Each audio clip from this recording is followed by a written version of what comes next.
Good evening, councillors, staff, members of the public. I declare the Ordinary Council meeting on the 30th of October 2024 open at 5:31 p.m. Everyone please stand. I wish to acknowledge the Gadigal people as the traditional owners of the land we're meeting on and recognise their strength, resilience and pay our respects to their elders past, present and emerging. Thank you.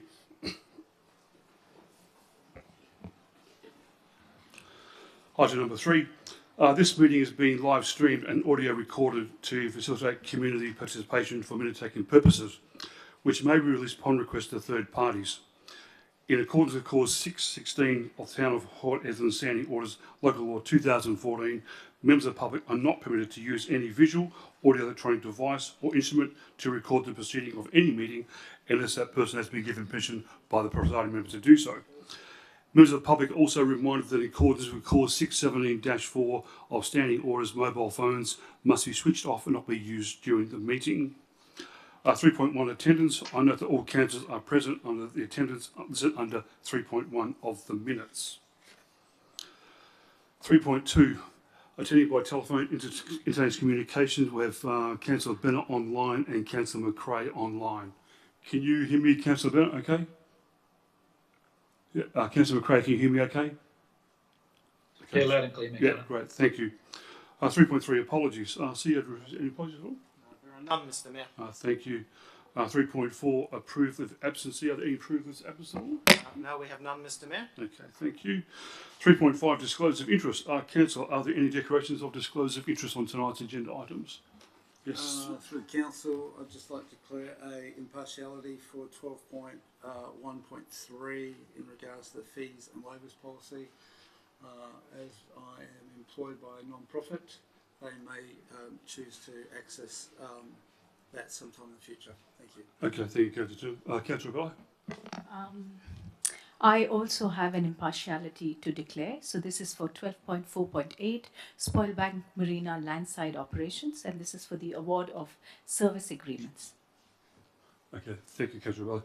Any others? Yes, Councillor Christensen. Yeah, I'll be disclosing a financial interest in relation to 12.3.3, the new mining kit. 12.3.3? Yep. Okay, financial, yep. Okay, thank you, Councillor. Any more, councillors? Okay, thank you.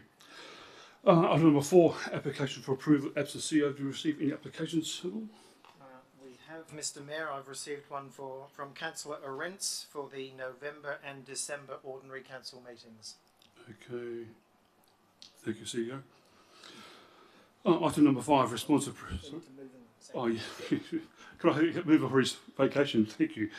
Councillor Christensen, thank you. For a seconder, Councillor Turner. Thank you. You can have holidays now, Councillor. Thank you. Anyone against? No one's against. Okay, thank you. Thank you. Checking online. Anyone against it? That's fine. Thank you. Moving on to number 5. Response to previous questions. Response to questions taken on notice received at the Ordinary Council meeting held on the 25th of September 2024 have been provided to individuals and detailed in the agenda. Item number 6, public time. Yes.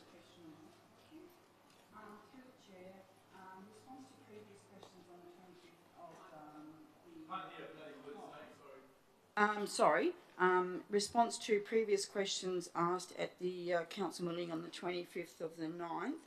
I noticed that the 2 questions were accepted and notified for a subsequent answer. Could I please have the reason why some were not confirmed and answered in the minutes? And when can I expect a response to same?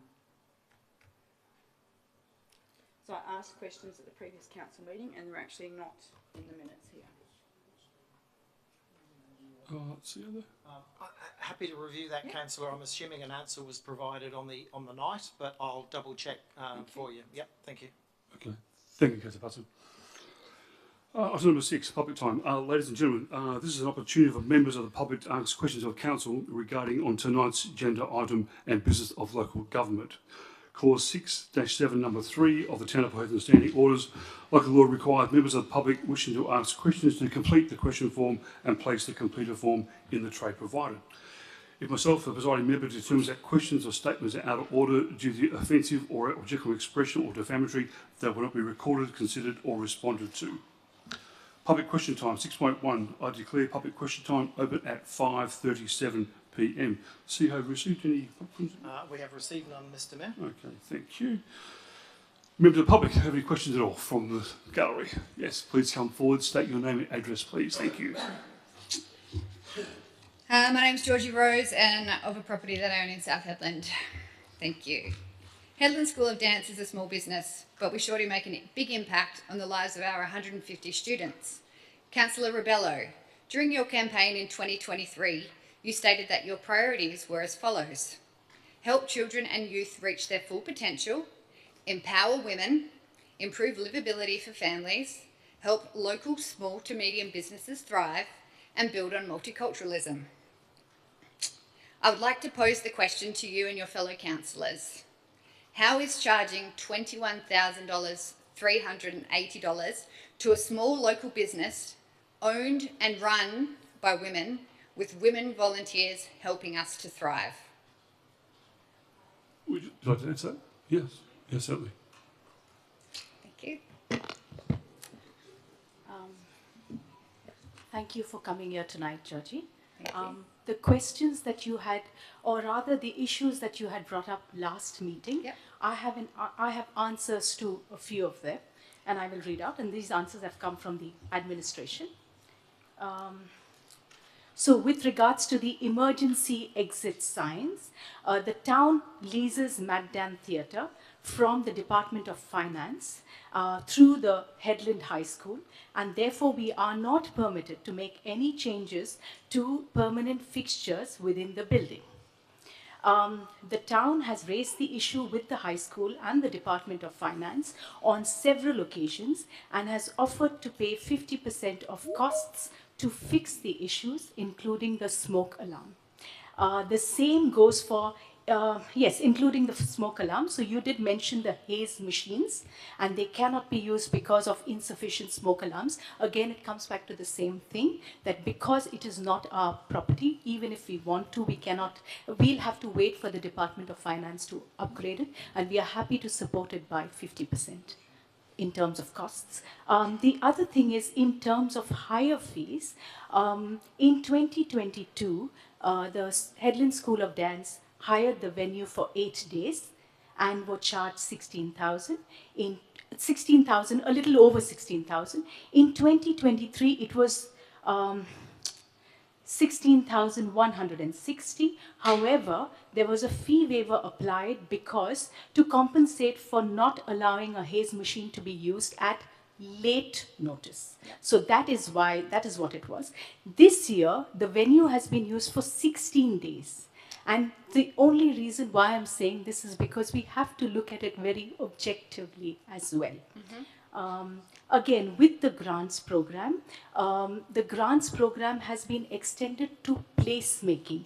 So although the program that, the grant that you all were availing of, so you all have availed an amount of $3,000, and that was against the art and culture grant, right?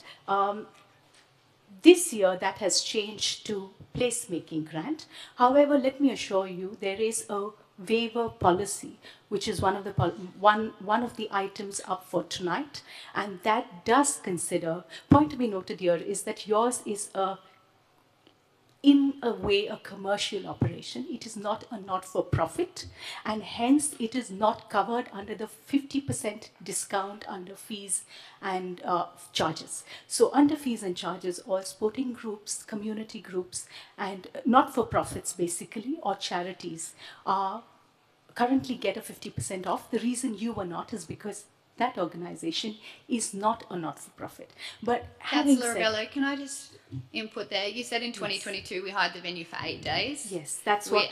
We hired the venue for 6 plus 5, so 11 days. Right, all right. So maybe Okay. there's an issue with the bookkeeping in the background, and maybe that issue has flowed through to the inconsistent pricing that we face year on year because of the event, because of this venue.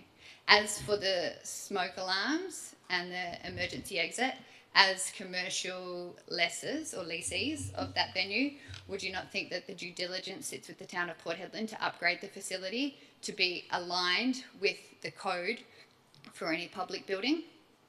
I do have an answer to that as well, because that was asked. As an interim measure, the town has updated our emergency evacuation procedures to allow for additional fire wardens during all public live performances and movies, which is compliant with all WHS and safety regulations. Councillor Rebello, can you tell us when the fire warden upgrade was instigated and why it was instigated? And were there trained fire wardens on staff prior to our 2023 concert performance? All right, I don't have an answer to that at this time, but I'm happy to investigate. Thank Right? you. Again, I will assure you, thank you for reminding me my priorities. I very much have that in mind, but you also have to bear in mind that we have to be equitable and fair to everybody. Yeah. And so wait for the fees waiver policy to come up. And probably you have had a look at it online as well. It is, I would say, it is fairly comprehensive. And in that it's trying to be transparent and fair and equitable to everybody. And you will have access as a not-for-profit, you would still have access. Headland School of Dance would have access to that. No Right? worries. If that answers your question. Well, I have one more. At the Ordinary Council meeting on Wednesday, the 25th of September, so the last one that I spoke at, it was stated that we would be receiving a 75% reduction on this year's hire. When can we expect to be notified of this in writing? That is an administrative question, so yeah. We'll take on notice for you. Yeah. Thank you. Okay, I thank look you. forward to it. So, thank you. Do you have any more public questions at all?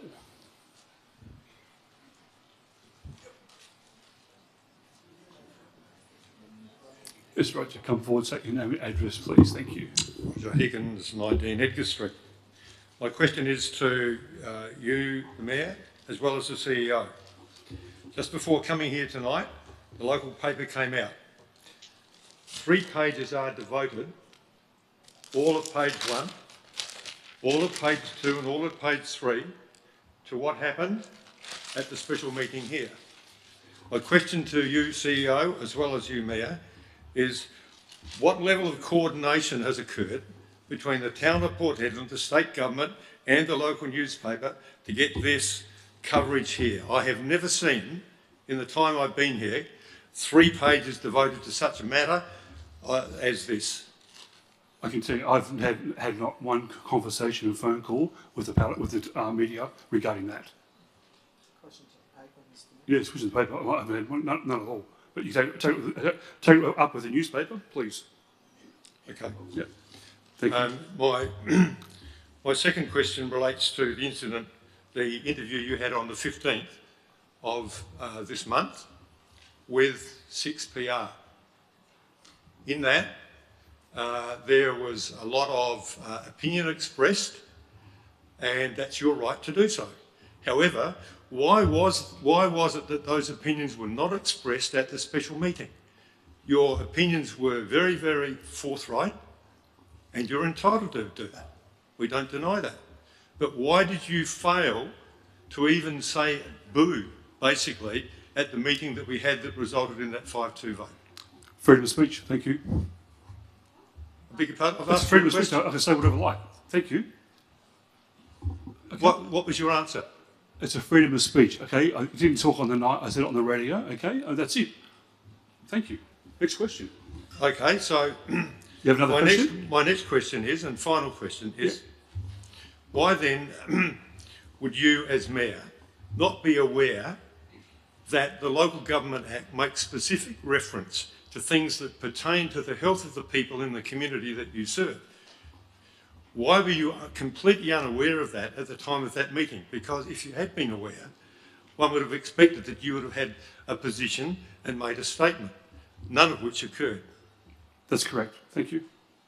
I do have to make a statement at all on that issue. Thank My you. question was, why were you not aware of that provision within the Local Government Act, that you have the right to make rules, regulations that affect the health of the people here? As a local government? Yes. It's Over quite the- specific in the Act, the Local Government Act. So the local government override the state government, is what you're saying? No, the Local Government Act, if you read it, and clearly you haven't read it because you don't know this, I haven't read there was a specific section in there, I don't have it with me to Yep. tell you which one, Yep. which says that you, as the Mayor, contrary to what you said publicly, do have the power to make some rules, regulations and directions with regard to the health of the people here. Okay, I'll take that on notice for you and I'll get back to you. Right, Thank you. thank you. Thank you. Thank you. Right. Do you have any more public questions at all? Yes, Renee. How's the foot? Renee Coles, 58 Green Place, South Hedland. How's everyone's mental health tonight? Everyone's in a good, fine, dandy way? Before I begin, I've got a question for Councillor Butson. But before that, Councillor, can I just play something for you, please? Closely at the council. I was going to say, I'm just looking at it for quite a while. I mean, there's things go on at the council which are not right, and you've got councillors on there now bringing their own personal agendas to council, which is not right. I mean, we're there for the whole community, and the whole community is 17,000 odd people, not 60, 50 people who come to council, and rant and rave about this anti-vaccine, pro-vax people. I mean, it's not right. I mean, the job of council is to look after their community, what's good for the community, and that's the whole community. Looking after rubbish, roads, childcare, housing. That's what's important for our community, not this shit. Seriously, this is really, really. I think some of our councillors, I think they're a box of plot. Seriously, they're like a box of bloody Fruit Loops. Seriously, well, they really are. Well, what can you do though? Because once you're elected, Legs bouncy. Councillor Butson, after hearing that, how does that actually make you feel, part of the medical field? We've got here, we all signed an oath when we came into council. It's called the Town of Port Hedland Code of Conduct for councillor members, committee members and candidates.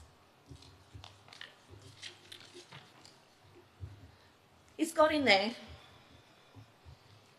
council, number 10, council or committee meetings. It's also got in there 9, relationship with others. It's also got in there, must not disparage the character of another council member, committee member or candidate or a local government employee in connection with their performance of their official duties. Must deal with the media in a positive and appropriate manner in accordance with any relevant policy to the local government. Councillor Butson, how do you feel after hearing that tonight? And that was a 6PR interview that was done with the mayor. That, quite frankly, is quite disgraceful, that putting down fellow council members, and I want to know then what the administration is actually going to be doing about it. Because quite frankly, going ahead and calling the councillors a box of bloody Fruit Loops is a disgraceful thing to actually put out there on social media. And this is an elected member who's presiding, who's looking after you and meant to be concerned about your mental health. So, Councillor Butson, how is your mental health? I'm probably just a bit gutted to be told that I'm a Fruit Loop, and I'm not that. I'm just dumbfounded. I just can't. I was a bit gutted when I actually listened to the radio thing that was actually on, and I just didn't think that anyone would actually sort of publicly go and down a whole group of people, even yet it's hard times. I think that shouldn't happen. Thank you so much. My next question is actually going to be directed to the Deputy Mayor. Allegedly, again, after the last council meeting, the Mayor once again ducked off overseas allegedly for his own personal business.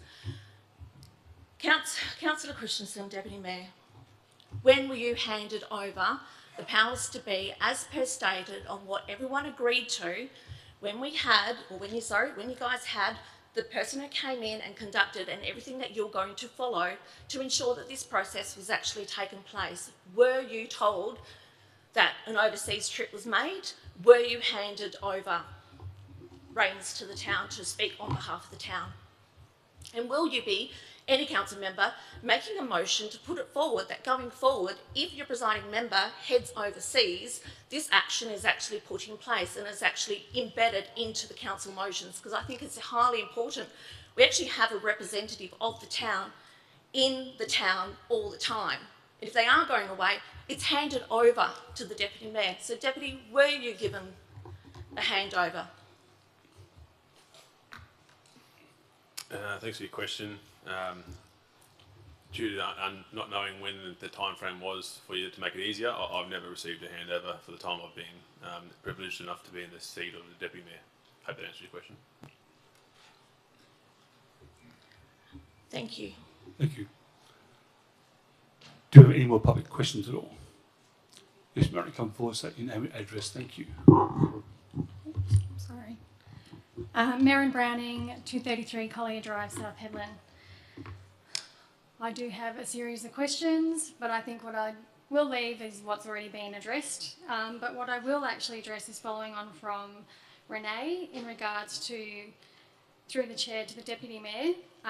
The dates are between the 5th of September and the 19th of September. Were you or were you not given delegation on those dates? Again, for the whole time I've been serving as the Deputy Mayor, I've never received delegation to act on behalf of the Mayor. Thank you. Also,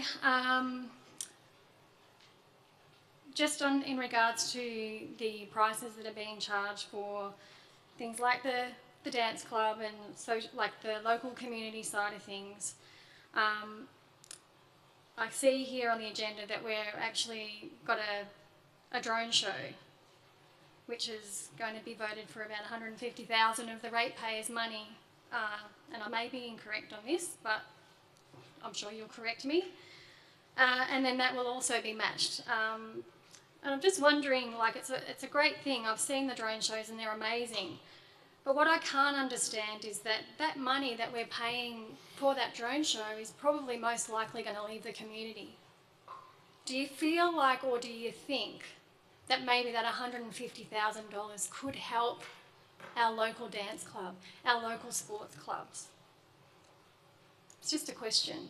Do you think maybe these are the kind of things to bring community to this town that you clearly on 6PR on the 15th of October are so proud to say that we are a tight-knit community?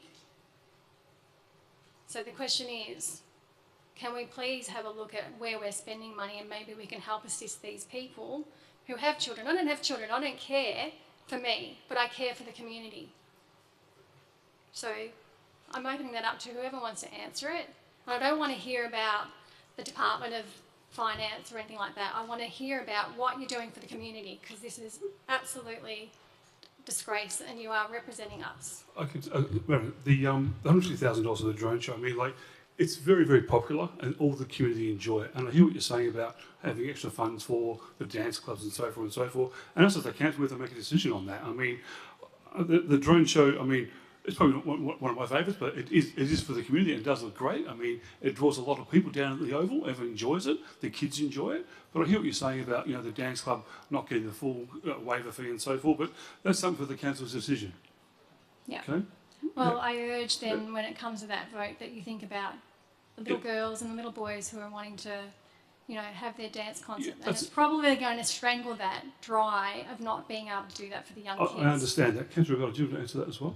Yeah, I have some an answer to give you.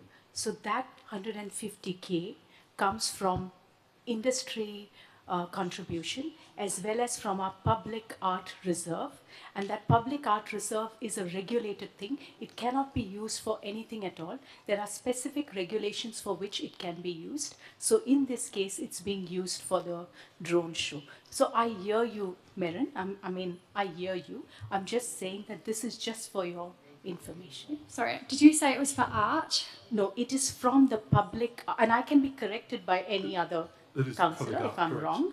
It is from the Public Art Reserve. It's drawn from a reserve, which is used for art conserve. Is that what you're saying? Reserve. Art, A-R-T. Okay. Yes, it's drawn from that reserve, and that is fairly regulated. And I'm happy to stand corrected, but of what I have read, that is where it's coming from. There's also a part of it is also industry contribution. Oh, which I know that makes up the 300,000. Yes, it does. Yeah. I'm happy to correct that. Thank you. Mr. Mayor, through the chair. Yes, all money that the town has is ratepayers and residents' money. Doesn't matter what reserve it's in. Thank you, Councillor Baker. And obviously, John's going to focus on the word art. Dancing is an art. So that should also be considered. So Okay, thank you. Thank you. Okay, do we have any more public questions at all? Yes, please come forward so you can address the record, please. Thank you. Doris Gerlach-Teufel, 46 Amor Street in Port Hedland. My question today is, of course, related to marine environment.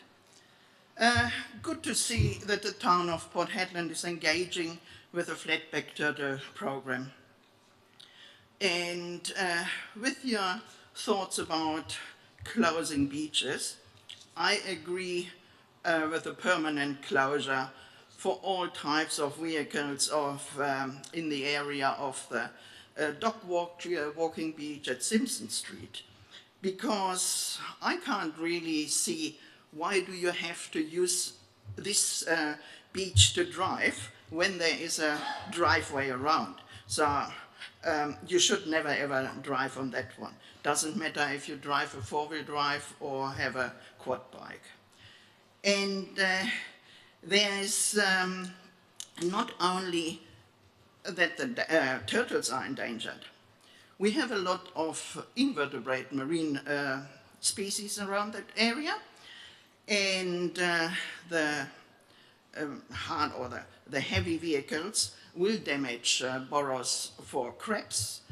There is, for example, the golden ghost crab in this area, which is endangered, which is just in the vicinity or is in Western Australia.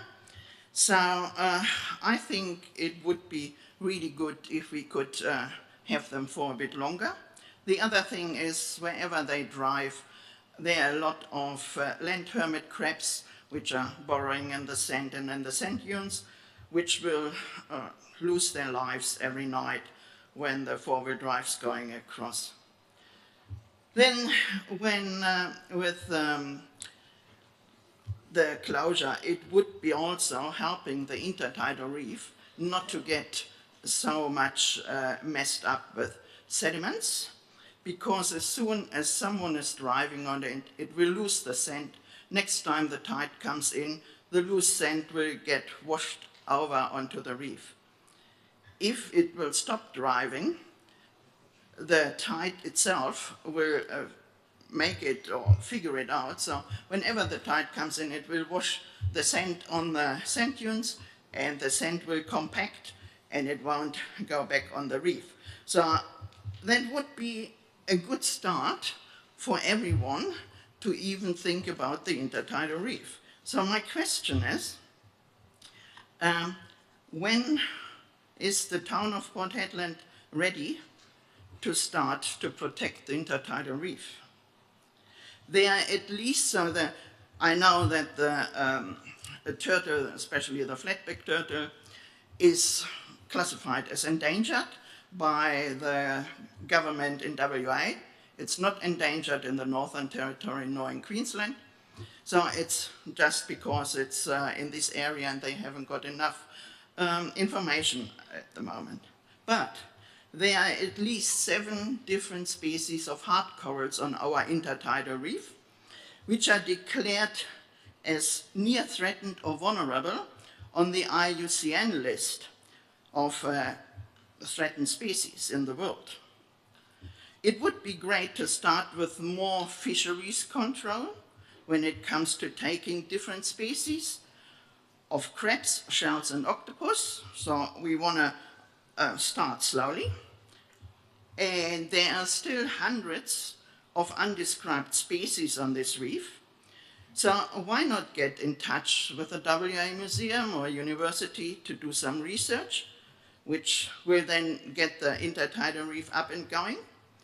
And now that you are just in the process of opening the marina and saying that's a good thing for tourists, if you don't look after this reef, there won't be any fish for them to fish in the future.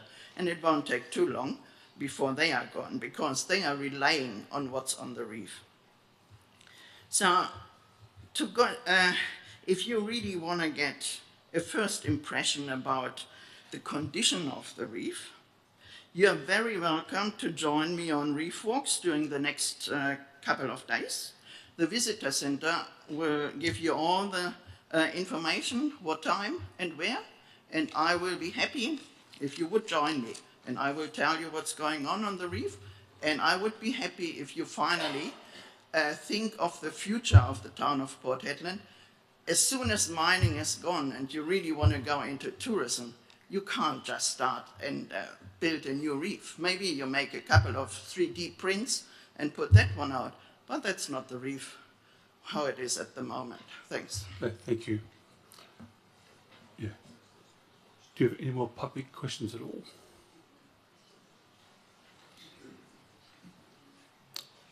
Oh, it's come forward, so your name and address, please. Thank you.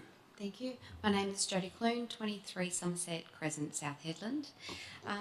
My question is in relation to the Mayor and the councillors, particularly on the special meeting that you had in releasing the letters. So I'd like to say a big thank you to you all for releasing that notification to all other councils across Australia. It's a very important component that needed to be done, and to have this put onto the stage locally, state level and federally. So I just want to say thank you.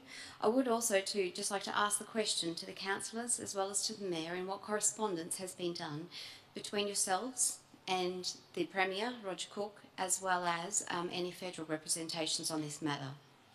I believe the letters have been sent. And the correspondence that you've received back, particularly individuals to the Mayor and to councillors. There's been a lot of information that's been going on. We've seen a lot of Mark Butler, for instance, has been in the news yesterday talking about such matters. And I would really love to be aware of the responses individually or collectively that you have had from the Premier and federal representatives. No, I think we've only received just a couple of emails from certain people around Australia that have no correspondence, federal or state. Lovely. Thank you. And we're going to be chasing those ones up as well. So that's my second question. Sorry, will they be followed up? Have been followed up? The emails have been sent to those people, to the politicians, yes, as required. Yes. And will you be following those up is my second question. Well, they've been sent out, that's all I know at the moment. Lovely. Any further information that we can be That's aware all I of? need at the moment, thank you. Lovely. Mr. Thanks very Mayor, much. I'm happy to It's add okay, to Mr. that. Blanco, thank you. Mr. Mayor, I'm happy to add to that. Is that okay through the chair, Mr. Mayor, or are we going to stop it? You want to answer it? Okay. I've had quite a few emails from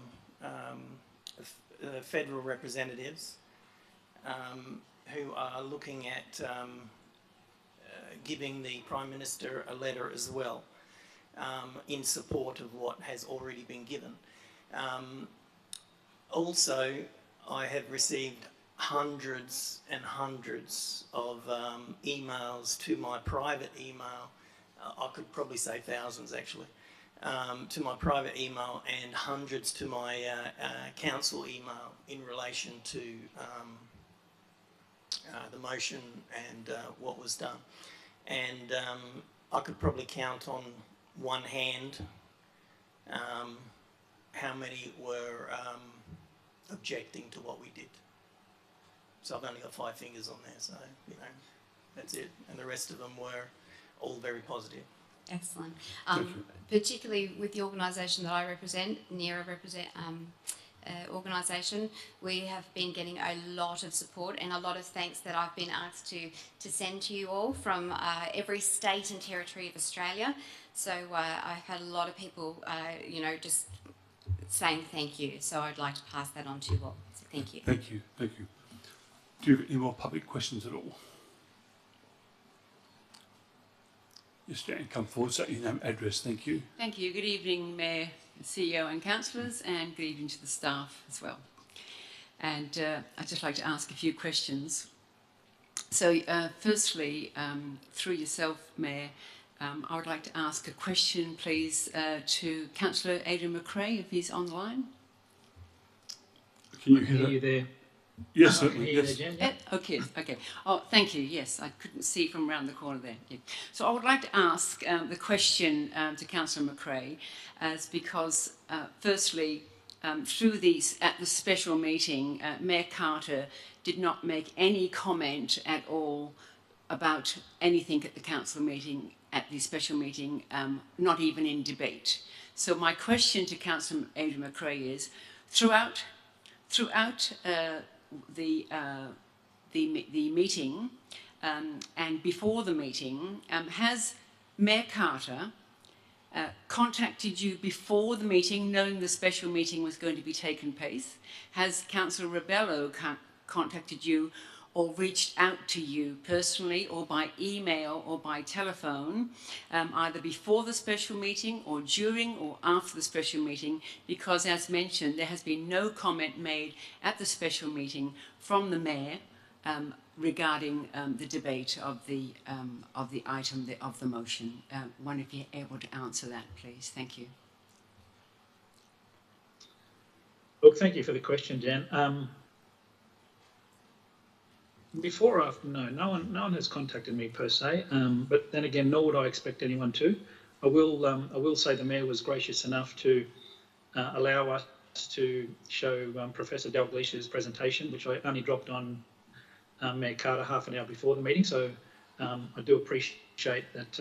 He was, he was certainly not. I have no problem with him not calling me before the meeting, whatever. And I did drop some information on him half an hour before, which he was accommodating enough to allow us to show at the meeting. So, look, I have no dramas with people contacting me or not contacting me. It was a very last minute decision, and it put a lot of people out. I understand that it was very, very last minute, and there were people that had to travel to be there, and certainly appreciate everyone that did turn up and listen to the case or listen to the motions, and obviously I'm very appreciative of everyone who went with the motion, because I think it's a very significantly important one in our local community, but obviously internationally and all across Australia. I think we've had 50 million plus views on the Port Hedland motion now internationally. So, it's certainly besides the US election, it's the most spoken about story in the world right now, certainly in the Western world. So, again, going back to your questions, I don't sort of, I didn't expect a call from any councillors, be they those who voted with or those who voted against. They, in fairness to everyone, I think they listened to the debate and the information, and people voted, and some people changed their votes on the night. So it was certainly, it was a controversial subject. I understand that, and a lot of people put under a lot of pressure through it. So, it's, again, I appreciate everyone's attendance and those who couldn't make it. We understand why they couldn't be there, and certainly, that was. I don't have any animosity towards anyone contacting me before or after the meeting. It's certainly not something that I would expect in the best of circumstances. Thank you for answering my question. Thank you, Mayor Carter. Thank you. My second question is to you, Mayor Carter, and Councillor Rebello. Have you, Mayor Carter, or Councillor Rebello, reached out at any time to Councillor McRae, either leading up to the special meeting, when the notice of the meeting, or during the meeting or after the meeting, as, again, Mayor Carter, you did not enter into any debate or make any comment at all during the whole of the special meeting? Correct, that's right. And actually, when Adrian McRae asked for the special meeting, I gave the permission to hold that meeting. I also gave permission to show a video to the councillors 30 minutes prior to the meeting. I could have said no, but I gave him the benefit of the doubt. I opened my heart and said, look, happy to show it, and he showed it. So, yeah. So with all the concerns that you've had on the radio and in the media, you could have reached out beforehand and just discussed things as you would normally do in a council meeting? I could have, yeah, but I didn't. Thank you. But you didn't? Yeah. Okay, thank you. Thank you. My last question is to do with the tonight's agenda, pages 34, 35, 38, 39, regarding the drone show, etc. $300,000 for something which is, yes, wonderful, but when is the public consultation going to come? Because this is ratepayers' money, which is also attached to this. When is there going to be a public consultation to see what do we want in this town? We've had so many amazing, amazing art and music and dance, etc., performances in the years I've been here in Port Hedland, and suddenly this is just out of the blue, and we've just heard about it, and Where's the public consultation of what we can do? Ask the people. When is that going to happen? Is it going to happen? I might ask the director. What's that one notice? Is that? Yeah, that's good. Yeah, thank you. Thank you. Thank you. Through you. Yep. Thank you. In regards to the event season, we have done a very comprehensive review of the events that were undertaken during the winter season, and that has guided us in putting forward options to council for future events to be held. There is no intent to actually go out and publicly engage on each of the events program itself in total, but we do engage at every event quite comprehensively now, and I hope you've had an opportunity to have a look at the attachment to the report, and we use that feedback that's coming through that to help, develop the program for the next season. Thank you. Just to recap, the Spinifex spree has always been part of consultations where people would just come and drop a coloured bead into a bottle or something and say, did you like that? Would you like that? Would you like this repeated? Something very simple, but it just hasn't happened the last few years, and I think you should be bringing it back. Thank you. Okay, thank you. Do you have any more public questions at all? Yes, Johnny, come forward, state your name and address, please. Thank you. Good evening, all. John Ashenden, 11 Spoonbill Crescent. First, I'd just like to say thank you to all you councillors for the special council meeting on the past. That was, for me, phenomenal, since I've been involved in this for a while. But I've had comments from friends and that from over on the East Coast and everything that they're rapt that it's coming out and something's getting finally done at a government level, even though it's local. Anyway, my first question is, thank you, Mayor Carter, for your time. My question relates to the recent public statements you've made regarding Councillor McRae and the motion he brought forward at the recent special council meeting. With the majority of your fellow councillors, including 50 people sitting in the gallery, I don't know how many people you require to be here to represent the community, but you want the whole 17,000 here. But anyway, with the majority of your fellow councillors, including the Deputy Mayor, voting in favour of the motion, I wonder if you could share why you felt it necessary to make public comments that align to Premier Crook's criticisms, rather than emphasising the importance of supporting the Council's collective decision as part of the democratic process. As a community member, I would hope to see our leaders embrace diverse perspectives and uphold the decisions reached through democratic processes, even if they don't personally agree. Could you speak to how you view your role at representing and respecting Council's majority's votes, especially in public forums? Well, it's a democratic process and the council have a right to vote the way they want to vote. It went 5-2, the two councillors voted against it, 5 went for it. It's a free speech, a democratic process, everyone had a right to say what they want to say on the night. Yeah, I understand that, but I said that you should support that. No, excuse me? You should support your councillors. They made that thing, not run them down on the radio. Excuse me. Free speech, I was about to say what I wanted to say. There was 2 councillors voted against it and there was 5 for it, okay? Thank you. Okay. Next question. Right. There's your answer. Thank you. This one is to Councillor Rebello, if I may, through the chair. Okay. Thank you, Councillor Rebello, for your commitment to serving our community. My question is regarding your recent public comments during the special council meeting, where you suggested that Councillor McRae's motion was driven by personal political ambitions. Given that such statements can create division and distract from the council's primary focus on serving the community, I wonder if you could share why you felt it appropriate to make such personal remarks rather than focusing on the merits of the motion itself. Councillor McRae has consistently presented his proposals based on research and evidence, maintaining a high standard of professionalism and avoiding personal comments about fellow councillors. In the spirit of fostering a collaborative and respectful environment, could you speak to how the council might avoid personal conflicts and instead focus on constructive discussions regardless of differing opinions?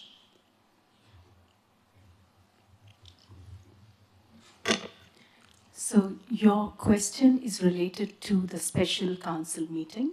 Correct. I have made a public statement on the night. I stand by my statement. That is all I have to say in that regard. This is an ordinary council meeting, and there is nothing further I would like to discuss here. But I stand by my comments. I have made a public statement, and I have laid out my reasonings for it. There is nothing further I would like to say, Johnny. Thank you. Good. Thank you. Thank you. The third question is directed to you again, Rebecca. During the recent special council meeting, you mentioned that the local government is primarily responsible for roads, rubbish, rates and recreation, and that public health is a matter for the state, correct? Yeah. If you want to finish your questions, Yeah. I will answer. Okay. I'll try my However, best to. local government has no. However, if local government has no role in public health, could you clarify why there is a public health department that inspects food outlets, pools, pool fences, etc.? Additionally, there is a public health draft available on your website. Is it not the case that maintaining safe roads, proper rubbish disposal and well-kept recreational areas all fall under the umbrella of public health, as these services directly impact the health and safety of our community? I'd hate to see rubbish piled up on the streets. That would cause some drastic health issues. Moreover, considering the current emphasis on the COVID-19 vaccinations, shouldn't the health and safety of our residents regarding these injections be of paramount concern to local government? As a mother, wouldn't you want to be absolutely sure that what is being administered to you, your children and your ageing relatives is safe? Or do you rely solely on the assurance from government representatives and corporations profiting from these vaccines? There's a fair bit you've packed in that question, but I'll try and answer it as best as concisely I can. The local government has got its powers through the Act of 1995 from the state government. So we, in a way, all of it goes back to the state government. So I said that on the night, and I stand by what I'm saying. So yes, we do inspect food premises and so on and so forth, but those are the powers that are given to us. As regards public vaccination, health, hospitals, it is, Johnny, a federal and a state matter. Vaccines are regulated. Now the TGA, like I said on the night, the Therapeutic Goods Administration is regulated by the Department of Health, and it's a federal matter. So I hear what you're saying, but again, the council can't really regulate that.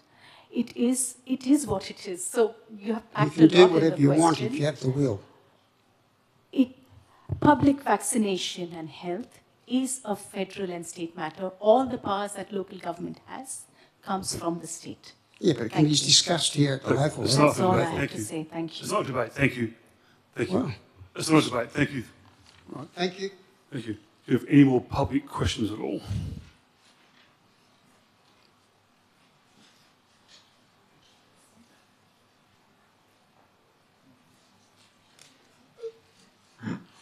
Renee Coles, 58 Green Place, South Hedland. I'd just like to point out that I only asked 2 last time. I've still got 1 spare up my sleeve.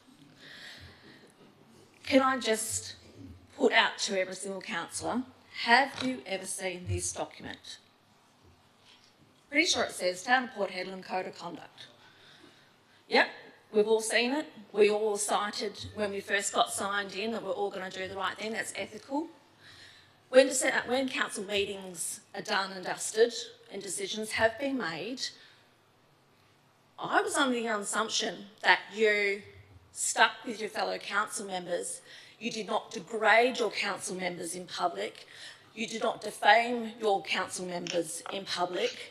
You're there to support your fellow councillor members in public and respect their decisions that they actually make on the night.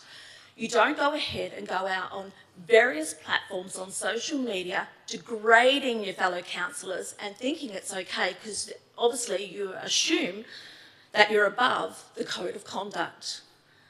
Now, I'm not sure about the media team on how they go about this and how it's all been put out and how it's been allowed to go on social media and whether or not there's any education prior before going on social media in regards to what you should and what you shouldn't say. But I'm asking now every single councillor sitting around here on the table right now, how do you feel when you get degraded in public over a decision that you're made, that your presiding member is meant to be sticking up for you? A decision has been made, it's deemed done and dusted, and I was told that many times, even if I didn't like the decision, it's done and dusted, and we spoke positively about it in public. We didn't degrade our fellow council members, nor do we use defamation of character against our fellow council members. So each of you I'm asking tonight, how do you feel that you got degraded in public and who is above everyone else to go ahead and allow that to take place and assume that we are above the Town of Port Hedland's Code of Conduct? So are we all above the Town of Port Hedland Code of Conduct that we're allowed to go ahead and degrade people in public, our fellow council members? I take the deafening of silence. Thank you. Do you have any more public questions at all? Okay. I will close public question time at 6:24 p.m. 6.2 public statement time. I declare public statement time open at 6:24 p.m. So you have received any public statements at all? I've not received any, Mr Mayor. Thank you, CEO. Any members of the public have any public statements at all? Yes, please come forward, state your name and address. Thank you.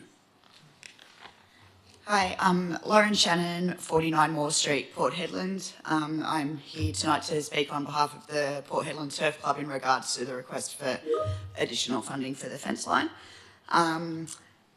So, dear the Mayor and the councillors, Port Hedland Turf Club has actively sourced funding to cover 70% of the replacement project of the fencing, 50% through a Racing and Wagering WA grant, which also requires the club to commit 20% of the funds itself.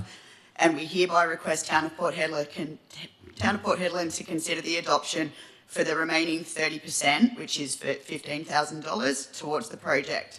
Completion of the fencing project will not only enhance the well-being of the horses and jockeys involved in the races, but it will also contribute towards a more positive, safe and enjoyable racing experience for all attendees. The Port Hedland Turf Club has taken the initiative to replace the straight line fencing, as the fencing currently poses a risk to the safety of patrons and animals. The facility is used all year round by, this is the Port Hedland Community Centre we're speaking about.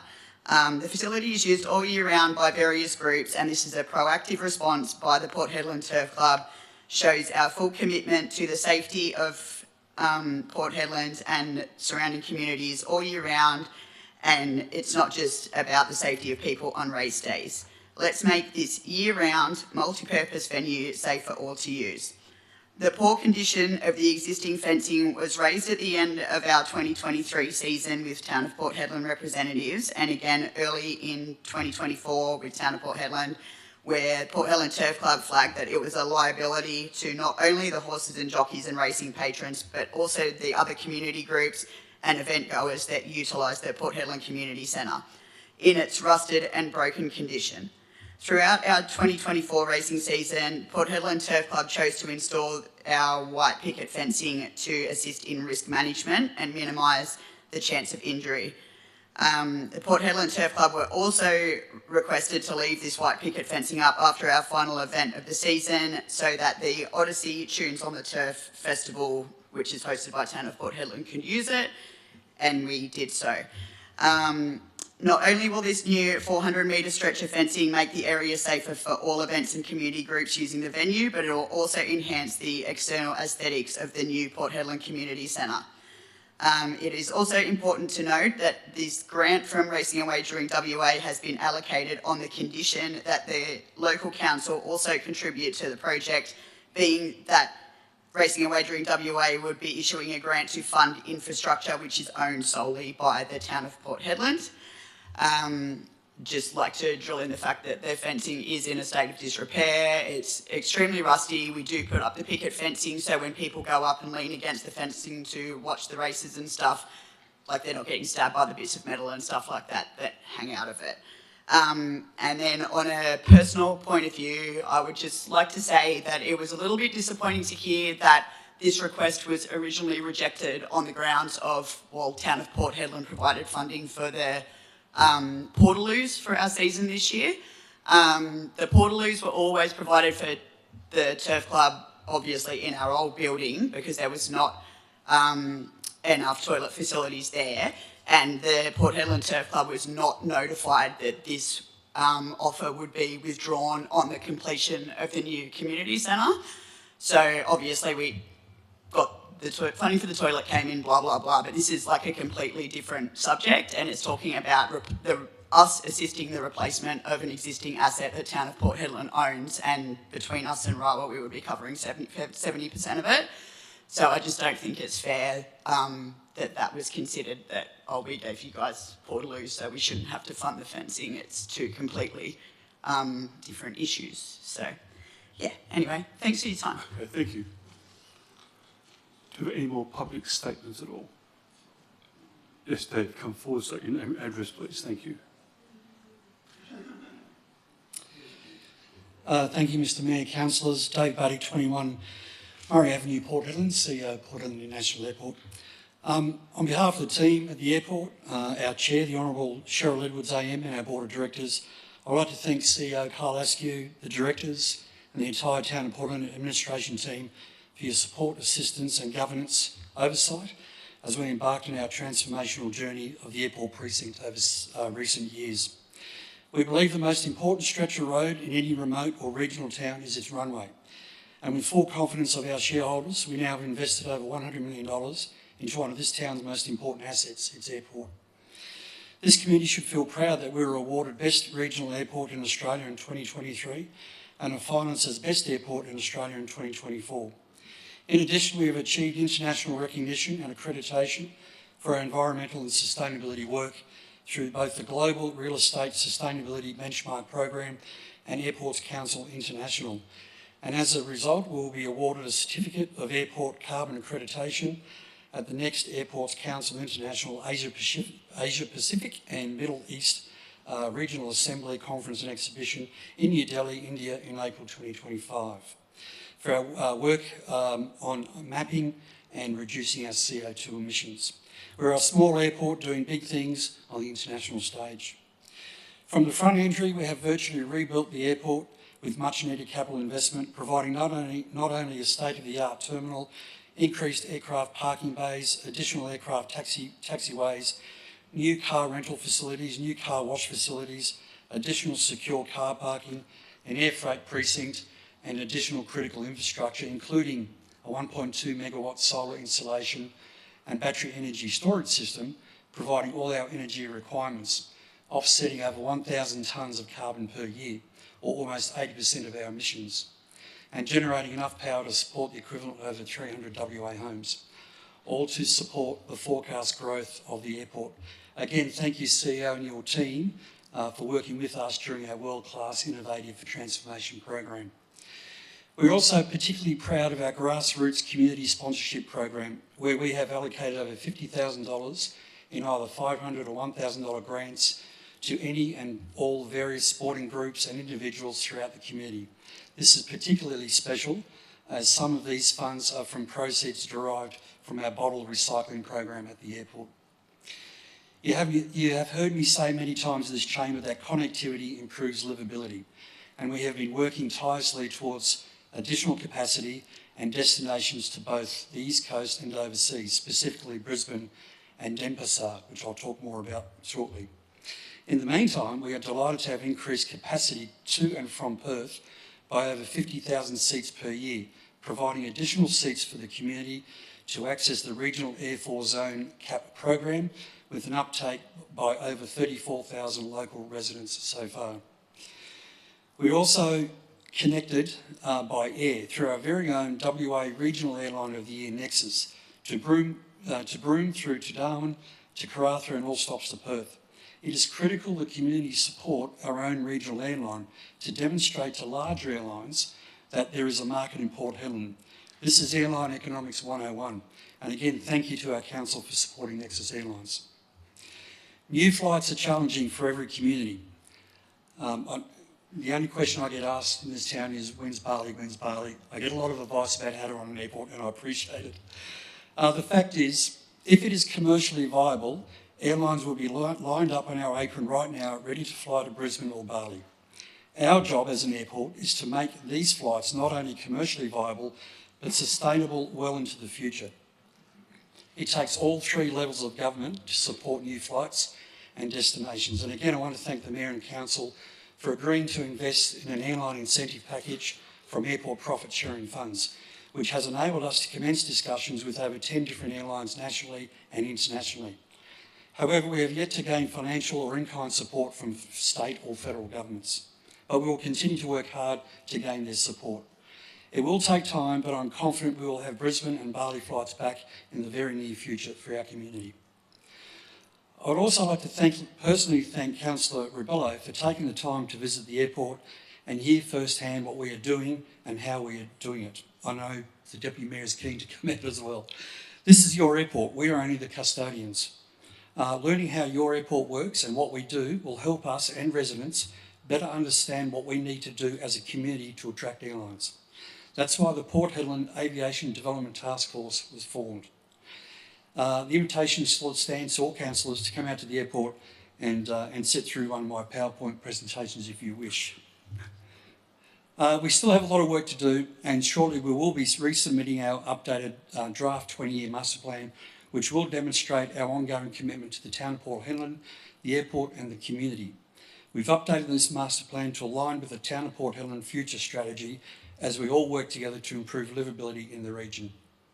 Once again, thank you, CEO, for your support and advice during my time as the CEO of the airport. As you know, I too will be stepping aside at the end of the year, and I know we both have made a difference to this community, and the airport is just one example. I'm also very delighted to announce Hayley Vale, our current head of airport, will be taking over as CEO from 1st of January 2025. Congratulations, Carl. Thank you, and best wishes for the future. Thank you, Mayor and councillors. Yeah. Thank you, David. Thank you. Mr. Mayor, could I just ask one question? So, it's a simple one. Simple one? I think in 2019, just before we got booted, the number of people going in and out of the airport was below 450,000. Do you have the number of how many we got now? This year we did 513,000, and forecast is increasing. We also did 120 international flights. Okay, well. Thanks. That's good. Thank you. Growth, forecast growth. Yeah. Thank you, Dave. Thank you, Councillor. Do you have any more public statements at all?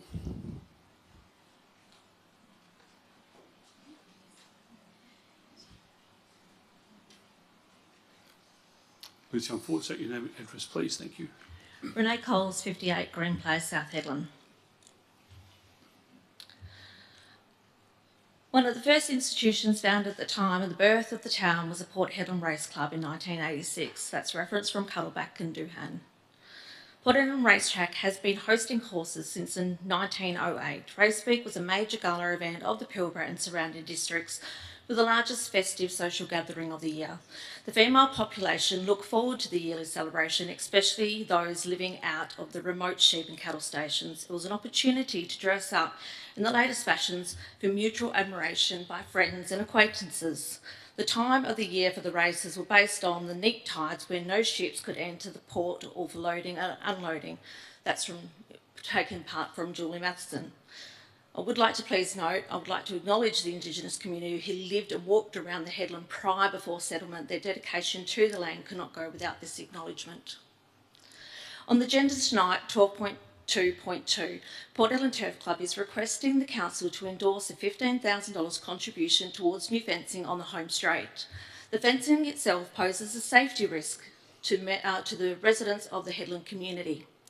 The Port Ellen Turf Club's dedication towards health and safety of their patrons, jockeys and animals clearly is apparent by seeking 70% of the funding towards this project, which they took upon themselves to go and outreach with the condition of the fencing to ensure that this costing was actually not put upon the residents of the town of Port Hedland.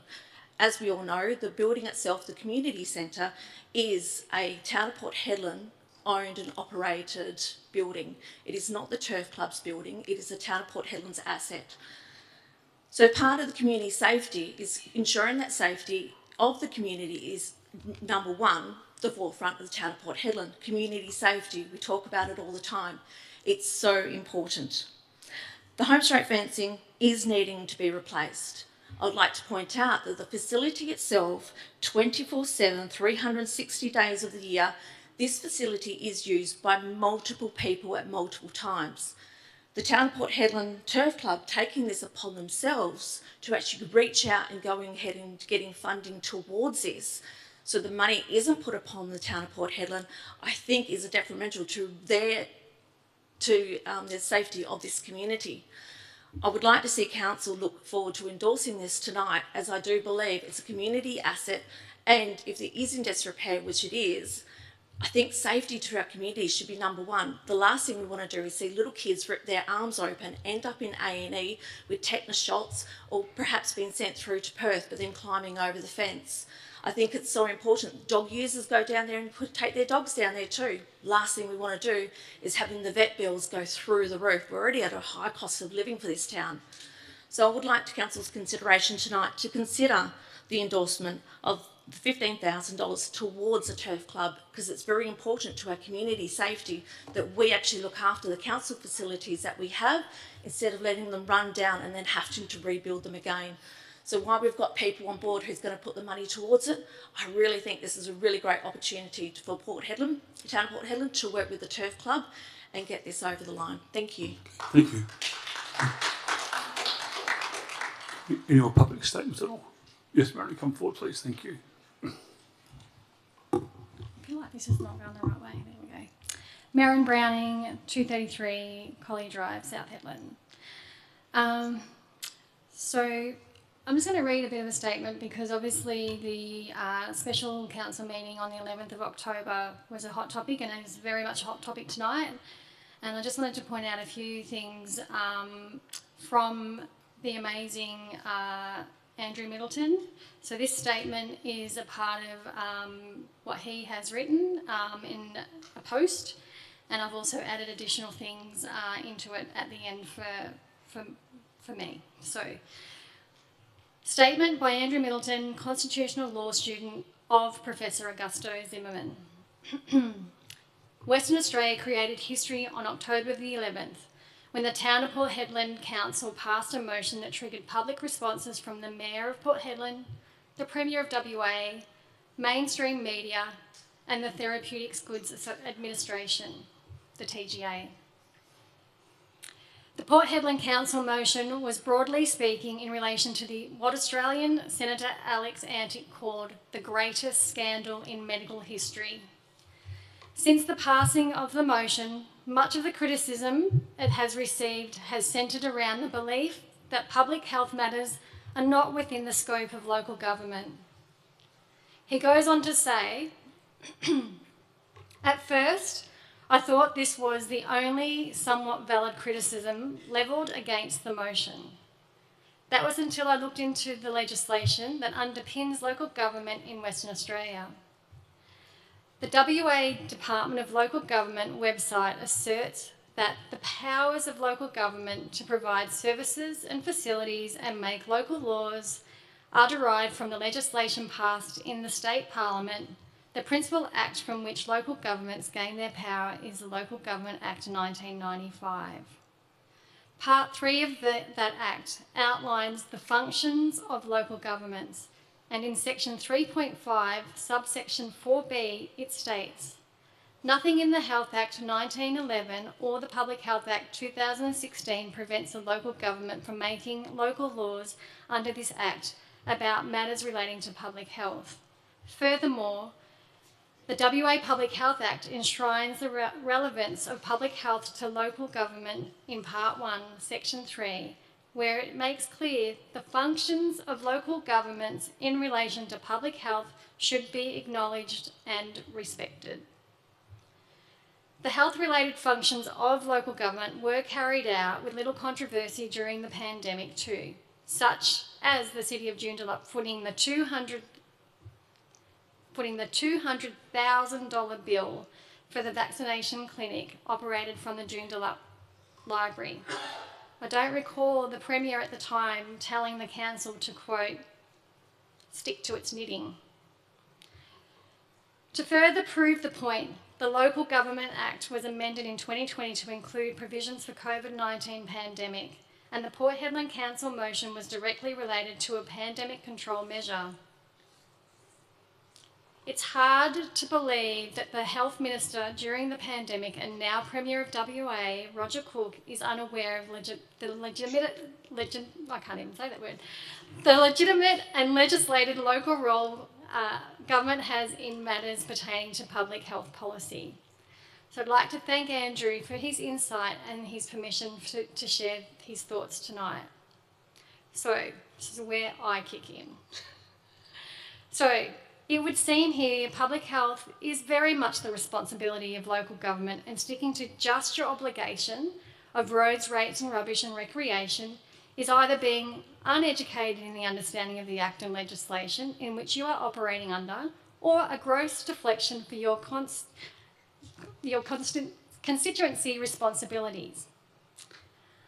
I've heard numerous radio interviews, and we've heard it all tonight, where you, Mayor Carter, said that Councillor McRae is being inappropriate and an embarrassment when it comes to inappropriateness on council. The list is long of inappropriate behaviour now, isn't it? And it reminds me of that saying, pot, kettle, you can put the rest together. And to then go on Perth Big Smoke primetime radio, 6PR on Tuesday the 15th of October, and say that, quote, the whole community is 17,000 odd people, not 60, 50 people that come to council and rant and rave against anti-vaccine, pro-vax people. The job of the council is to look after the community. What's good for the community? And that's the whole community. You know, rubbish, roads, childcare, housing. That's what's important to our community, not this shit. And then continued the inappropriateness to say, sorry, this is really some of our councillors have lost the plot. Seriously? They're like a box of bloody Fruit Loops. They really are, unquote. Out of those ranting and raving people who felt compelled and brave enough to share their stories of family and friends suffering and worse, dying, how do you think you've made them feel? And furthermore, what is quite astounding is that those 50 or 60 people that had such short notice and yet turned up on a Friday night to be in support of the motion, and that is why 5 of the 7 democratically elected councillors, or as you refer to them, bloody Fruit Loops, again, your words not mine, voted in favour of it. However, you're not alone throwing your criticism. Our very own Premier of WA, Roger Cook, has insulted not only you and the council publicly, but your constituents by saying in a public forum that we should all stick to knitting. And with that, I'll end my statement here. And for the record, Roger Cook, from this tight-knit community, you can get knitted.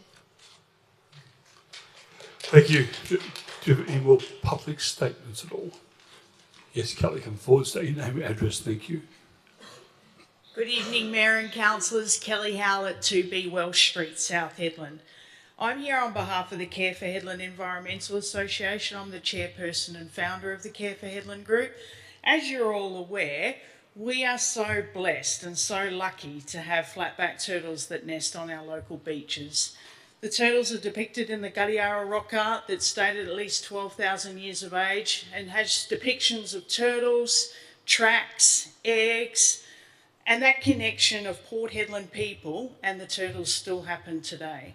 The Care for Hedland Environmental Association does not support a banning of dogs on turtle beaches. The Care for Hedland Environmental Association supports the current arrangement of dogs on leashes. When adult turtles come up to nest, they come up 2 hours each side of high tide, irrespective of whether it's the Spoil Bank, Cemetery Beach or Pretty Pool. They come up on that high tide, they go up to the base of dune. The issue for adult turtles is dogs off leashes. They don't know, the dog doesn't know that a turtle's wanting to come out of the water. If the turtle does come out of the water, the dog doesn't know how to react to the turtle being on the beach. And, you know, some people when we first see a turtle don't know how to react either. Same with the hatchlings. With hatchlings, and if you look in the palm of your hand, a flatback turtle hatchling fits within the palm of an adult hand. That's how small they are. When they are laid at the base of dune, the 50 eggs, after 45 days, they will actually crack out of their shell and agitate, and their agitation and their emergence is all temperature dependent. It's nothing to do with the tide. It's all about temperature, and they're like a wind-up toy. So when they are ready and it is hot and they are moving, and they will continue to move and agitate and make their way to the top of the sand surface from knee depth down. When they get to the top, they're ready to go. They're warm, they're going. They don't know about a dog off a leash, and also they can often come out and the tide's not there. So the other issue with dogs running off leash on beach is also running off leash on the reef, because turtle hatchlings, they'll come out when the temperature's right, they'll make their way down, often the tide's not there, they'll get stuck in the rock pools, they'll be hiding around the reef rocks, waiting there, making their way out, hiding, hopefully keeping away from the octopus and the seagulls and the other predators, to wait for the tide to come in and continue making their way out. The Care for Hedland Environmental Association would love to continue working with the town, and I think there's lots of things that we can do in regards to dogs and getting dogs on leashes. I think a lot of people don't know, and I think that's genuine, and I've been walking these beaches for 21 years and I still come across people who are new to town or been long-term in town and they don't know about dogs being on leashes. The signage that we have currently in place is the size of a clipboard. When you are busy, you're walking your dog, you're doing what you do, signage the size of a clipboard in a busy signage area often gets lost and is not seen. I'd love to work with you, council, so that we actually have big signs, have them on sandwich boards, have them at every entrance point so you can't help but know, hey, it's dogs on leashes, that there's the signs out and it's nice and clearly articulated, it's a dogs on leash beach. The other part, genuinely some people don't know, like when, if you think about driving with mobile phones, some people just do it because they're not going to get caught. And I think that happens with dogs and not being on leashes. We observe and we go monitoring on our local beaches at all different times, from 4 a.m, 5 a.m, 6 a.m, later in the morning. People come before 6 because they know that we're going to be on the beach generally at 6. So they'll come at different times. Or they'll come at different times because they know the rangers aren't going to be around. We would love to work with the rangers so that we can do some blitzes, different times, different places, so that people are informed. And I think informing people first, but then some infringements and fines. But I think we can work together. I think, you know, it's really important that we're not isolating sectors of the community. A lot of people have dogs. Dogs on leashes are fine. They are not an issue. It's dogs off leash that's the issue. We'd love to work with you. Thank you. Thanks, Kelly. Mr. Mayor, before Kelly sits down, can I just say a few words? Because we didn't acknowledge Kelly. For those that don't know, Kelly was the mayor for, is it 9 years? I was a councillor and mayor for a period of 9, but Yes, only a okay. councillor for 7. Okay, well, we should be acknowledging you because, you were the mayor for a long time. I know we've had our disagreements over the years, but still... Why are you being nice? but still, we should acknowledge you. You've done a lot of work for the town and you were the mayor for a long time. So thank you. And can the people put their hand together for Kel? Thanks. Thank you. Thank you, Kelly. Thank you. Thank you. I think the other issue around driving on beaches is probably the same as well. There's a lot of education and awareness raising that needs to be had. The flagging of the nests and protecting the nests and putting the signage out so that people know, that really helps. Pre-pool is different. You can flag out nests and they're protected, and the nests are lower in the beach profile so that when the tides come, they get rid of the tyre tracks and the hatchlings can get to the water. The problem with the spoil bank is that it's such a wide beach area that so many wheel ruts and tracks. When the nests have been protected, they have trouble, the hatchlings, the size of our palm, have trouble navigating those ruts. There could be things you could do with equipment and, in terms of, smoothing and raking and sorting areas, and maybe that can be a compromise, or working together to actually excavate nests and put them in a different location. So I think there's other things that we can do, but I think it's really important that we raise awareness and help educate the community together. Thank you. Okay, thank you, Kelly. Do you have any more public statements at all? Yes, please come forward, state your name and address. Thank you. Georgie Rose of Mystery Court in South Headland. Over the past 3 weeks, Headland School of Dance has hired out the Matt Dan Theatre for its concert season, inclusive of rehearsals and tech design days. In total, we spent close to 65 hours at the Matt Dan.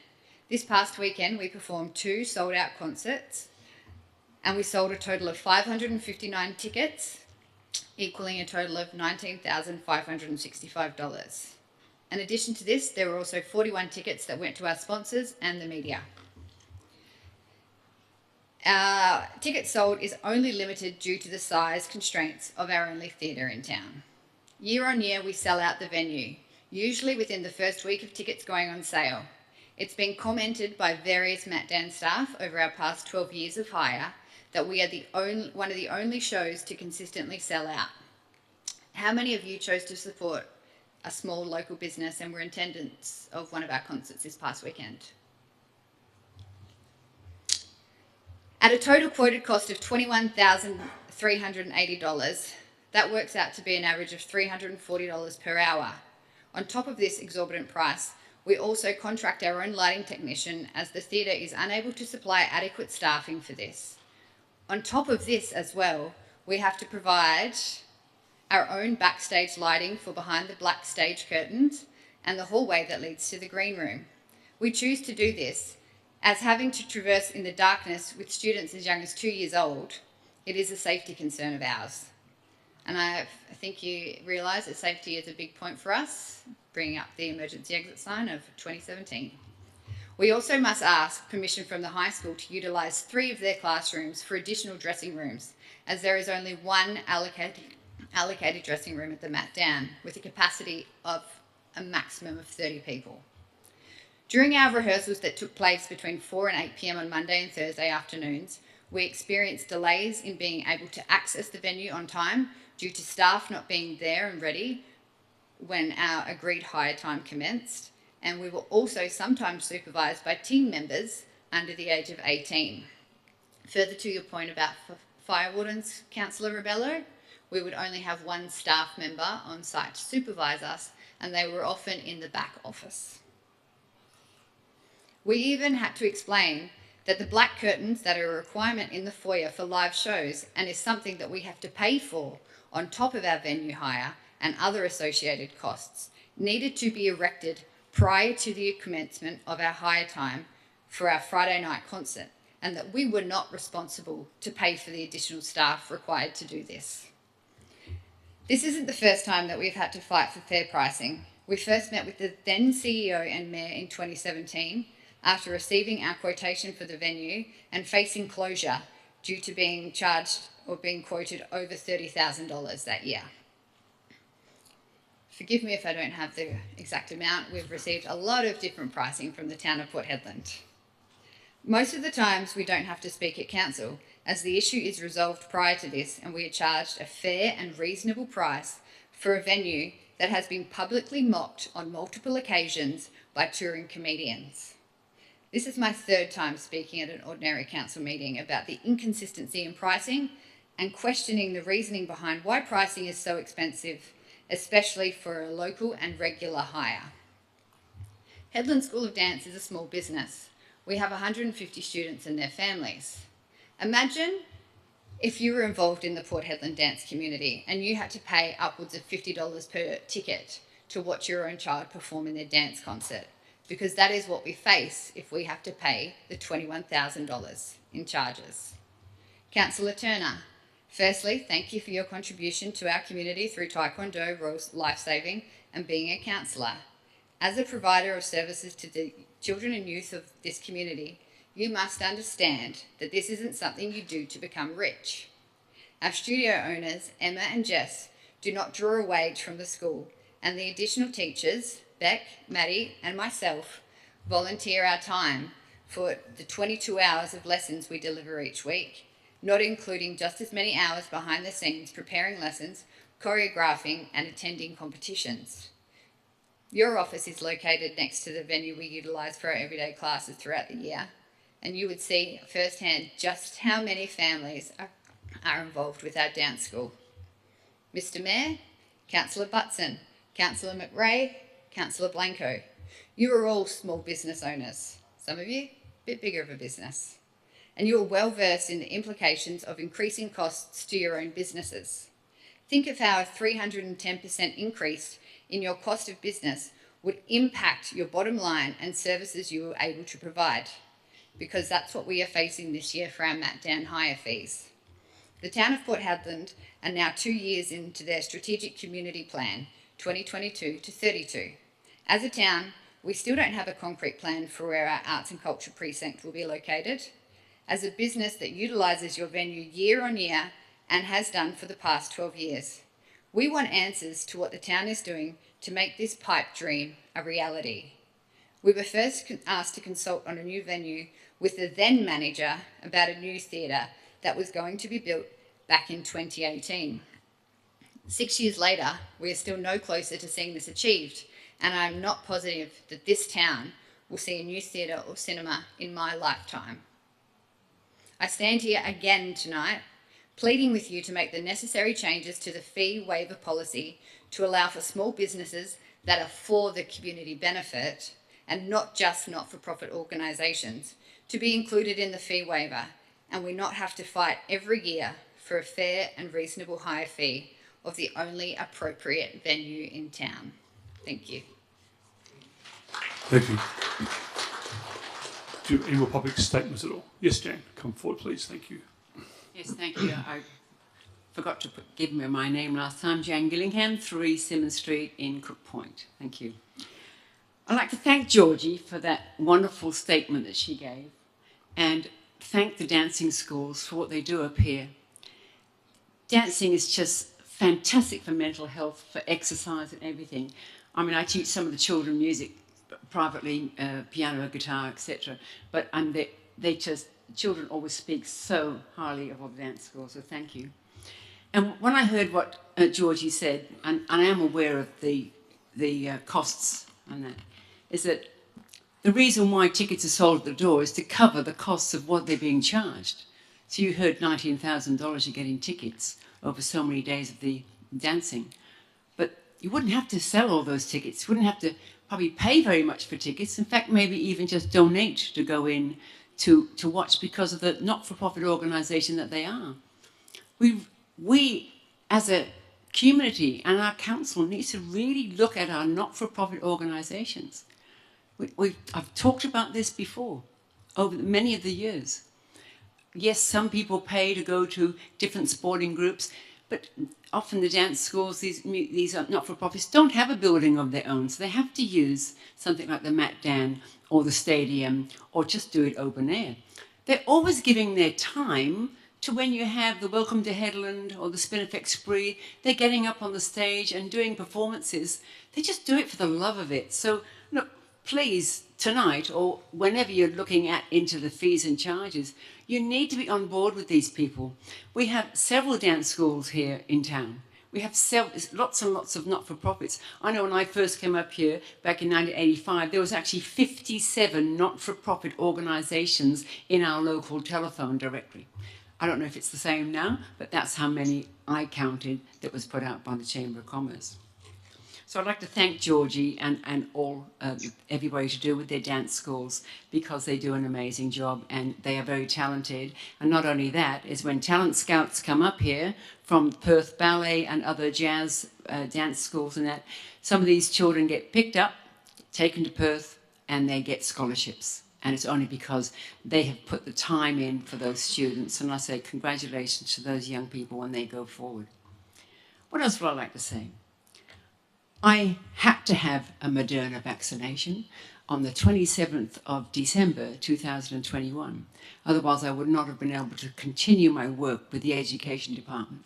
It was a mandate. And the second one I'd had to have on the 28th of January 2022. So I'm in Perth. I hummed and hawed very much. I did not want to have the vaccination. I had read so much about it. I decided to take myself off to Terry White Chemist, I think it was, in Cannington. Yes, I booked a vaccination. And then some of my friends from Queensland who were visiting, a couple of days later, we were out shopping and they said, "You're all right, you don't look very well." I said, "Oh, I'm fine." They said, "You're not breathing properly. You're trying to catch your breath." I said, "No, I'm fine." They said, "No."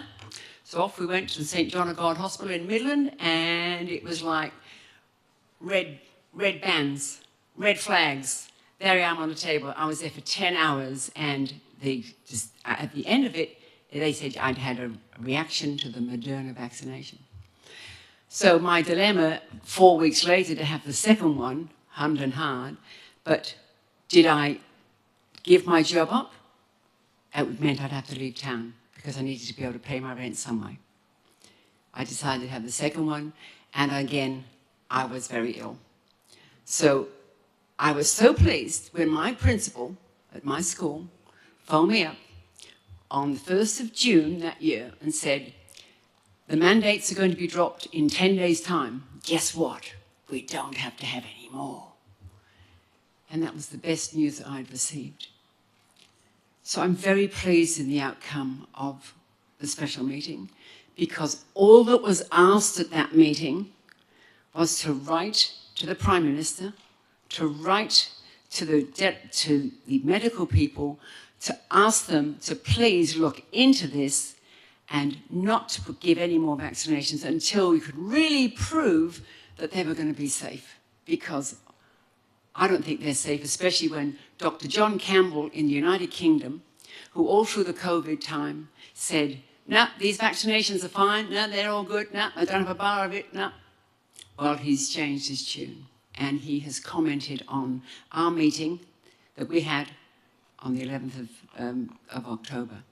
He's on YouTube. I say, "Dr. John Campbell, please look him up. Please read it. Do your own homework." I know that when I was a 10-year-old kid in the United Kingdom and I had to line up in school and have a polio vaccination, I ran home because I was terrified. I could see all these kids having these vaccinations, these injections. But you know what? I found out later in life that there'd been 15 years in the making of that vaccination. And I went to school with kids in calipers, in wheelchairs, etc. So there is a way. Let's hope that we do the right way. Thank you to the councillors that supported this. I ask other councillors, not only in our council, but in other councils, to please do your homework, and I do hope it continues to go worldwide. I hope so. I really do hope so. But I'm going to finish off on a couple of things. Thank you to Doris and for Kelly Howlett regarding the turtles and the sand dunes. We're going to get a lot more movement down there with vehicles, and I really think that that partnership between the town of Port Hedland and turtle monitoring and Care for Hedland really needs to be on the forefront, because we're going to have a lot of injuries down there, not only for turtles and that, but there's a lot of other people, there's animals, and it's going to be quite busy down the marina. So what's happening with the marina? When is the opening? I've been told on the radio from our CEO of the Pilbara Ports that it's the 29th, Friday the 29th. I do believe that's correct. But can we please have some more info? Can we have some information out so we can get used to this? So we can prepare and have a celebration that day, what the celebrations may be. Whether we'll have celebrations down there and go home and have a backyard barbecue or something, whatever. Please, can we have the information? I would like that. And when I went to look at the yacht club and the marina, just only last Thursday, I drove around and thought, oh, this is looking good. Gee, the marina's pretty small compared to what it was supposed to be. Yes, it's been scaled down, but we still have a marina. We've been waiting for it a long time. I was a member of the yacht club, and it is a disgrace at the moment to see that what disrepair it's in. It's an eyesore, and during all of the marina build, it has been like that. Didn't anybody want to put one drop of water on that grass just to keep it green? One drop of water on all those palm trees, which we as members gave, planted, looked after everything when the different committees that came along continued to do that. It is a disgrace. There's green grass next to it. So when you go down there, have a look at the yacht club and have a look at the green grass next to it. This is sending a message, people. We need to do something. It should not, I see it's in the agenda again tonight. I'm sorry I'm holding everybody up for talking about this. It's in the agenda tonight. Why is it in the agenda tonight? Why is it being brought back so early? This should be a community building with the community of the town of Port Hedland and the community. This should not be commercially out. Why should we be pushing things aside when it's part of what we have down there? This really needs to be looked at. So please, also, the mango trees in Stephen Street, I've asked many times, could you pile some water on them where the retirement village used to be, because there's nothing being piled on there. Please do it, because they're dying. So thank you, everybody. Thank you, councillors, for what you did on the special meeting. I really do appreciate it. Thank you very much. Thank you, Jane. Do we have any more public statements at all? Yes, please come forward, state your name and address. Thank you. Declan Rowman, 101 Athol Street. Good evening all. I am the Vice President of the Hedland Water Supply Association. I'm here to speak on behalf of our President, Kristen Walls, and the Executive Committee and our members. The Association would like to express its thanks to the town for town's plan to modify the development of Sheesh and move forward with the aquatic centres as a standalone priority. In this meeting's agenda, we've noticed that the need for a site analyst and the selection for a new centre with several potential options around South Hedland listed, including the existing South Hedland Aquatic Centre. The Hedland Water Polo Association would like to express our concerns about the possibility of the redevelop and expansion of Shack, and the fact that such a move would result in the current centre closing for many years due to construction while the construction takes place. The ongoing operations of Shack is crucial to the continued running of this association, as we rely on the facility's large space and deep water for our training sessions and games, which are currently 4 nights a week. History has shown us that the association players and engagement falls when the season is relocated to Gratwick, which is insufficient for our space and depth needs. In the lights of Shack closing last year, we have learned the wider community demands on Gratwick's clash with our need to run our association efficiently. Competitive competition for lane booking with other pool users and space constraints meant that we couldn't run our season to cater for our youngest players those aged 5 and 6. As the largest summer sport in Headland for our kids under 12, we have a long and bright future of water polo in Headland, but we need the Council's consideration when making decisions about the next steps for our sporting infrastructure. The association hopes that the town will consider the future of local sport associations when they are making the decisions about the site for the new facility. Thank you. Thank you. Are there any more public statements at all? Yes, you come forward, state your name and address. Thank you. Good evening, John Ashton, 11 Spoonbill. This is going off further on the special council meeting that we had. I'd like to thank you, Mayor Carter, councillors and everyone present today. Since 2019, we've faced unprecedented times. The COVID-19 pandemic brought immense challenges. And in response, governments worldwide took steps that changed the lives of every one of us. But with these mandates came harsh divisions that none of us had ever anticipated. We were told that we must take an experimental vaccine with little room for questioning. It was time when some of us felt compelled to ask, is everything truly in the best interest of public health? Or are there issues we are ignoring? These questions came from a place of care, not defiance. We sought to protect our loved ones and our community. And yet, for expressing these concerns, we were often met with names like anti-vaxxers, conspiracy theorists, nutters, cookers, granny killers, and on and on. Many of us faced ridicule, ostracisation, and even lost our jobs, livelihoods, and at times our homes.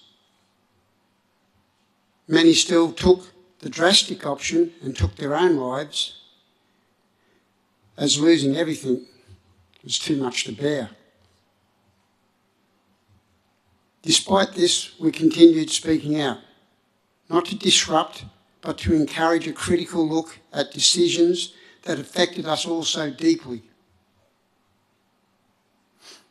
Many of us protested with hope and a firm belief that we could together come to understand and uncover the truth of these mandates. Yet, those of us who asked these questions were often treated as if we were the enemy. As if asking for transparency and compassion threatened the health and the unity of our community rather than strengthening it. Today, I stand here to ask, can we finally move beyond the us versus them mentality? Could we not join together with respect for our shared concerns and hopes to seek answers that bring everyone peace? If there is nothing to hide, then there is no harm in open, honest discussion. We have to exhaust every avenue, embrace transparency, and come together as one community committed to each other's well-being. After all, none of us is the enemy. We are neighbours, friends, and family.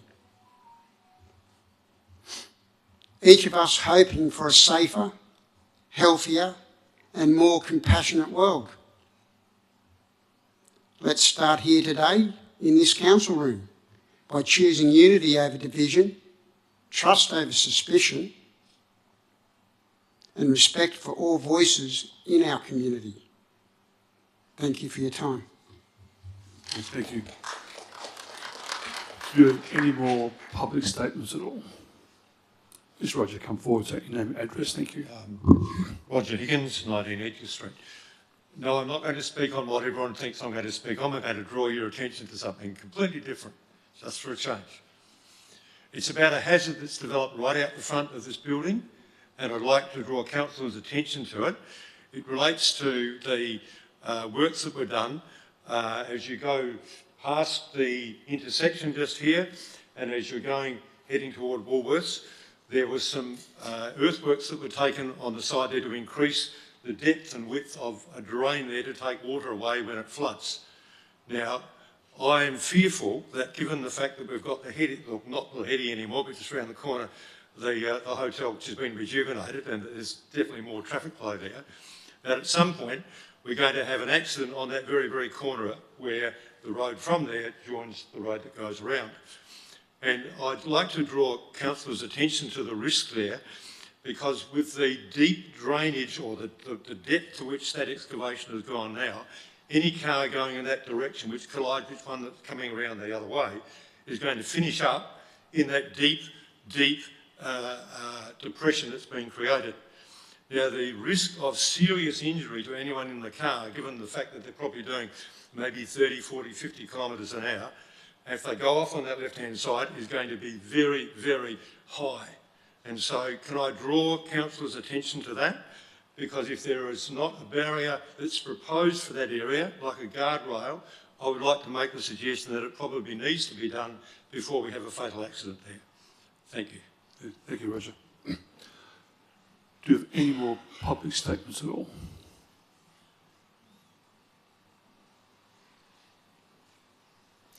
Yes, you come forward, say name and address, thank you. Jodie Clune. Put the mic right down. That's it, thank you. Jodie Clune, 23 Somerset Crescent, still new, South Headland. I just wanted to, once again, just read sentiments that have been happening this evening. I know it sort of like feels like we're banging on a bit. And I think probably if Roger Cook had not sort of been so disrespectful, I think probably I wouldn't be worrying about it. Look, when it does come to the health policies, I look at the Port Hedland website and you have the World Health Organisation in the very first paragraph. Now, the World Health Organisation, I'm not sure if everyone is aware of them, but they are a lovely international community that have really been the orchestrators behind the lockdowns, behind the mandates, behind a lot of the strategies that we've implemented. And the simple fact that the people of Port Hedland have had Roger Cook, their Premier, come down on them and be just so disrespectful, I really think needs to be sort of called out. And, I'm really disappointed that one of our leaders would really come to that point. For me, coming into a new place and hearing what people are doing in this town is amazing. It is local and that's what it should be doing. We start off with federal government and then they look after the state government who's meant to be looking at us on the state levels, and then we've got our local governments and you guys are meant to be, doing the jobs of not just your rubbish or all the rest of it, but it's business. It is community. I actually owned a dancewear store in Queensland and it was the best time of my life. As a dance mum, I had an amazing time, and I can attest how hard these girls work, and they do it for the love, absolutely. An absolute shout out to you guys, I get you.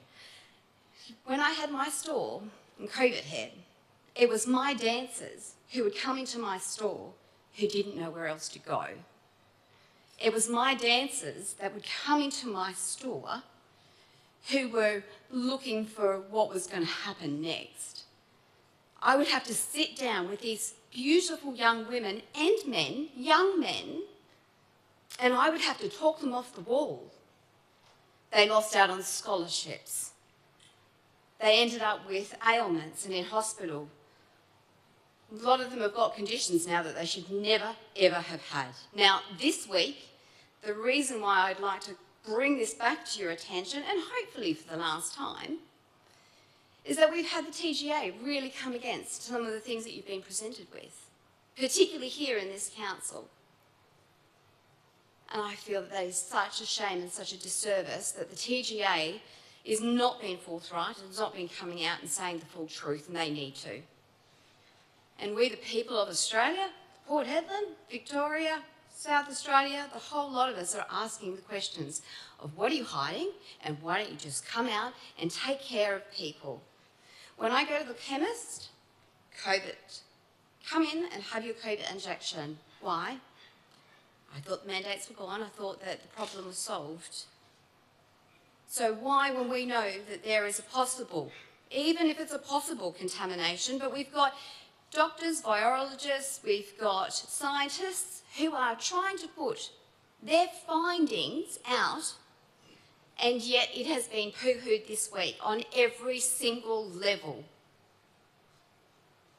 I would like to put this back in front of your eyes, in front of your ears, because on this local level, you will see the lives affected by a state and a federal outcome.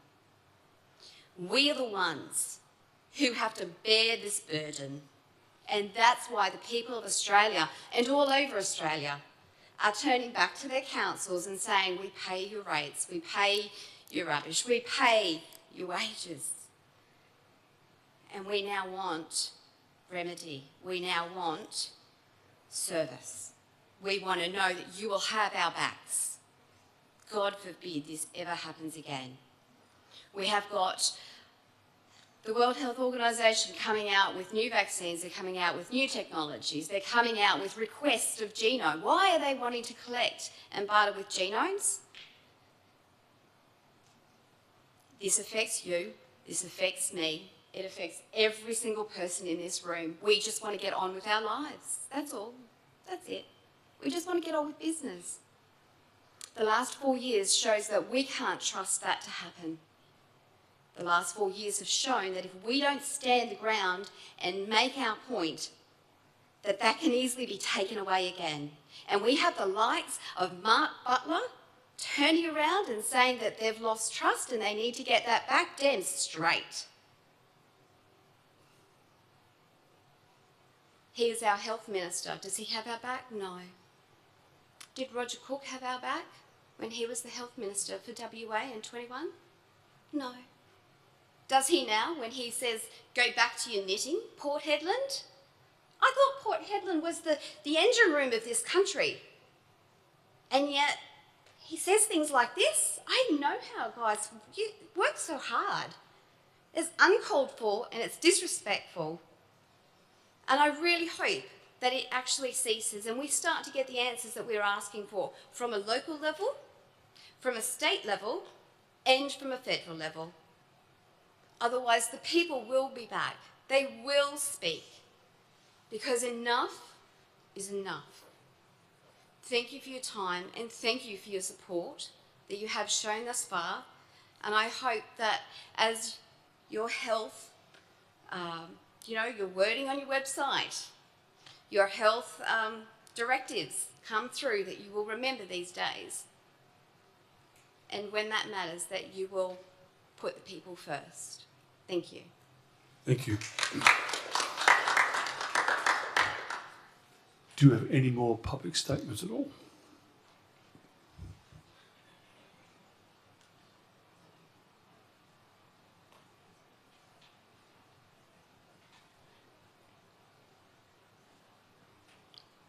No? Okay. I will close public statement time at 7:25 p.m. Yeah, we're going to have a cover break for 10 minutes. Thank you.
Members of the public, directors, thank you. We'll restart the meeting at 7:35 p.m. Okay, 6.3, petition, deputations, presentation and submissions. We have one deputation, I believe. Is that right? Are they still online?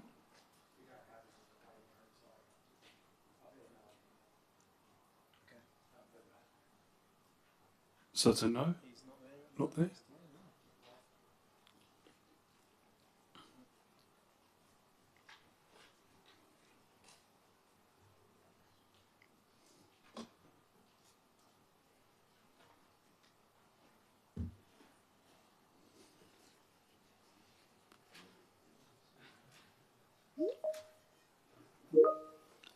Is there? Okay.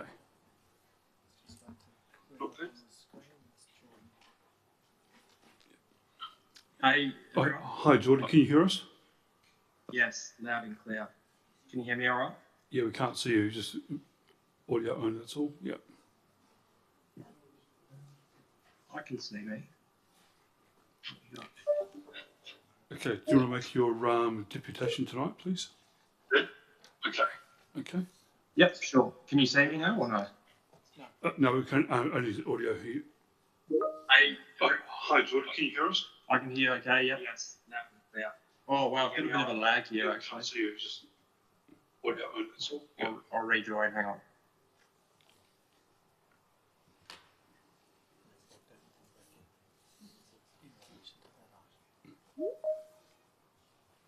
For councillors and for the audience, the deputation tonight is relation from Result Group from 12.3.3, which is lot 601, which is on tonight's agenda. Jordan Bush will be giving a deputation. Guys. I think that's better. Can you guys hear me okay now? Yeah, we hear you fine, no problems at all. Yes. Okay. 12.3.3. Thanks, everyone. Yeah, good evening. My name's Jordan Busher, as mentioned. Sorry, Jordan, can you just hang on just 2 seconds? Sorry, we have one of our councillors who has a financial interest and is going to leave the room. Okay, thank you, Debbie. Thank you.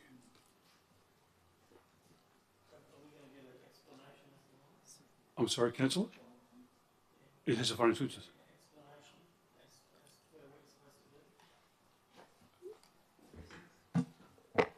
Righto. So as per section 12.3.3 on the last conversations we had with the group, they indicated that BHP would be the main proprietor of this said development. So therefore, I'm going to just declare an interest because it's safer to do so than it is not to. So, and myself being a major shareholder within, I'm not the major shareholder, but a shareholder in BHP, I wish. Okay, thank you, councillor. Thank you.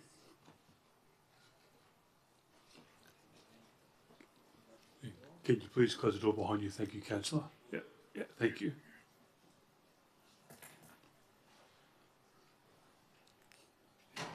Mr. Mayor, did we lose Flo? Flo will be still dropping in and out. We've got to. Is she still with us? She left the meeting now. When we came back. Okay. Yeah, Right, thanks. that's okay. We'll make a note of that time, please, at 7:39. Thank you. Okay, Jordan, over to you. Thanks, Mr. Mayor. As mentioned, my name is Jordan Busher and I'm representing Resolve Group regarding item 12.3.3 relating to lot 601 Corolla Court, South Hedland. This is a regional development assessment panel application for the proposed tourist development and workforce accommodation. I'll try and keep it brief. Just wanted to provide a little bit of an overview and really I'm excited to present an important development project for South Hedland that we believe will bring a significant benefit to the community.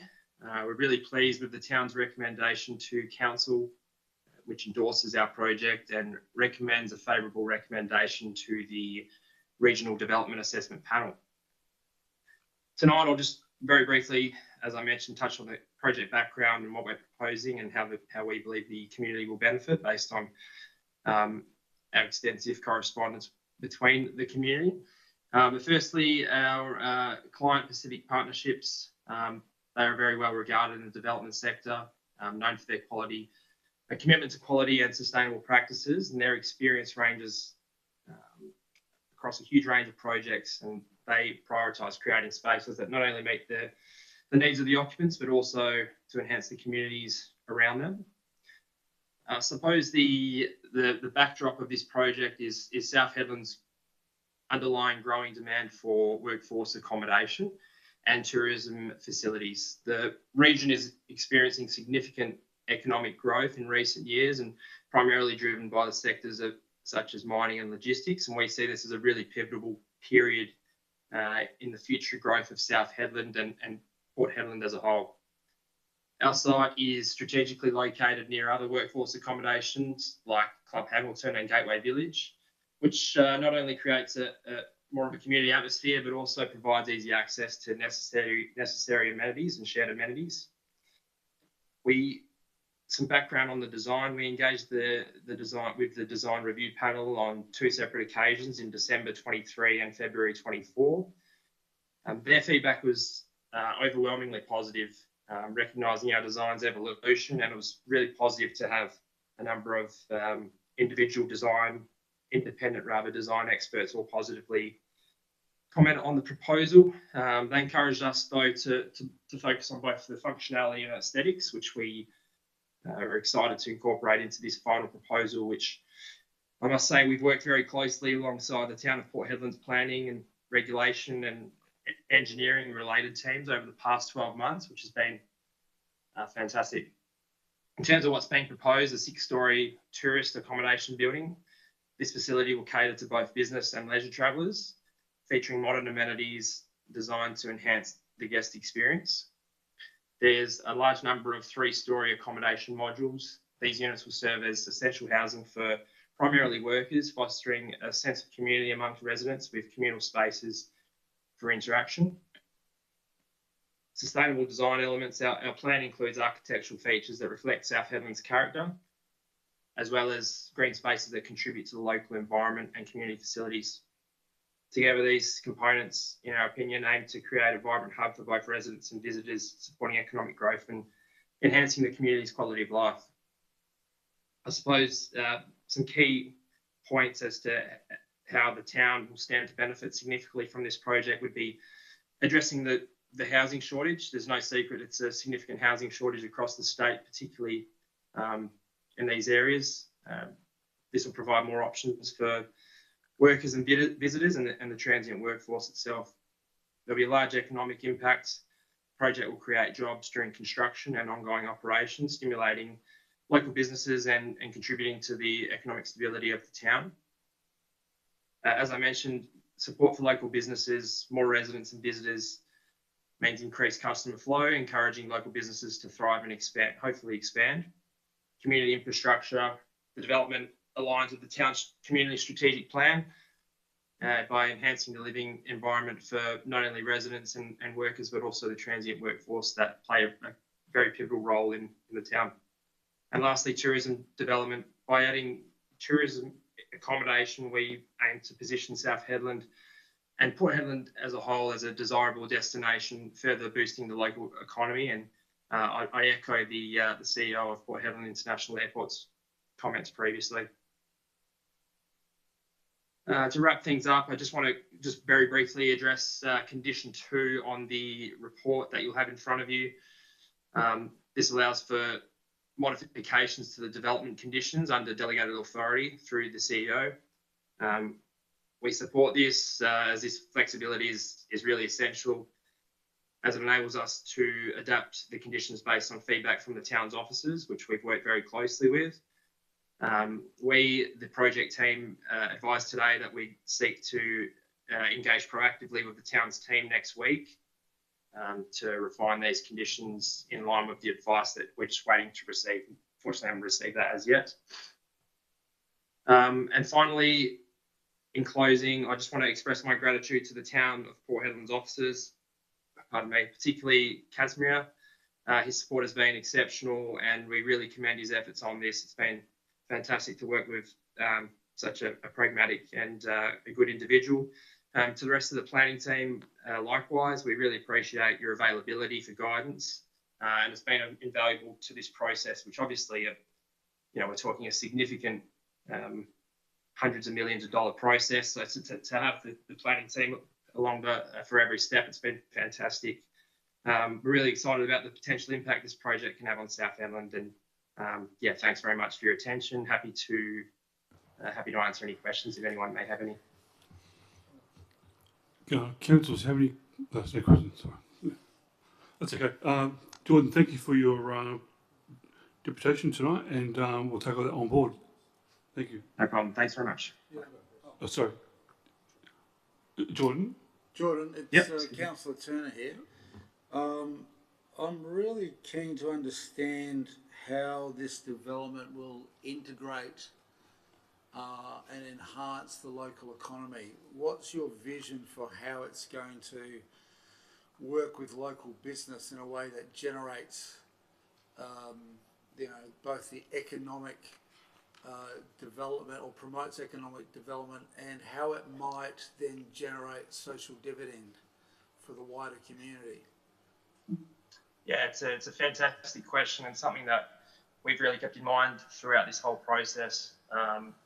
Firstly, I'd say that by offering places of commercial lease to the public, it allows for local businesses to possibly expand and operate out of the facility, as there will be some community facilities in this location, and there'll be a significant amount of local and transient workforce who we envisage will leave the establishment and service those local businesses that you mentioned. That's your question, Councillor. Any other benefits? Any other social benefit? There's actually a social impact report which should be attached to this report, which actually goes into extensive detail as to how the project. I'd love to sit here and go through it with you. I can take this offline and provide some clear direction if that helps. Sure. Okay. Okay. Thank you, Councillor. Jordan, can I just ask you a question about the staffing for this complex? How many staff do you think it will actually accommodate, and how many local people would you be employing? It's a fantastic question as well. I don't actually have that figure on me right now. I'll have to take that on notice as well and provide that to you tomorrow if possible, Mr. Mayor. Okay, that's great. Yeah, thank you. Councillors, any other questions? No. Okay. Thank you, Jordan, for that. Thank you very much. Thanks, everyone. Good night.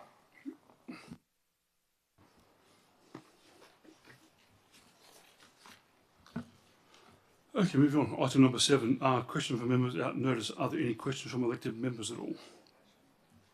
Oh, sorry. Yeah, sorry. Ash. Good to go back in. Yeah, sorry. What's forgotten?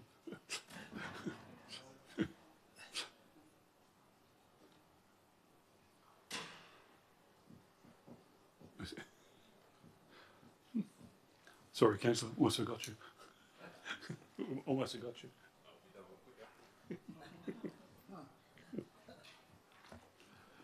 Yeah, thank you, Councillor. Okay, so item number 7, question without notice. Are there any elected questions of elected members at all?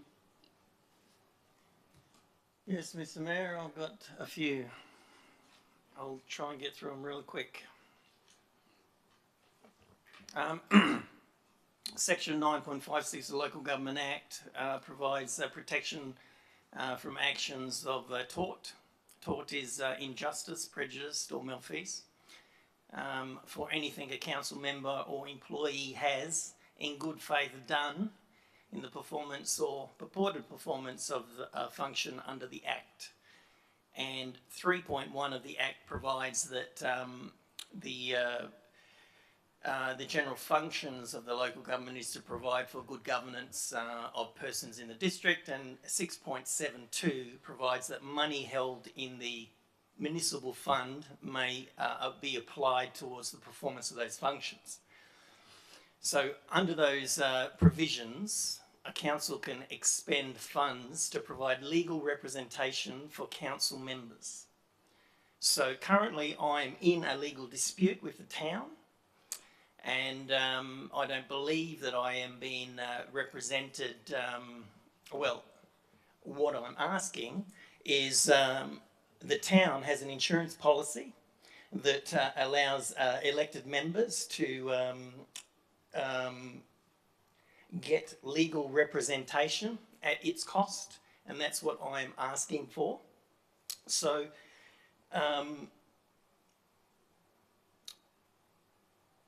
Mr. Mayor, I would like something done about that, and if it is not done, I will be funding it myself and then claiming those costs back off the town like I have done previously, and the town has paid for it. So it's probably better that you know, we do this through the town's process that is allowed. Now, can I get you to take that on notice, and can I get an answer to that as soon as possible, Mr. Mayor? And I don't want it passed over to the CEO. No, we'll take it on notice. Thank you. And Mr. Mayor, can you give me some idea of you know, when I might get an answer? You know, I'm thinking you know, a few days. 7 days? No. 7 days is fine. No, Mr. Mayor. 7 days is okay. Mr. Mayor. Yes, Councillor. I said we're in legal dispute currently. All right. There are time limits, you know, that apply to this, and I'll just get my own legal representation, and it will be the top lawyers in the state. So I would say that you know, if you can give me, you know, say 48 hours. This is not a hard situation. Okay, so it'd be better if we do it through the proper avenues. So is 48 hours good enough for you, Mr. Mayor? How does Tuesday sound? Okay. Look, it's three working days. Mr. Mayor, I'll move on. Yes. Thank you.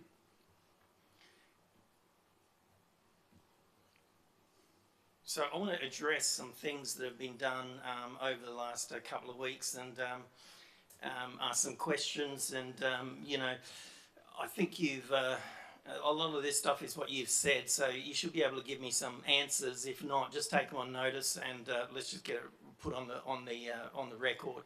So you did an interview with Gary Asheed from 6PR. Gary stated that the doctor we got advice from was a vet. Can you explain to me why you didn't correct him, considering that you should have read the details in the report that was presented to council? And did you actually read those details? So did you know what his qualifications were? And why didn't you correct him? I'll take that on notice. Thank you. That one. Okay. My next question is, the Premier stated that the town should stick to its knitting and stay focused on its services. So can we get a response from the Premier? This is very important, to explain why his government legislated the COVID-19 response into the LGA, the Local Government Act 1995, in Part 10, provisions for COVID-19 pandemic.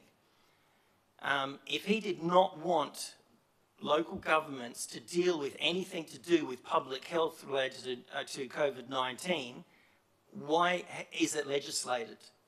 Can we get an answer from the Premier on that, Mr. Mayor? Yeah, we'll certainly take that on notice for you, Councillor. Thank you. Yep. Yeah, I understand you're going to take it on notice, but you know. I'll take it on notice. Thank you. And are we going to ask that question of the Premier, Mr. Mayor? As I said, Councillor, we'll take that on notice. Thank you. Next question. Can we get a response from the Premier in relation to his comment about the council going completely off the rails when his Labor government legislated within Part 10 of the Local Government Act, and it states in Part 10, 10.4, suspensions of local laws. So it talks about what we can and can't do with local laws. But what's interesting of 10.4.3 is a local government can make resolutions under Section 1 only if each of the following conditions is satisfied. Obviously A is satisfied, but B states the local government considers that the resolution is necessary to deal with consequences of the COVID-19 pandemic. So in my opinion, it's completely relevant what the council did on the night. So can we get an answer from the Premier in relation to that section of the Local Government Act that the Labor government has legislated within the pandemic era, Mr. Mayor? Okay, thank you, Hazel. I'll take that on notice as well, thank you. Okay, thank you. So a question asked of you by Gary at 6PR, are you concerned that the state government can intervene and dissolve the council? And your answer was very concerned. Given that that I've just explained that the COVID-19 pandemic details are in the actual Local Government Act, what's your response to that, Mr. Mayor? I'll take that on notice, thank you. There's not much that you can answer me on this, but I'll keep going. There's a few more.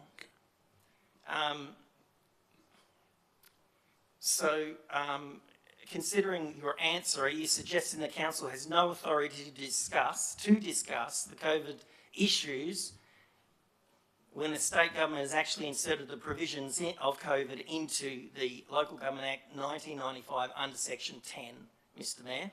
Yeah, on notice, thank you. Yep. You've also stated that council members are bringing their own personal agendas to council. Can you explain how this is a personal agenda when the COVID-19 issues are written into the Local Government Act 1995, Mr. Mayor? That was my personal view. Thank you, Councillor.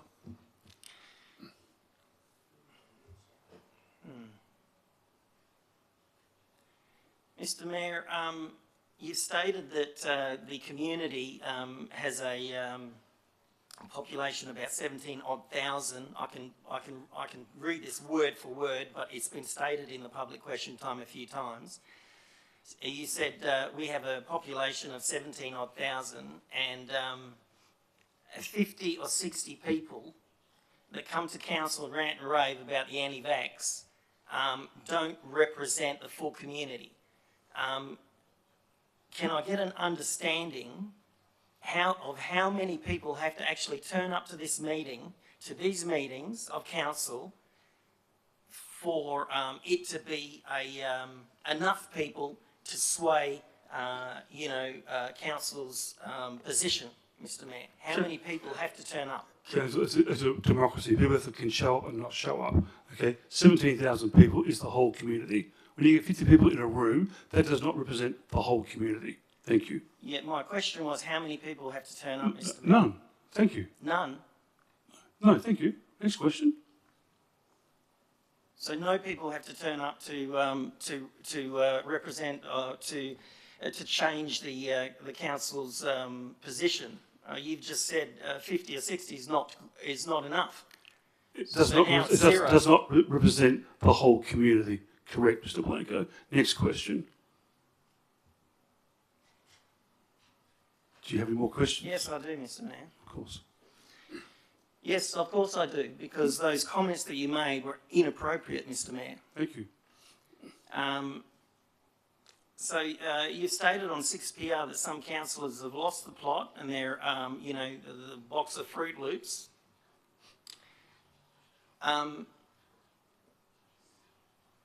Have you?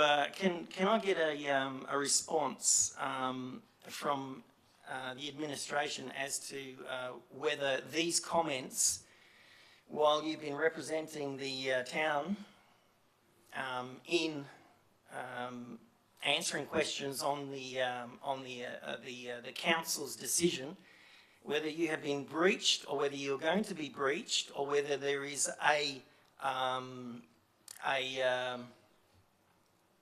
plan to breach you on the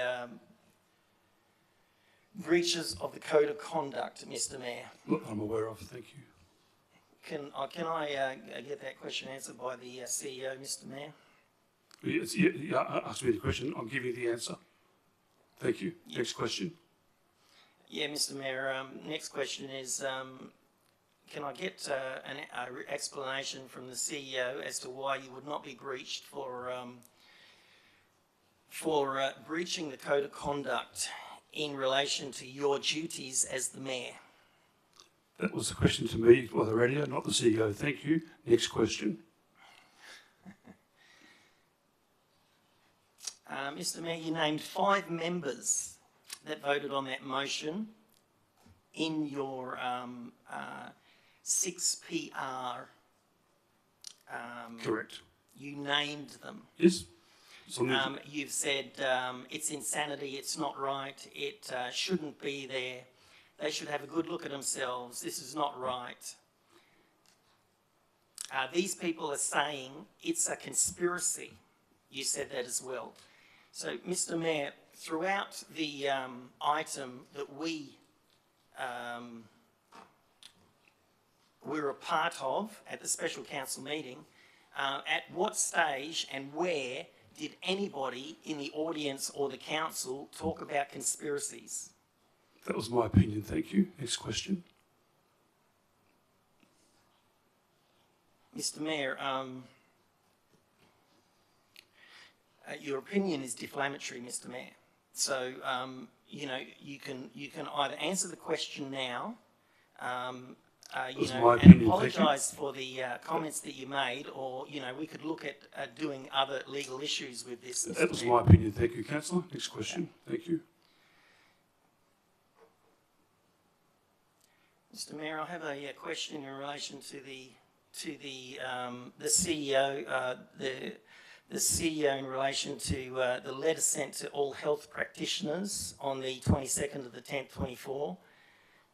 With the CEO's signature at the bottom, he states, this is on the bottom of the letter, he states, please note the Therapeutic Goods Administration has since provided advice related to the information provided with this letter, and it is and it confirms and its confirmation of the safety of COVID-19 vaccines. Now, Mr. Mayor, I have read the statement released by the TGA on the 18th of October, and it seems to me that the TGA has released a series of false and misleading statements because it's failed to include any scientific research to support the TGA's statements. As a matter of fact, there's been further information released that opposes the TGA's response, and indicating that there is no evidence or research that is available that supports the TGA statements. So we already knew this prior to the meeting. So in light of the CEO's comments to practitioners, you know, I'd like to get a copy of the scientific papers from the TGA that supports their statements on the 18th, and also so the technical papers that obviously support their TGA's statements, because we have asked for that and they have not provided anything. And can I get an explanation from the CEO as to why these comments were added that were not approved by council within the motion passed, which clearly went against the expert advice that was presented at the council meeting on the night. So can I get a response to that, Mr. Mayor? I'll take that on notice. Thank you. Okay, Mr. Mayor. Obviously, you can't answer anything, but what I'd like to say, and then I'll conclude, is I want to say to all people that are on the fence on this subject, look, I received the vaccination, and I've said that constantly over a number of years. I made the conscious decision to allow my girls to take the vaccine based on government advice. Now, I've just finished a book that covers the Pfizer papers. The book was released, the Pfizer papers were released by court order in the US, and the book was called The Pfizer Papers and edited by Naomi Wolf. I finished that yesterday. If people out there really want to know what Pfizer actually did to get this unsafe vaccine approved for rollout across the world, the book evidences the process and translates the Pfizer documents in short. Point of order through the chair. I will reference question from members, section 8.1, subsection 4. Every question and answer is to be brief and concise. It is not to be accompanied by any argument, expression of opinion, statement of facts, or except to the extent necessary. I would request you to rule, Presiding Mayor. Thank you. Thank you, Mr. Mayor.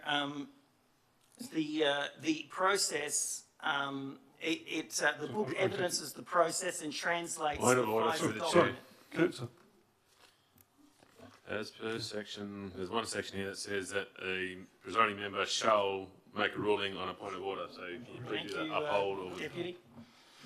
Yeah, I upheld it. That's right. What is the ruling, Mr. Mayor? Upheld. Motion of dissent. Is there a seconder? Seconded. Okay. All those in favour?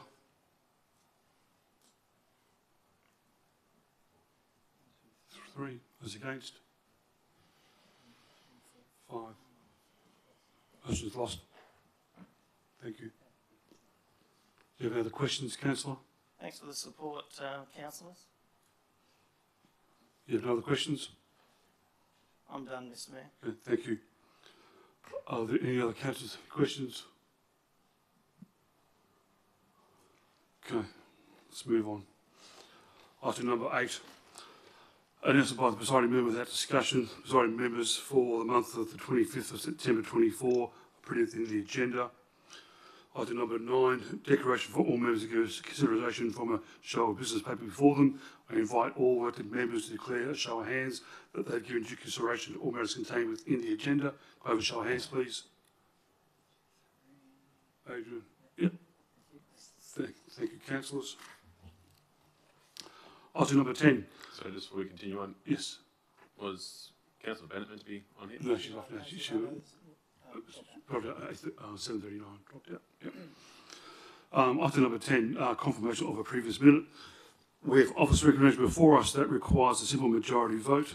The council confirmed the minutes of the ordinary council meeting held on the 25th of September 2024 are true and a correct record.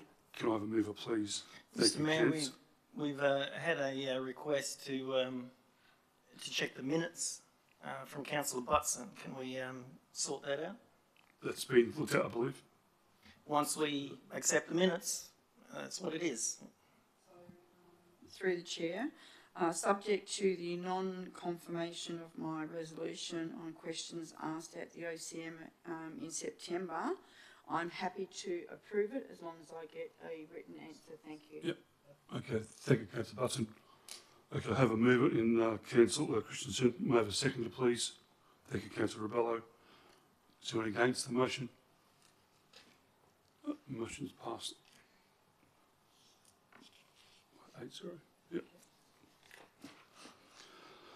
Before we move on to reports of officers. We've got a special council meeting minutes as well, Mr. Mayor. Should be a second one in there. Is there a second one? Yeah. On there? Yeah. Okay. Sorry, yeah. We have also recommendation to confirm the minutes of the special council meeting held on the 11th of October 2024 are a true and a correct record. Can I have a mover for those, please? Thank you, Councillor Rebello. Seconder. Councillor Rents. Is anyone against? No, motion's passed. Thank you, councillors. Okay, before we go on to reports of communities and officers, I remind members of the public not to take any action on the council's decision on the items of this evening's agenda which may they have an interest in. Informed in writing by the town has been received. Decisions are made that this meeting can be revoked in line with Local Government Act 1995. Item number 11, reports of communities. 11.1 is nil. Item number 12, reports from officers. For the benefit of the public interest, item number 12.3.4, extension of time to development, workforce accommodation, lot 9008 of the Great Northern Highway in Port Hedland has been removed from the ordinary council meeting on the 20th of October agenda and will not be considered tonight. Mr. Mayor, which one is it? It was actually 12.3.4. It was the NGM work camp. Yeah, that's been withdrawn. I'd also like to remind of the following agenda items as shown on the screen to be decided on block by council, which means that these items which do not require a decision, do not require a decision or decision to be made in favour. There are items on the decision tonight. Ask council to remove from the list. Please speak now. I believe we have 2 items already been removed. Do you have a printed copy? See your email, councillor. Can we see them all, Tom? Just make it small. I see that. Oh, is that it? Is that all of them? That's it, yes. Okay. Councillor Arendt's requested those two. Yeah, Councillor Richards, 12.3.2 and 12.3.3 out of the en bloc. Yeah, yeah. The total listing is out, and the lot 601 is out of the en bloc items. So on the screen, that's what's left on the screen.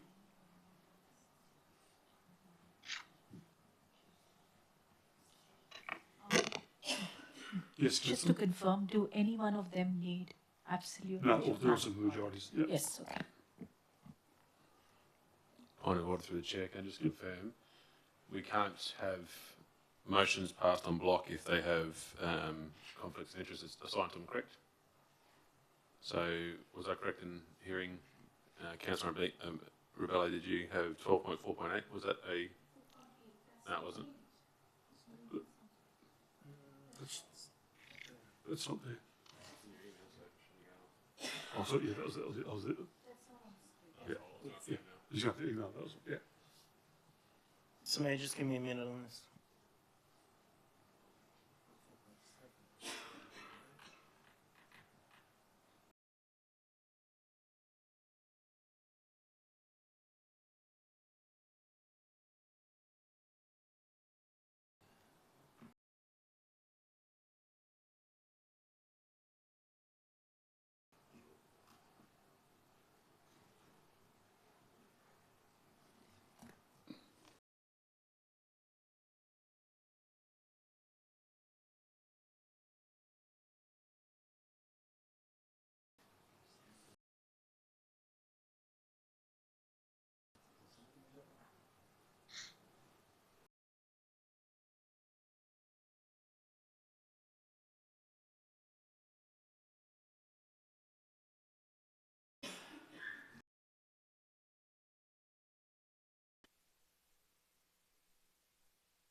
Of 12. First time I've done it, but it's just really annoying, mate. So you want the item pulled out of en bloc? Item? Yep. Okay.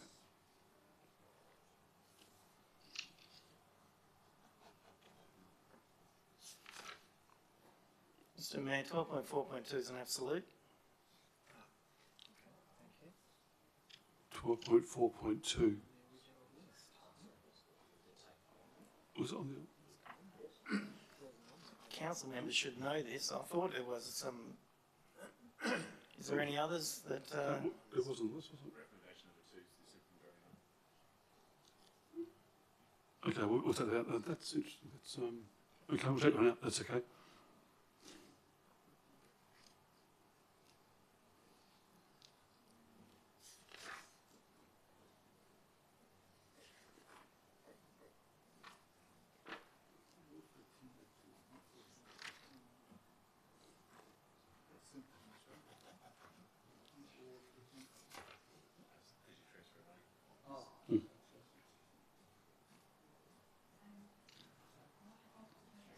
Thank you, Mr. Mayor. That's it. That's all right. Just Councillor Rebelli? a recommendation, again, it depends on what council feels.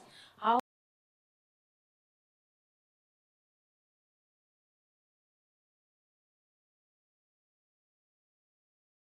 if everyone... 15 grand. Mr. Mayor?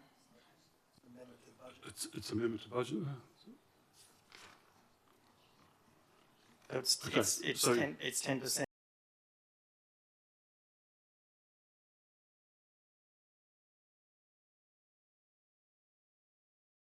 $1.1 and 12.4.8. Hang on, Mr. Mayor. There's It's gone. Oh, sorry. That's right. Okay. Sorry. That's it. No.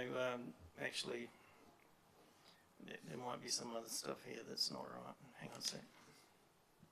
So they've got 6 items now.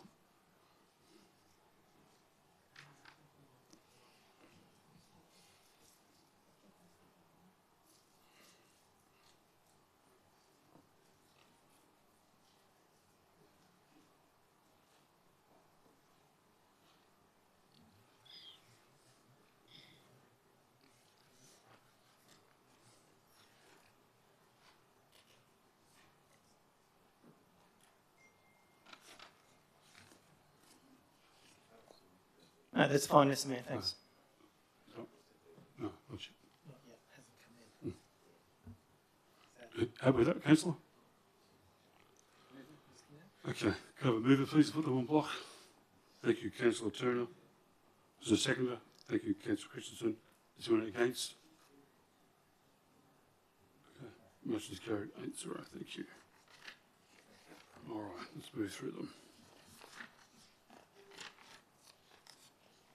So 12.1. 12.0. Fees and waiver charges.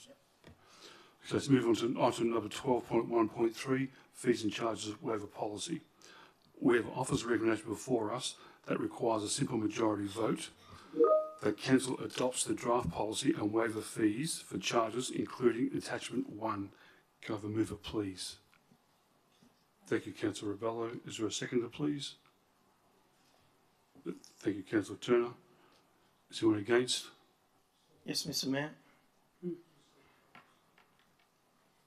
Okay, Councillor Rebello.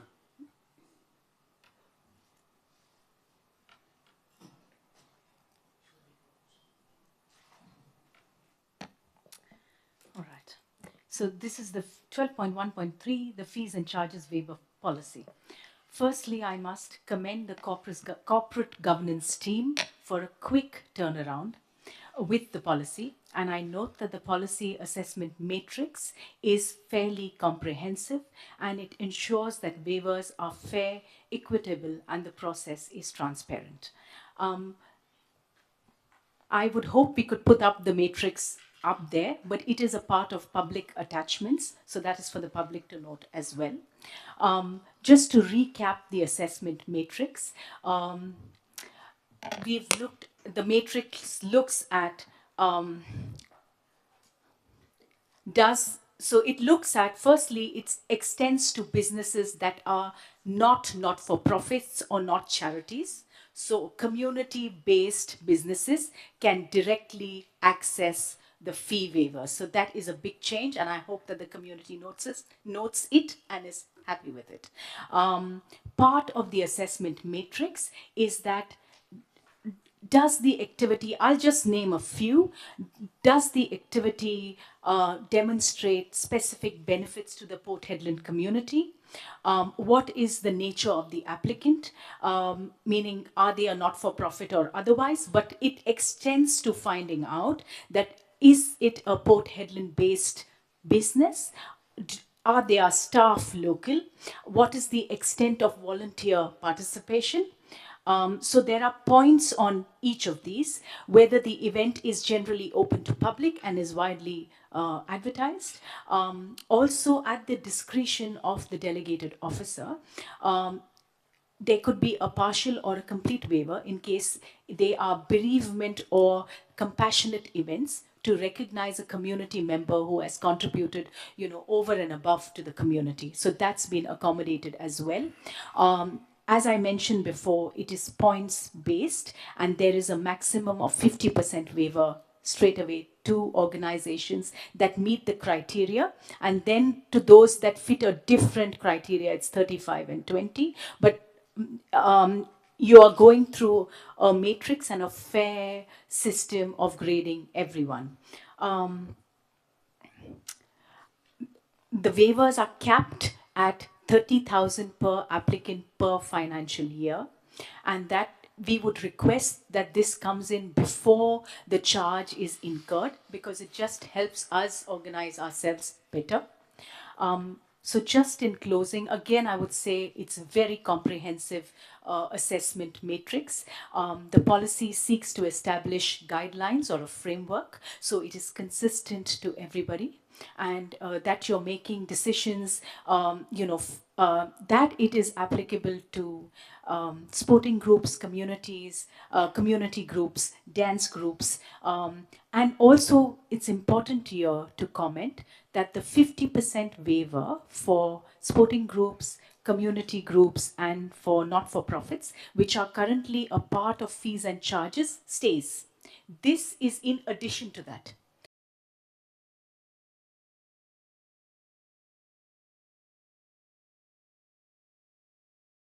Or higher venue. Direction of achieving that, I would hope that Council supports this policy. Good. Thank you, Councillor Rebelli. Councillor Turner. Sharing the same sentiment, I think what has been provided is comprehensive. It provides a clear and consistent approach.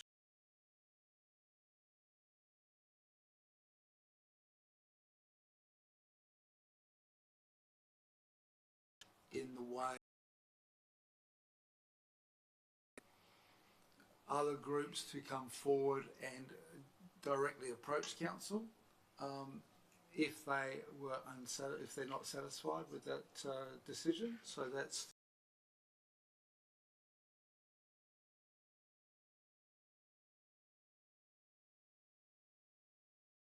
groups.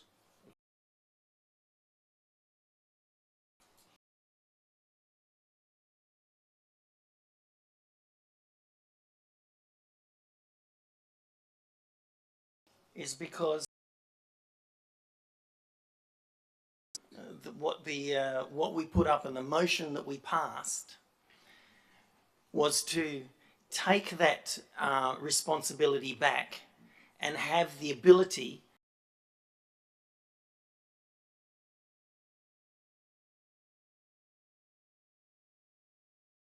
to do that, is because operating their non-for-profits or dance clubs or whatever they're doing in our facilities. Okay, so what we need to remember here is that by approving this policy, it does absolutely nothing. All right, the same charges are going to be charged to the residents of the town, the dance groups and the non-for-profits. You know why? Because we still haven't changed the fees and charges. Okay, we haven't changed them by absolute majority. And that would be the requirement, to lower. And like I said previously,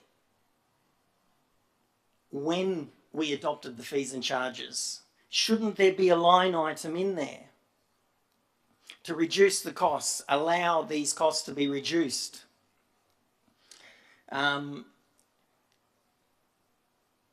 Significantly. And the administration has said, yes, it's already in there. And it was stated it was 50%, which was what was there before. So nothing has changed, all right? And these charges still remain too high. So I believe that we should be putting the fees and charges waiver back into the council's hands. I'd much rather see that happen. I'd much rather that delegated authority be removed from the CEO, that enables the council to then make a decision on waiving the fees.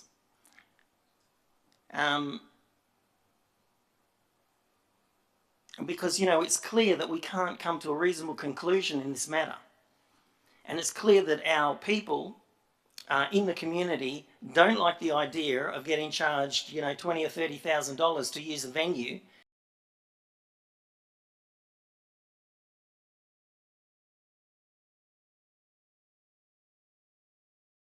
Graded by the people, not don't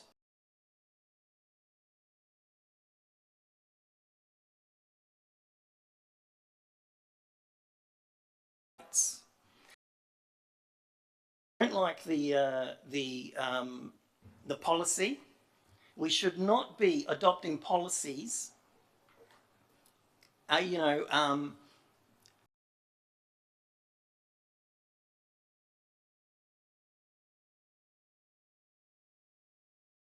council should agree.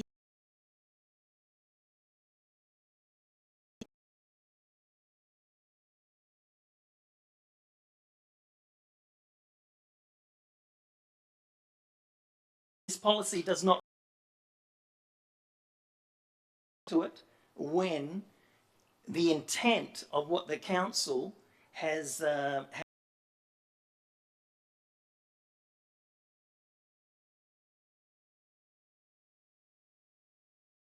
let's in, and then they come and see us, caning us because they've been engaging with the administration. Let's take it back and let's see how that goes.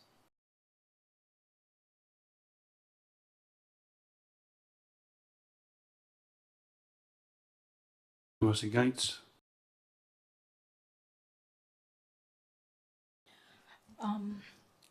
Councillor Blanco's concerns, I'll try and answer them or try and address them as best as I can.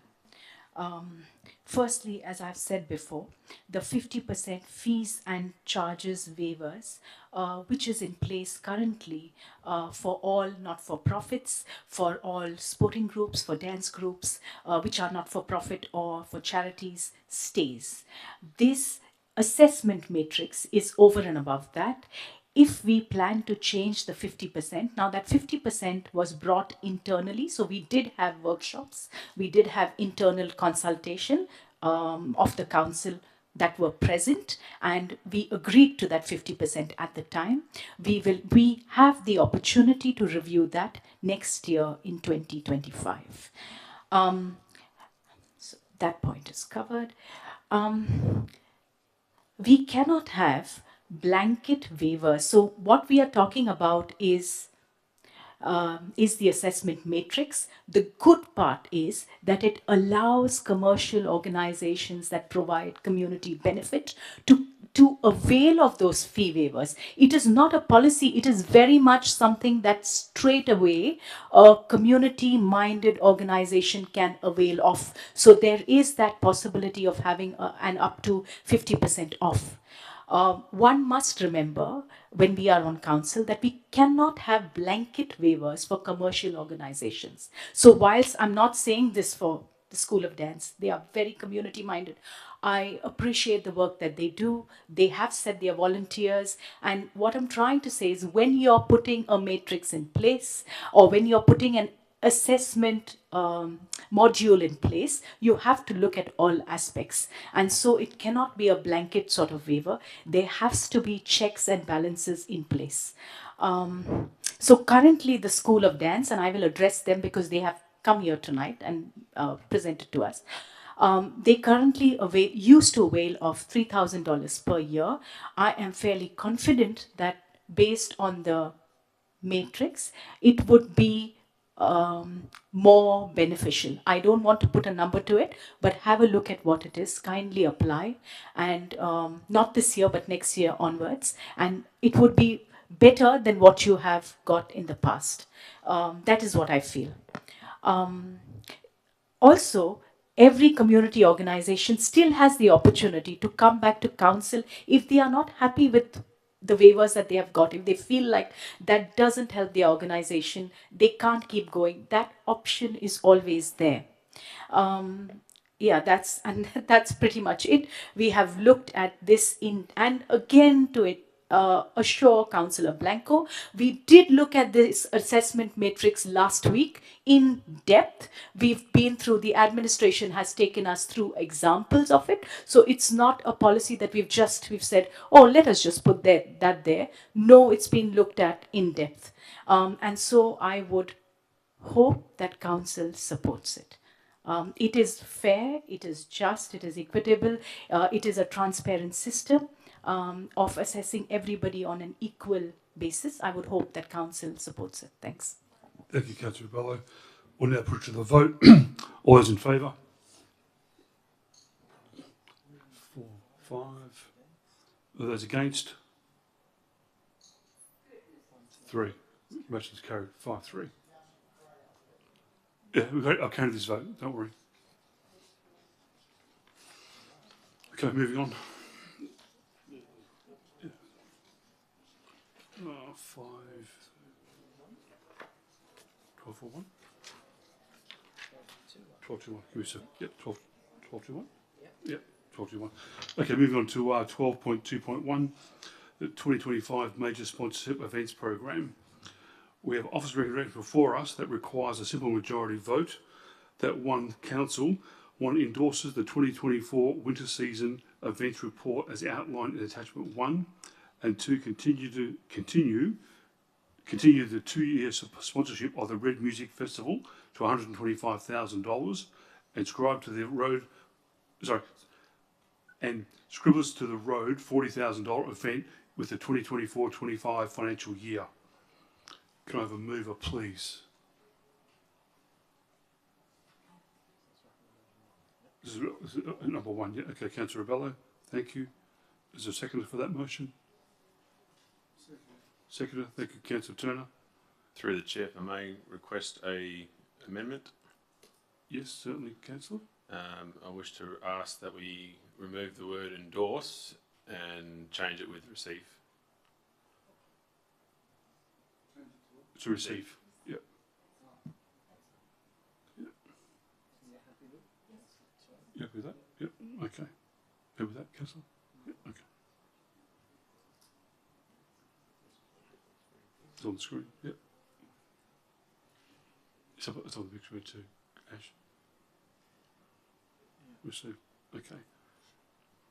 Okay. Is anyone against the motion? About the original motion? Amended motion? The amended motion, yes. Okay, thank you. We'll go back to the original motion. Yeah, put it back. No, you both agreed. You agree. That was it. Yep. Accepted it. Yep. That's fine. Put it to the vote. Yeah. All those in favour of the first motion? The amended motion? Yeah, sorry. Yeah. Okay. Amended motion. Change the wording. Yep. Okay. 8-0. Yep. Okay. Yep. Okay. Anyone against? 8-0. Thank you. Yep. Done. Version 2. Okay. We offer a recommendation before us that requires an absolute majority vote that Council 1, pursuant to Section 6.81B of the Local Government Act 1995, authorise the Town of Port Hedland to take provision in the 25-26 annual budget for the following event expenditure. A 2-year contract with Lunar Circus for the Spinifex Spree Separation Portion 1 for the delivery of the event management services of the Loco Lounge Show, the 2025, for $267,200 plus CPI index. And 2B, a 2-year contract with Lunar Circus Spinifex Spree Separable Portion 2 services for the Loco Lounge Workshop in the 2025 for $31,333.60. Can I have a mover, please? Thank you, Councillor Rebello. Can I have a seconder, please? Thank you, Councillor Turner. Thank you. Is anyone against the motion?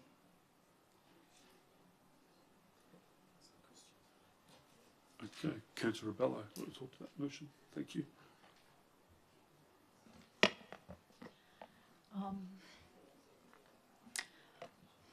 I'll keep this brief.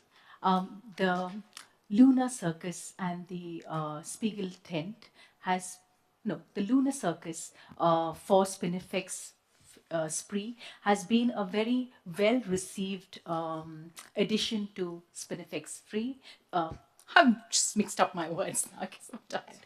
But what I'm trying to say is that both Part A and Part B, the programming was very well received.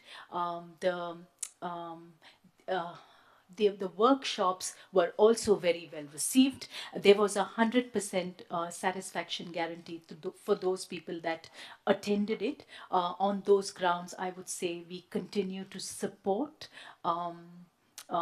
this avenue, and this is something that the townspeople look forward to, and so I would hope that council supports it.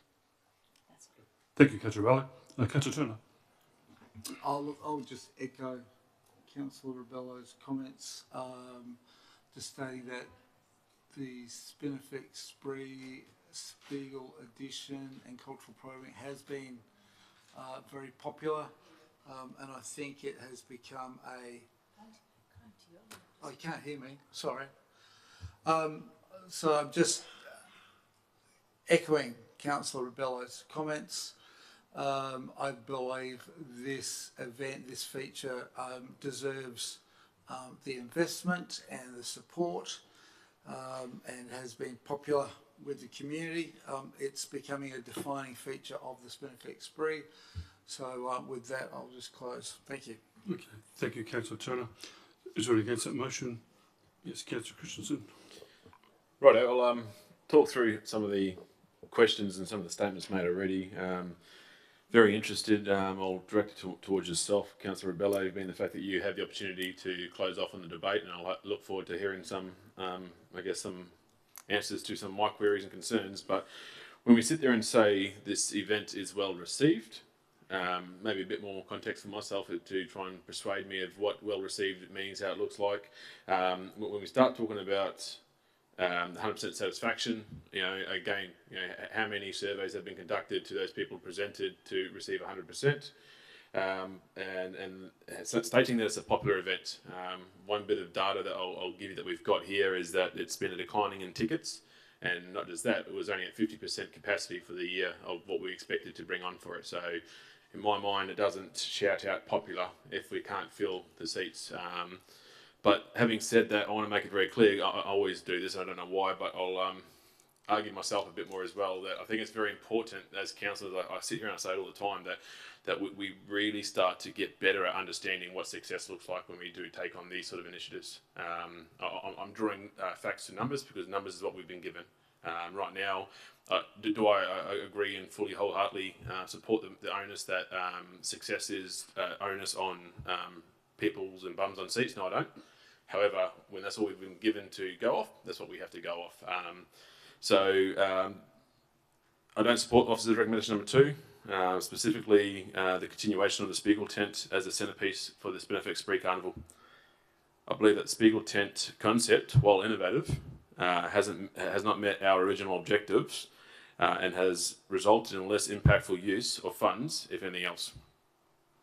I believe that the addition to the Spiegel tent, when it was introduced to us, it had some exciting ability to come from it. And yes, I know it's only still fairly in its infancy stages in 2 years. I'm seeing a regular occurrence of a common trend when it comes to our events and how we move forward with, in my opinion, lack of, I guess, future sight and future direction on what it's going to do, what it's going to become. I draw references to when we lost the Odyssey, when we lost the Northwest Fest into the Odyssey, into the Food Festival, back to Odyssey. It's those sort of the feelings I'm getting. I don't want this to be a 4-year drag and a 4-year battle with the same issues going forth and forth. So I'm a little bit disappointed that the administration has approached us with a, in my mind, a constrained decision-making ability for us. The way I kind of feel about this is yet again, it's come back to being a all or nothing. We either say yes for it or we don't get it. I don't agree that we should be sitting here debating one option. I think, you know, council's ability to make the correct decision is having the ability to have multiple choices and multiple facets in how we, I guess, distribute our funds.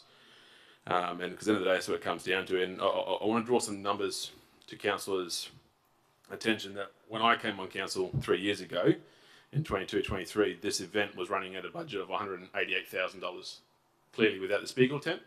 Now, that $188,000, in my opinion, and from what I can see in the numbers, hasn't changed in the last 3 or 4 years for the delivery of the Spinifex Spree as we know it, excluding the Spiegel tent. So when we look at the addition, we are now talking about an increase of nearly $260,000 for one element of an event. Now, when I look at the cost ratio, again, I know Sven, you like a bit of numbers. I've done a bit of a number calculation. I'm sure it's not right because I'm not a good mathematician. But when I look at the Spiegel tent, when we start to consider cost per person entering that location, we had 1,200 members, or 1,200 residents participate, seeing a $249 per person cost attributed to that event. When you look at the Spinny, we're now having $18.65 to each person coming through. And again, I'm just trying to show that with $188,000, we cater for 10,000 people of our community. Yet for $260,000, we're only going to cater for 1,000 people. So while I'll put my hand up, I was one of the lucky ones to go and see 3 different shows. My nieces and nephews have gone to the shows, and again, I'm not sitting there saying that, again, it's not positive for people who do go. What I'm saying is I think that we can get better bang for our buck when it comes to investment. I see a lot of our money going into the infrastructure of a tent. Again, I think that if we wanted to invest that money, we can invest it in a higher quality sort of act and put it on the centre stage like we used to.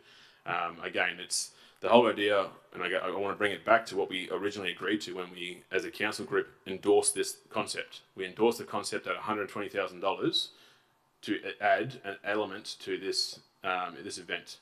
Now, yes, things change over time and we adapt, but again, it was designed to try and attract a specific genre and a specific target audience.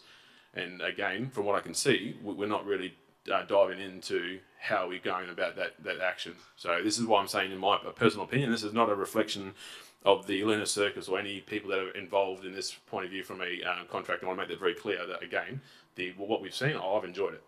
But again, from a business point of view, I think we need to really focus on what is important. You know, we tend to find measurable outcomes and we go, okay, those measurable outcomes have to remain important. I think what we need to do is find out what's important to us as a council to measure success and find a way how we can measure that so we can actually see and track how we are going.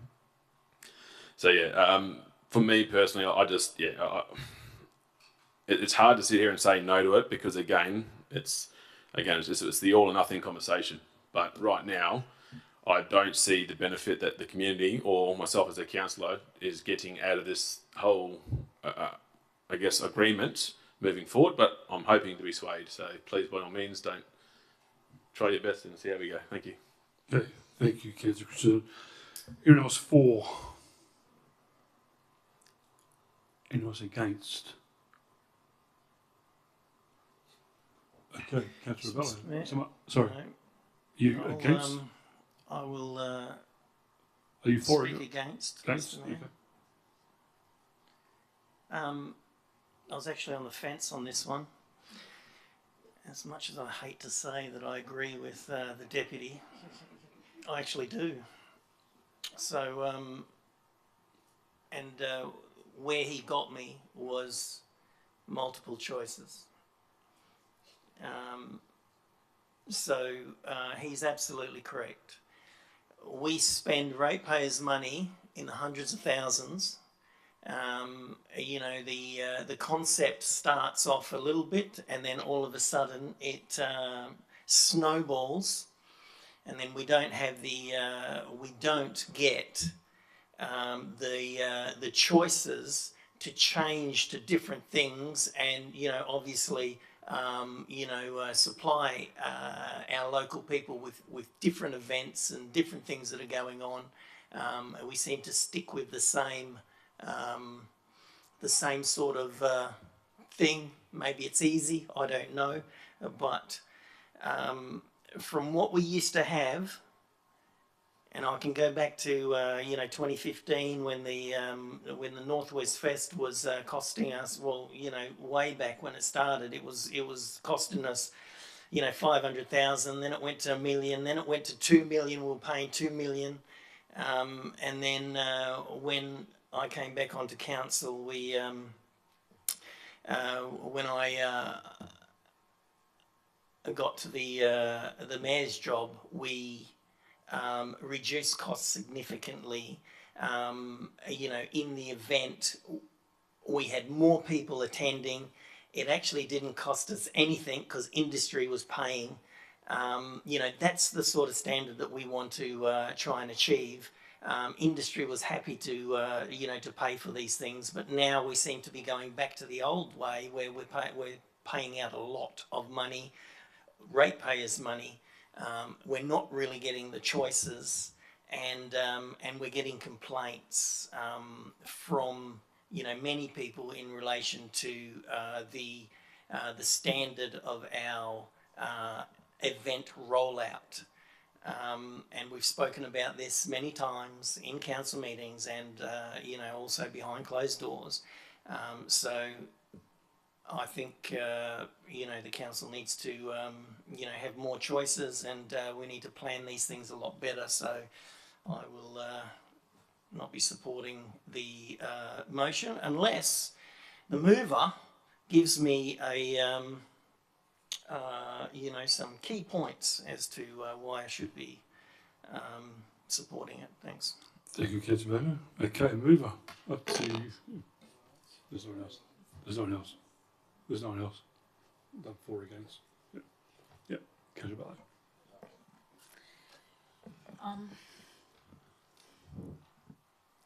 I'll try and answer as best as I can. So when the events report was presented to us, this was some 10 days ago or something, we did give feedback, and this is both, and I'm sharing what happened internally, but this bit you can, that both Deputy Mayor and myself gave back feedback saying that we need to look at our programming. He in particular said that the Spiegel tent was, the intention of it was to draw the 18+ audience. I gave feedback saying that the programming needs to improve further. Those comments were taken on board by the manager, and we are only in the 2nd year of the Spiegel tent. So this is something I would say that we have to continue with it. I would feel, this is my opinion, that we continue with it. Now, it has been very well received. I can tell you for the kids' shows, they were packed. I've not attended, because I have the young children, I haven't attended the 18+. I've not attended those ones, so I cannot speak for it. What I can say, though, is that our feedback has been taken on board rather than scrapping the Spiegel tent completely and saying no to the townspeople, saying that, hey, we do want to improve livability. We do want to give you a different experience, but you know what? This is not working out. I feel like if there is the choice of improving programming, we take that route and we have a look at that opportunity or that option. In terms of numbers, I can quote you with the workshops. There were 18 different workshops. They were very well received by about 270 people. I know it seems like a small number, but it is something different to do in a regional town. What else? I would still feel that every big country event or regional event needs a defining feature, and this event has managed to do that. It is popular. Well, how many seats are we filling? Like you said, Deputy Mayor, everything is not about the monies. It is also about, what sort of intrinsic benefit you're giving to the townspeople. I would say go ahead with this motion. I would hope the council supports it. And I would say that improvement in programming is something we need to look at, and that is something that, and especially the adult programming, and that is something that the manager events has taken on board. So I would hope that council supports it. Thanks. Okay. Thank you, Councillor Bello. Current effort to the vote. All those in favour?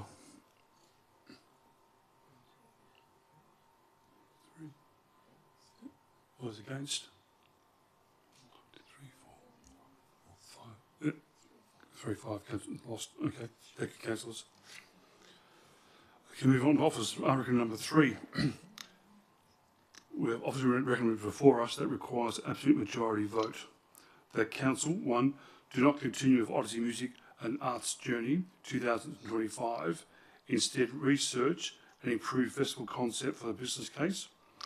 And 2, pursuant to section 6.81B of the Local Government Act 1995 and authorise the Town of Port Hedland to make provision in the 25-26 annual budget for the A, reallocation of $70,000 of the event expenditure from Odyssey Music Festival to Syntax 3 Carnival event budget to support the high quality culture experiences.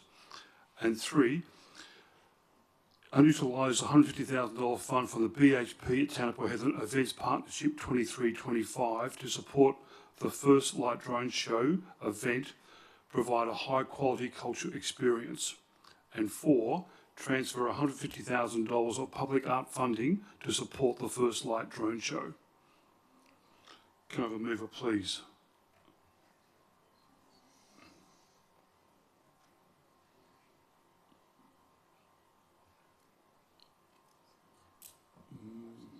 Motion's passed, lapsed. Okay. Right, let's move on to item number... You can always move the motion, Mr Mayor. Well aware of that, Councillor. Thank you.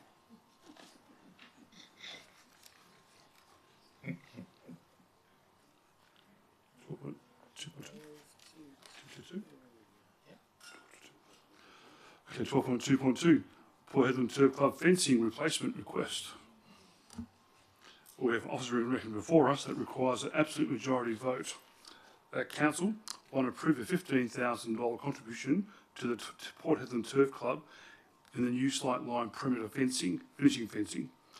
And 2, confirm with the Town of Port Hedland Turf Club that any additional costs associated with the project and attached quote number attached 2 include but not limited to regulatory permits, waste disposal, and additional costs that may arise during the project, such as unexpected site conditions for change of regulations to the responsibility to the Port Hedland Turf Club. And 3, the council make provision for the contribution within the second quarter 2024-25 budget review. Can I have a mover, please? Thank you, Councillor Christensen. Have a seconder, please. Thank you, Councillor Bello. Is anyone against the motion?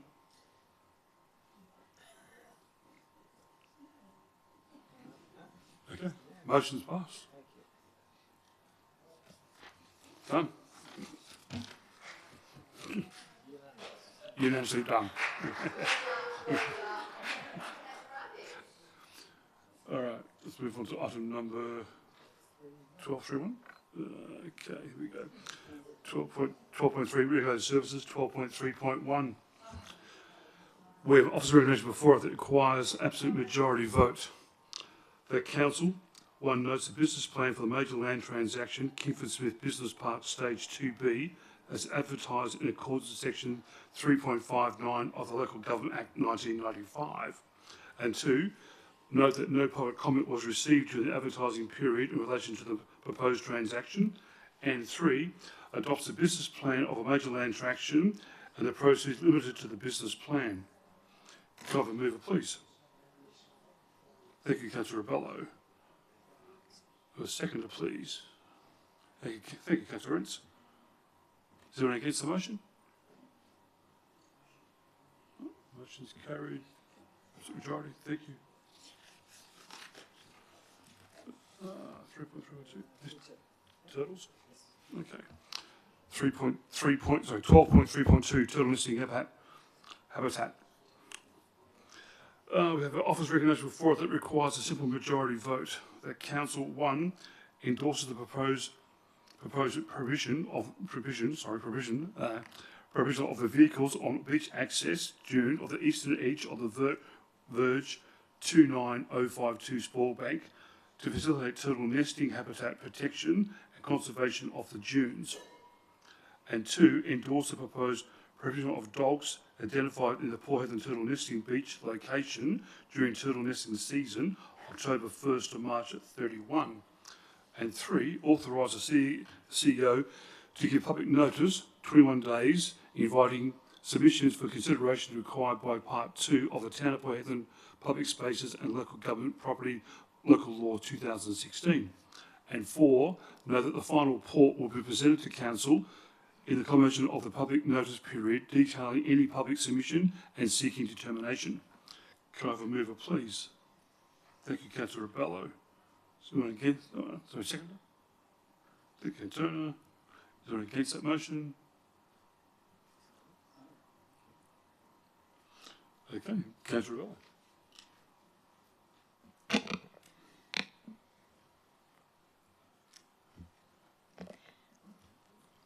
I did not think anyone would be against this one, but basically we are trying to work with Care for Headland.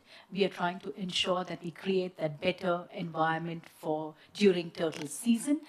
We are asking to prohibit vehicles only on that patch, only on that particular part of the beach. We are also saying that just for the turtle nesting season, we have dogs prohibited from that particular area. I hear what Kelly had to say today, but I would say that this is going to go out for public, to the public for 21 days. I would say let it go out to the public and let us have that feedback and then let us deliberate as to what is to be done. So this is a very positive recommendation. As I said before, I would not think that anyone would be against it, but I'm happy to hear what what it is, and I'll leave it at that for the moment. Okay, thank you, Councillor Rebello. Councillor Turner? Yeah, likewise, I'm a little bit surprised, and I'm keen to hear what Councillor Rentz has to say. I guess, again, I think, when we had our briefing, the advice coming back from administration was exactly this, and that I'm assuming, I'm not sure where you'd be coming from, but if it's a blanket ban, the advice we got was that that would most likely be ineffectual and generate complacency and resentments. And so the advice coming back from administration, from regulatory services, was to say, have this seasonal control in place, this control in place for the season. And that was the advice, and I thought that was good advice. So, that's why I'm supporting the motion, but I'm keen to hear your reasons. Thank you, Councillor Turner. Is there anyone against? Councillor Rentz. Thank you, Mr. Mayor. And again, I'm definitely not completely against it. As you say, it's a good thing. I'm against the way it's presented here, and the main thing that I'm against is just banning the vehicles on that section of the beach outright. I just feel like that would be a big knock to the community, and I think we probably will get a fair bit of feedback from it. So I was sort of trying to get in front of the curve. But so yeah, as I said, I'm voting against it just to permanently ban the four driving on that eastern bay of Spoilbank. This is one of the most popular beaches in our community, just due to its excellent accessibility and unique location for the availability for the calm waters and shade from the wind. Last school holidays, that was packed. It was bloody people everywhere. So by taking that away from people, I think we'll be losing a good community spot to be able to access the beach. And again, we should acknowledge the fantastic work that Care for Headland have done over the past 20 years. Their dedicated turtle monitoring program has proven very successful. Hundreds of nests recorded and hatchling success rates that highlight the effectiveness of the community-led conservation team.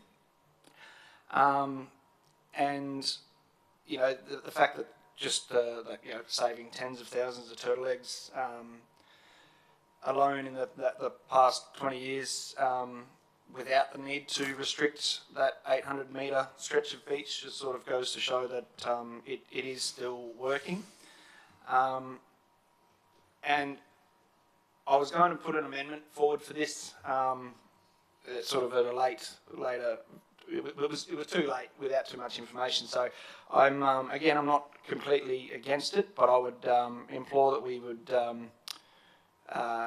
instead of outright banning the driving on that beach, it's, you know, we should be working with the Care for Headland group on how we can coexist with being able to use that beach and make it worthwhile. As Kelly said herself, you know, if there's other ways that we could work around it and work together, then we'd be all for it. And I think that they're sort of the avenues that we should be looking at, instead of just outright banning it, such as you know, beach mediation and you know, smoothing and calming and refilling over many years. So I think we should we can definitely put some immediate and some long-term things in place there to make it work and work together. But as far as the dogs and that go throughout the seasonal, I'm again all for that. But by maintaining the access to the Eastern Bay, we foster the community engagement and enjoyment while recognising the successful balance achieved by an organisation like Care for Headland. And we should definitely keep this open to be able to use. It's a very, very unique stretch of beach, with the access from both ends and simplicity of driving. I know we've got the rest of the spoil bank and everything, but as somebody that does a fair bit of driving, you don't really like to drive all the way out there because of the fact that you have to turn around and come back, and it can get a bit dangerous. Whereas this beach, you can, it's one stretch, you can come in on one way and out the other, and I think that's why so many people here in town just go there for their fishing and swimming activities. So yeah, as I said, I'm not completely against it, but I think we could be doing it better without having to close off even more beach for us to be able to use. So yeah, thank you. Okay, thank you, Councillor Rhodes. Anyone is for? Yes. Currently I'm for, while I do echo and agree with some of your sentiments, Sven, on the I guess the banning of the driving permanently. But the one positive I can see here is, again, this is potentially just us endorsing the current plans and allowing it to go out to public submission. So right now what I would do is suggest anyone that is watching these streams and anybody that hears about this moving forward for the next couple of weeks, to take your time and you know, have your say on this, because this is where community voices are really heard. So then what I would suggest is, by reading item 4, where it says after receiving the report back, we'll be requesting and seeking a determination from council. So I'm guessing that wording will mean that it comes back to council for a decision, and I guess at that point in time it will allow an opportunity for councillors to get together to talk around the briefing sessions to see if we can, if we're still unhappy with the current makeup of the motion, we can always revisit there and try to see if we can come to an arrangement there and then. But I would suggest that all councillors support this current motion, just so we can allow it to go to public submission and then hear what the public have to say around it. Which I'm sure we'll, like you said, Sven, that we'll hear plenty of feedback in relation to the vehicles at least. So that's all I've got to say for that. So thanks, Mr. Mayor. Thank you, Councillor Christensen. Anyone's against? Yes, Mr. Mayor, I'm against. And there's only one little specific reason I'm against, is that stretch on the spoil bank. The rest of it, I think it's pretty standard anyway. We restrict because of turtle nesting or whatever on there. But the spoil bank itself is a man-made a piece of land, and ever since I was a kid, we've been driving out there, and in my 47 years of being in Adelaide, I've never seen a turtle on there, on that stretch. I've seen plenty up the other end, never down there. Now, you know, obviously, you know, the report says to prevent dog access to the beach, you know, during turtle season. Yeah, again, the spoil bank. If the spoil bank thing wasn't on there, I'd be happy with it. You know, I understand that this is going out to public consultation. I've got that, right? There's no problem with that. But the issue is, we already know what the people are going to do, because that is a well-utilised area, And when they find out that we are supporting, because that's what we're doing here, we're supporting the access closure to that section of the spoil bank, you're going to get some attention. I know that, all right? You know, if that little section was pulled out, I don't think we'd have any problems with, you know, putting this through. But because that section is put in, I'm definitely not supporting it. And you know, even the Care for Headland, you know, that come in and spoke about it. Now, don't think they don't understand what's going on. And the reason they've come in and said, you know, dogs on leads they can handle or work with the town of Port Hedland, yes, is because they know that this is going to create some heat from the population to ban people from going on that section of the spoil bank. I don't think we should be doing it. I think that spoil bank should stay open, you know, to vehicles. We've closed off massive areas of the coast. We've restricted our people from going all over the place. When I first got my licence, when I was 17, I had a Range Rover, a two-door Range Rover with a hot engine in it. You know, we used to go really fast, and we used to go over those 4 mile on those dunes. We used to do all sorts of you know, stuff up there, but we're not allowed to do any of that now. There's rocks all over the place. You can't access anything. That's one area where you can drive on and you can have your dog in the back and let your dog run around on the beach, which they love doing. Our dogs are part of our family. I don't think you know, we should be restricting that area of the spoil bank, and that is the reason I'm not supporting this. Okay, thank you, Councillor Blanco. Anyone has for? It was against. I'd like to sum up. Councillor Butler.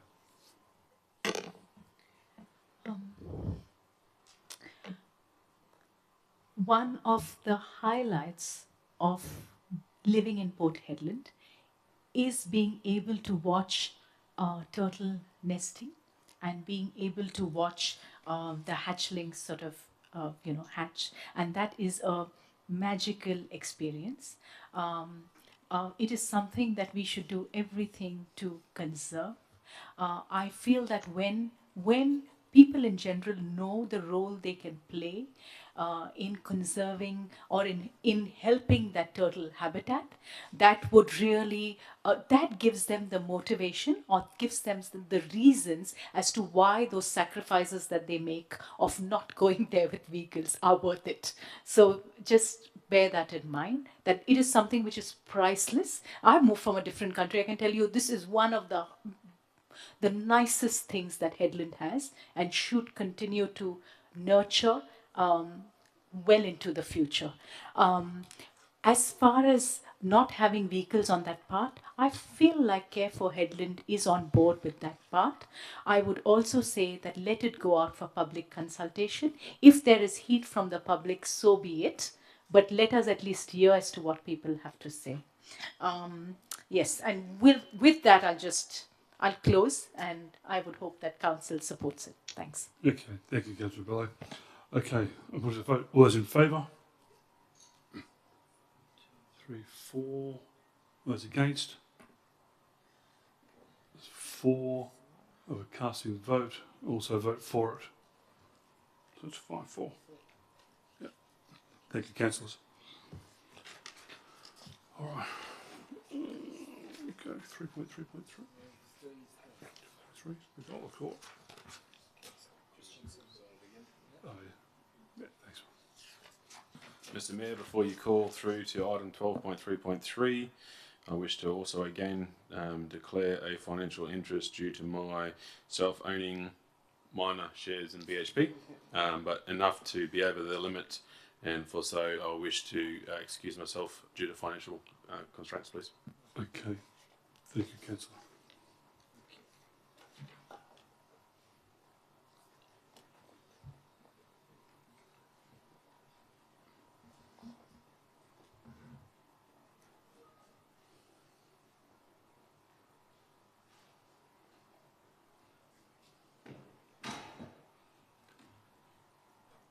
Okay, so we have office recommendation before us that requires a simple majority vote. The council recommends to the JDAP, the Regional Development Panel, to apply plans for reference number JDAP or DAP 24-02373 for lot 601 for portion of lot 604, lot 300 of the portion road reserve at Pergola Court, South Headland be approved per recommendation 1 to 3, advised notes 1 to 16, and recommend as per agenda item as presents on the screen. Can I have a mover, please? Move. Thank you, Councillor Rents. May I have a seconder, please? Thank you, Councillor Turner. Is there anyone against? Yes, this one. Yes, Mr. Mayor, I'm against. Okay, thank you. Councillor Rents. Thank you, Mr. Mayor. Yeah, this is a tough one. I want to start off by while I am strongly opposed to the construction of another FIFO camp, especially one of this size, as a few other councillors are as well. That argument is somewhat moot, given that the decision ultimately rests with the RDAP. No matter how much we lobby against it and say that we don't support it, if they choose to build it, they will. The item before us is a way to ensure that they adhere to our conditions and expectations, allowing us to gain some benefit from the situation. For example, the 1% or $150,000 for the public art budget, along with the commitment to a minimum of at least $250,000 each year for the next 40 years, so $2.5 million every 10 years, is definitely something that we shouldn't turn down. By rejecting the proposal, we risk ending up with a large camp being built anyway, without any benefits for the community. And we've seen this happen recently, where decisions made here can easily be overturned by the state government. The old state school is a perfect example. If our options are to reject it on principle and try and fight it and give them free rein to build whatever specifications they choose, potentially neglecting the stormwater management, skimping on landscaping to save costs, and making us fund any necessary extensions for water and power, or to begrudgingly accept the motion, we must consider the latter. By accepting it, we can clearly outline our conditions from the beginning, ensuring that we have a way to hold them accountable and encourage them to act responsibly towards the town throughout the whole development process. So, on that note, I'll be voting for. Okay, thank you, Councillor Rents. Councillor Turner. Thank you, Mr. Mayor. I think I'll open by stating that everyone that sits here in the chamber wants to see investment in local housing. You know, we want people to call Headland home. We want them to bring their families. I don't think voting against this would help that cause. I think we recognise that workforce accommodation, a mix of, work accommodation / tourism as proposed, is actually a feature, already a well-established feature of our, local economy. That is not going to change. That will continue.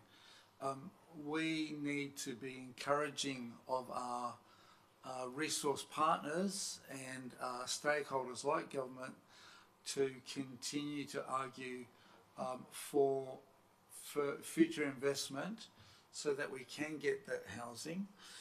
And I think, as Councillor Rents has stated, that by engaging and supporting this proposal, we at least have a ability to influence and to put conditions in place that we want to see. I think the real, one of the real challenges, and I've actually spoke to this on more than one occasion, is to say, how do we support these? I mean, this is a massive investment. So how is that going to integrate into our local economy? How is that going to value add in a way that lifts the amenity, that lifts the social dividend? And the reality is that the growing demand or the expansion of the resource sector, in all of its forms, even if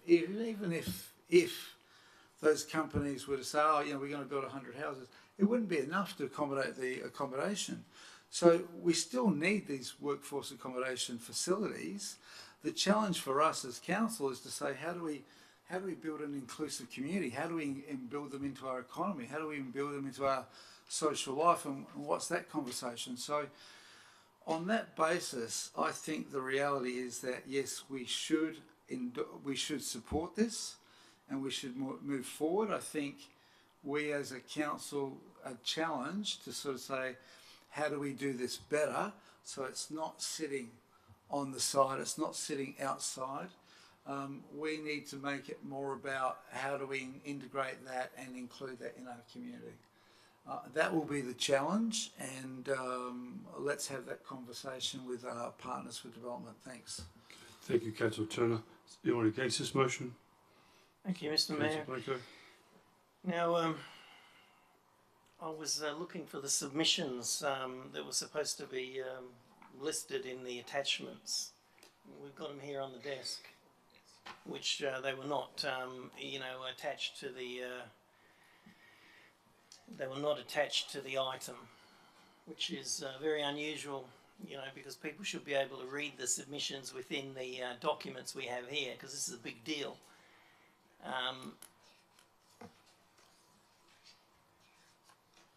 Now, this area can be better used for housing, high density housing in that area. And the application for this, I really do not believe is, is of the quality required, to put a, $250 million proposal, to the council. The planning department would have had to have helped these people move this proposal forward a great deal, because it's missing so much technical information that's required to report to the council.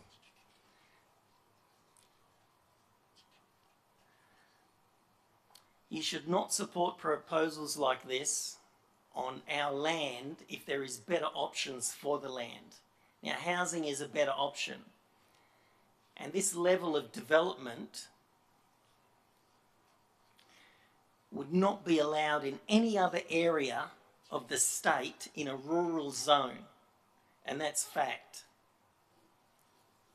But the officer's report doesn't talk about rural zoning at all.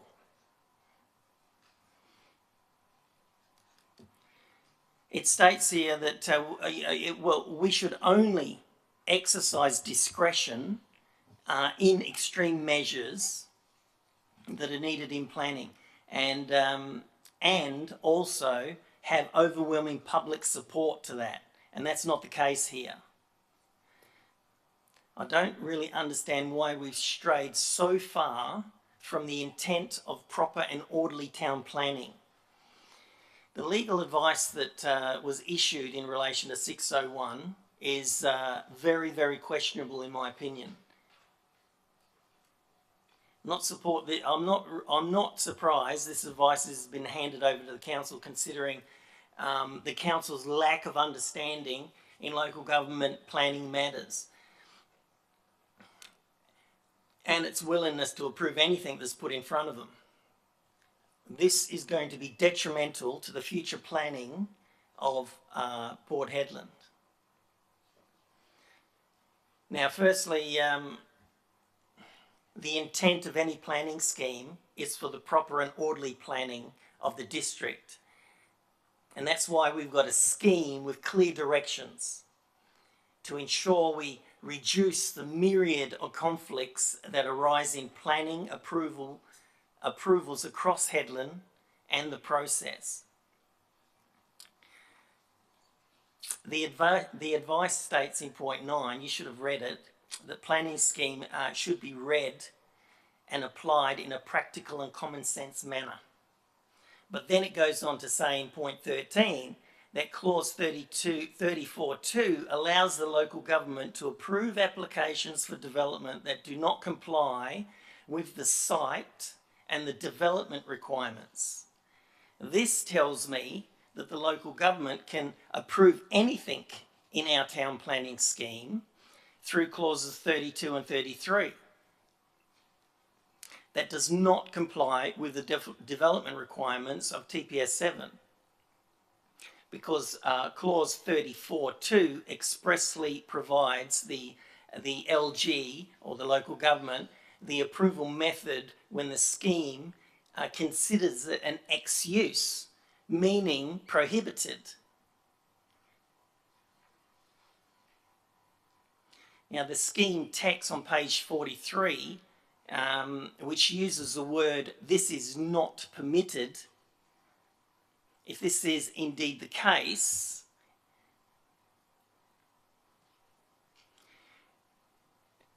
then we can apply this thinking to lots of other planning rejections over the years, effectively approving everything that we shouldn't be approving. Now, an example to that is Bosna, which is a rural area. So if you allow this camp, this proposed camp, to be built on that land, which is rural land, then what you are saying is that you're allowing camps to be built on Bosna rural estate, because that's rural land as well. Now we know in the past that the second block of Bosna, the previous owners tried to build camps on that land, and it was not allowed by the town because it's rural and it's within the 30-kilometre exclusion zone that the scheme states. It's in the scheme text. On rural land within 30 kilometres or 30 minutes of the town centre, no FIFO camps. That's what the scheme text says. The legal advice said that text is king, and the examples that were given on previous rulings in court said text is king. But then we go and say, okay, we've got discretion. Discretion is discretion, and discretion is about changing little things in the scheme. It's not about changing the intent of the scheme totally. And that's what this does.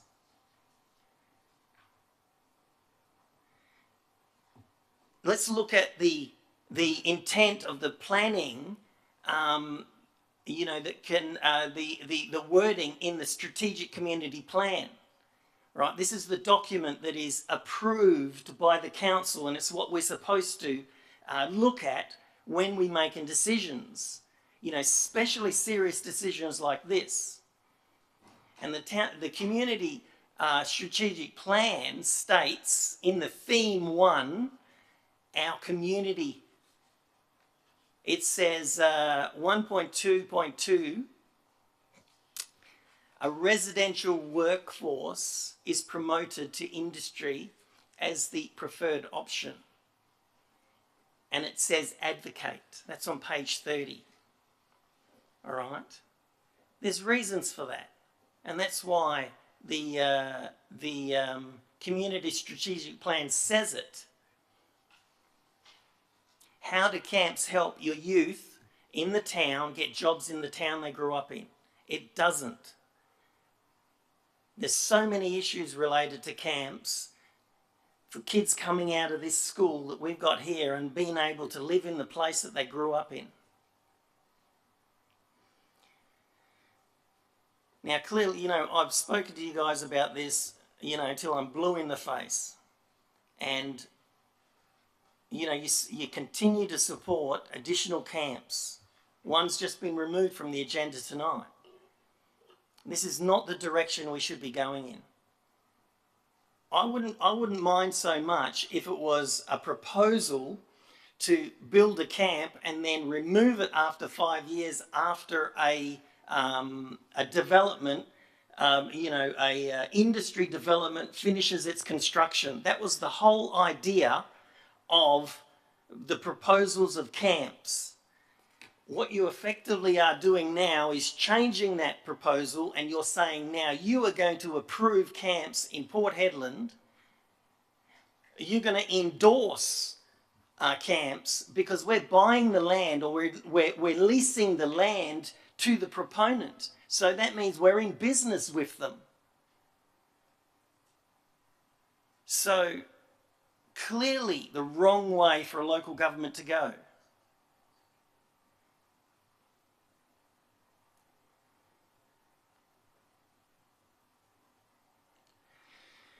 Now, the administration, who is the leaseholder in this proposal, I believe have a financial interest. It's just obvious, right? This plan, given that there's going to be a financial return, and given that there's a conflict between the administration and the deal,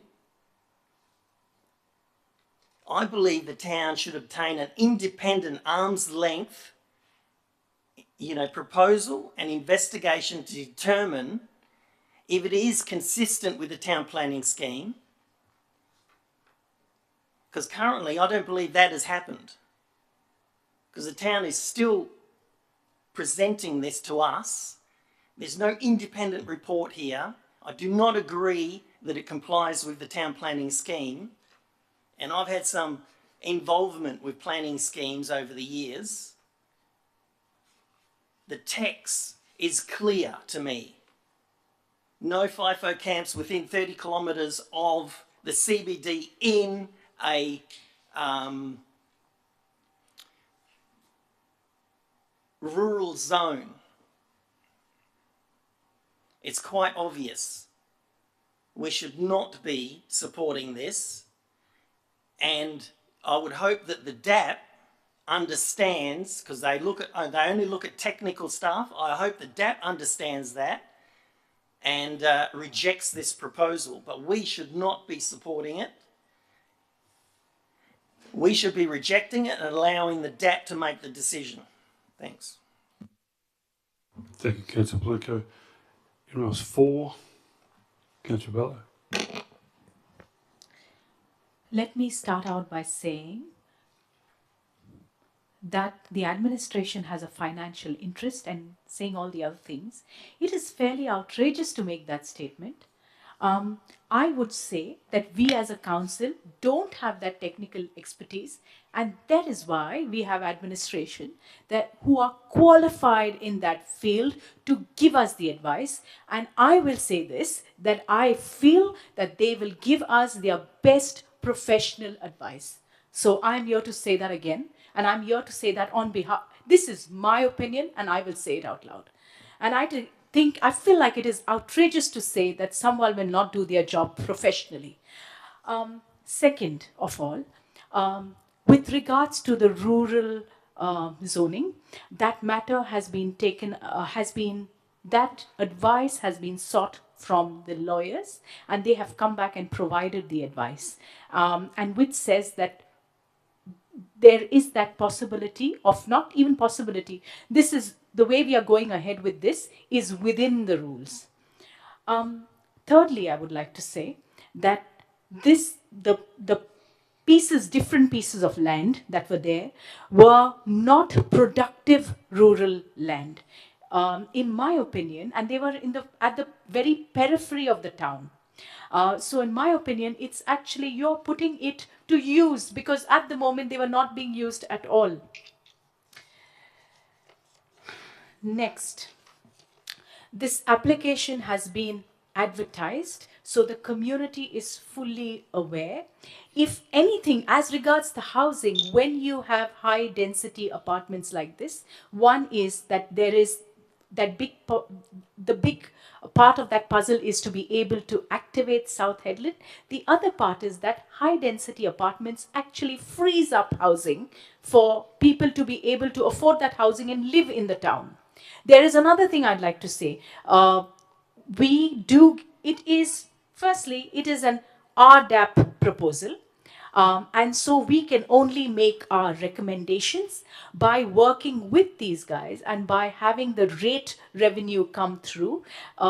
We invest that then back in the town, and that actually takes the pressure off the ratepayers. So that is my opinion.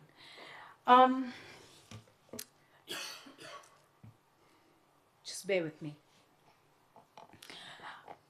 Again, as I said before, it's an RDAP proposal, so we can only make our recommendations, and the recommendation, I'll just go through a few. We've recommended that they have a social contribution of 2.5 million that they make every 10 years, that they commit to public access to the rooms and services, that they submit within a period of 3 months a traffic impact assessment, that they upgrade all utilities, that there is detailed plan for the way they are going to treat the facade and that space, that there is a social impact statement submitted, that they commit to public art, that there is stormwater management, that there is a landscaping plan, there is a waste management plan, there is a site rehab plan submitted within 6 months, and they comply with all environmental regulations. So we are trying to make the best of that situation. That's all I have to say. Thanks. Okay. Thank you, Councillor Barlow. Is anyone else against? Anyone else for? Okay, I'm now put to the vote. Oh, some up. Yes, sorry, Vince. Thanks everyone for the comments. As I said, going into this, was originally opposed it, but was voting for it. Some very, very good points there put forward by Councillor Blanco, and with comment on the third party evaluation. I'm just sitting here reading through the report that we've been handed late, and there is one in there from the RFF Australia, which is a consultancy group on projects and everything. And I must say, pretty much says everything that you've stated as well. So yeah, I'm a bit of an awkward position here now, because I'm pretty sure I've been swayed and going to be voting against it. So if you read through that, there's a fair bit of information. I thought you were reading off it. It was pretty well word for word, and it definitely brings a lot of sort of doubt and uncertainty to it. It is quite intricate. And so only reading this sort of for the first time now, it definitely throws some questions out into the wind. So yeah, I suppose we'll just put it to the vote, see how it falls. So cheers, guys. Okay. Thanks, Councillor Rhodes. Okay. All those in favour? 3. Those against? 4. Motion's lost.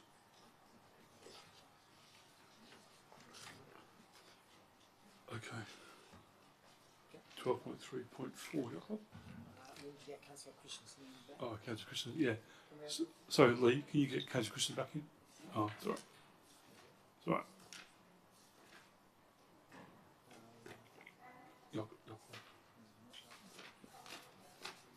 Just pass over 4 hours.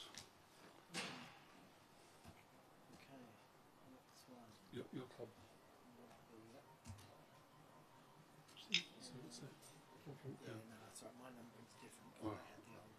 Oh, okay. All right.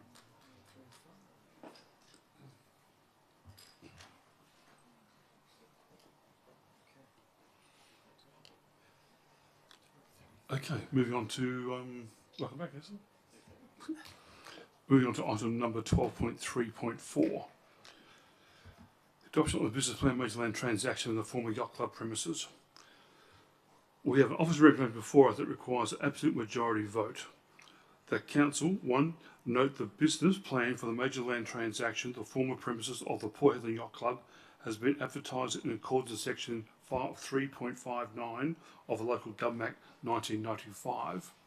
And 2, notes that no public comment was received during the advertised period in relation to the proposed transaction.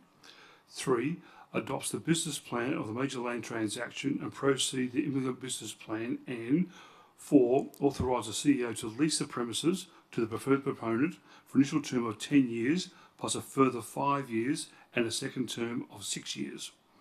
And 5, declares that lease valuation date of October 2022 of $130,000 per annum is a true indicator of value of the positions of the property comprising a portion lot 5178, lot 5550 and lot 5751, Sutherland Street, Port Hedland, because of the Port Hedland Yacht Club building an outdoor area. Okay, can I have a mover, please? Mr. Mayor, I'd like to call a point of order on this item. Is a point of order, Councillor? 1.4.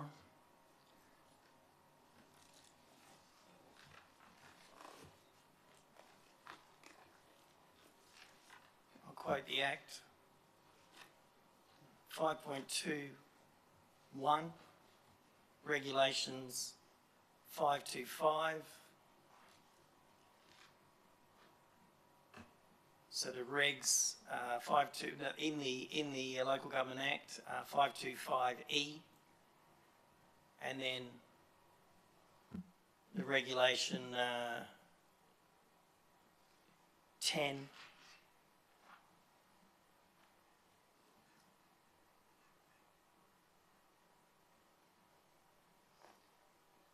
(1)(b), which effectively means that so I'll explain it. The way I read that is that a decision has been made. 520 requires a decision to be made, which has been made by simple majority previously. 525 outlines the regulations. Reg 10 in revoking or changing decisions. So Reg 10 says revoking or changing in relation to the Acts 521(1)(e).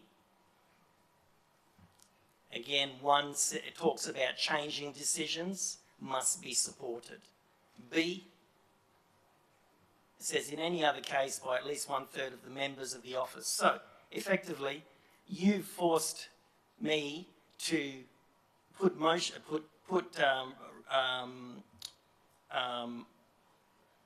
a notice of motion forward that is signed by 3 members, okay, to either bring a motion forward or, bring something to the council. This has not been done. All right, so I don't believe this item is, is on the agenda, and it does. I don't believe this item should be on the agenda, and I think we should, at least follow the rules when it comes to bringing an item back that's already been agreed to, whether it be a motion lost or for by the council.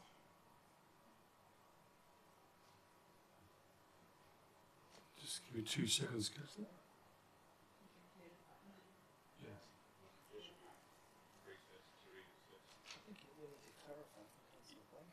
Yeah, so we're going to have a 5-minute recess. Before you say that, Reg 10(3), Reg 10(3) says the regulation does not apply to the change of a decision unless the effect of the change would be that the decision would be revoked or would be substantially different. This is substantially different to the last decision. So just have a 5-minute recess, okay? Or we can get a qualification.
Councillor McRae, can you hear us? Yeah, I can hear you. Yeah, great, thank you. Councillor Blanco, I'm going to reject your point of order. Thank you, Mr. Mayor. Let me just say that this is a quite a big item, as in the money worth. Yeah, well worth, Councillor. Yes. So I will be putting a complaint in. Yep. Fine. About this, Mr. That's okay. Mayor. Yeah, no worries. Thank you, Councillor. So I'm going to move for a mover, please, on this item. Councillor Rents, thank you. A seconder, please. Thank you, Councillor Rebello. Is anyone against the motion? Mayor, I'm against. Thank you. Councillor Rents. Thank you, Mr. Mayor.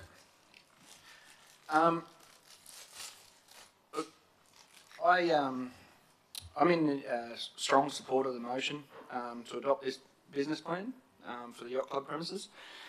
And while I anticipate a fair bit of opposition, I want to address some key concerns that may arise. Firstly, off the top, regarding the legal eligibility of the motion to be on the agenda tonight, we have asked for it to be clarified, that we can bring it back, and I'm betting on the governance team have done their due diligence and made sure it can. But just clarifying that the Local Government Act 1995 does not prohibit us from reconsidering a motion that was not carried previously.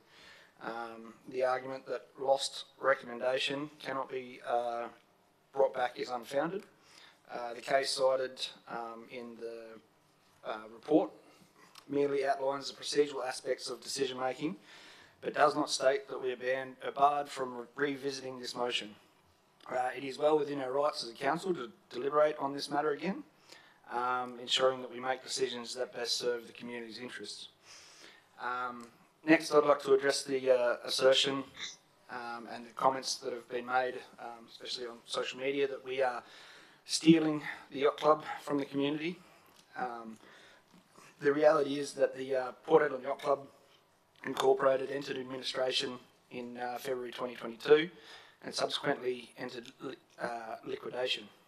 As a result of this, the administration, the community lease agreement with the town was revoked and responsibility for the yacht club premises reverted to us, which means that we are not taking something from the community, rather we are reclaiming a property that has already reverted to the town due to the failure of the previous management. Furthermore, the fact that the yacht club could not sustain itself, along with the closure of 3 other club-style venues in recent history, it shows that this type of venue is no longer viable in town. Importantly, as well, the lack of interest from the community in opening it back up again and getting it running over the past 2 years highlights the challenges in sustaining such an establishment. We only had 2 businesses that showed any sort of interest in taking over the facility, indicating that there's minimal appetite within the community to commit to running this type of venue. Additionally, we need to address the financial implications of the repairs and renovations required to the yacht club. While some may argue that the town shouldn't be footing the bill for the commercial lease to a business, the truth is that the building can't be used for its intended purpose until those renovations are done. So whether we like it or not, we will need to invest in this to get the space operational again. Converting the yacht club into the proposed tavern-style business is a much better option for us, our community and the tourists. Unlike a traditional club-style venue that requires patrons to be members or signed in by members, a tavern will allow open access, and this is very important with the recent, well, the soon-to-be open marina right next door. We want to attract tourists and locals to the beautiful spot and giving them a chance to enjoy a meal without any barriers. By approving the motion, we can move forward with a viable business plan that will breathe a new life into the former yacht club, as we've heard tonight that it's currently not doing so well. This plan is an opportunity to transform the site to something that better serves the community and reflects the current needs. And we shouldn't miss this chance to reinvest in our town's future.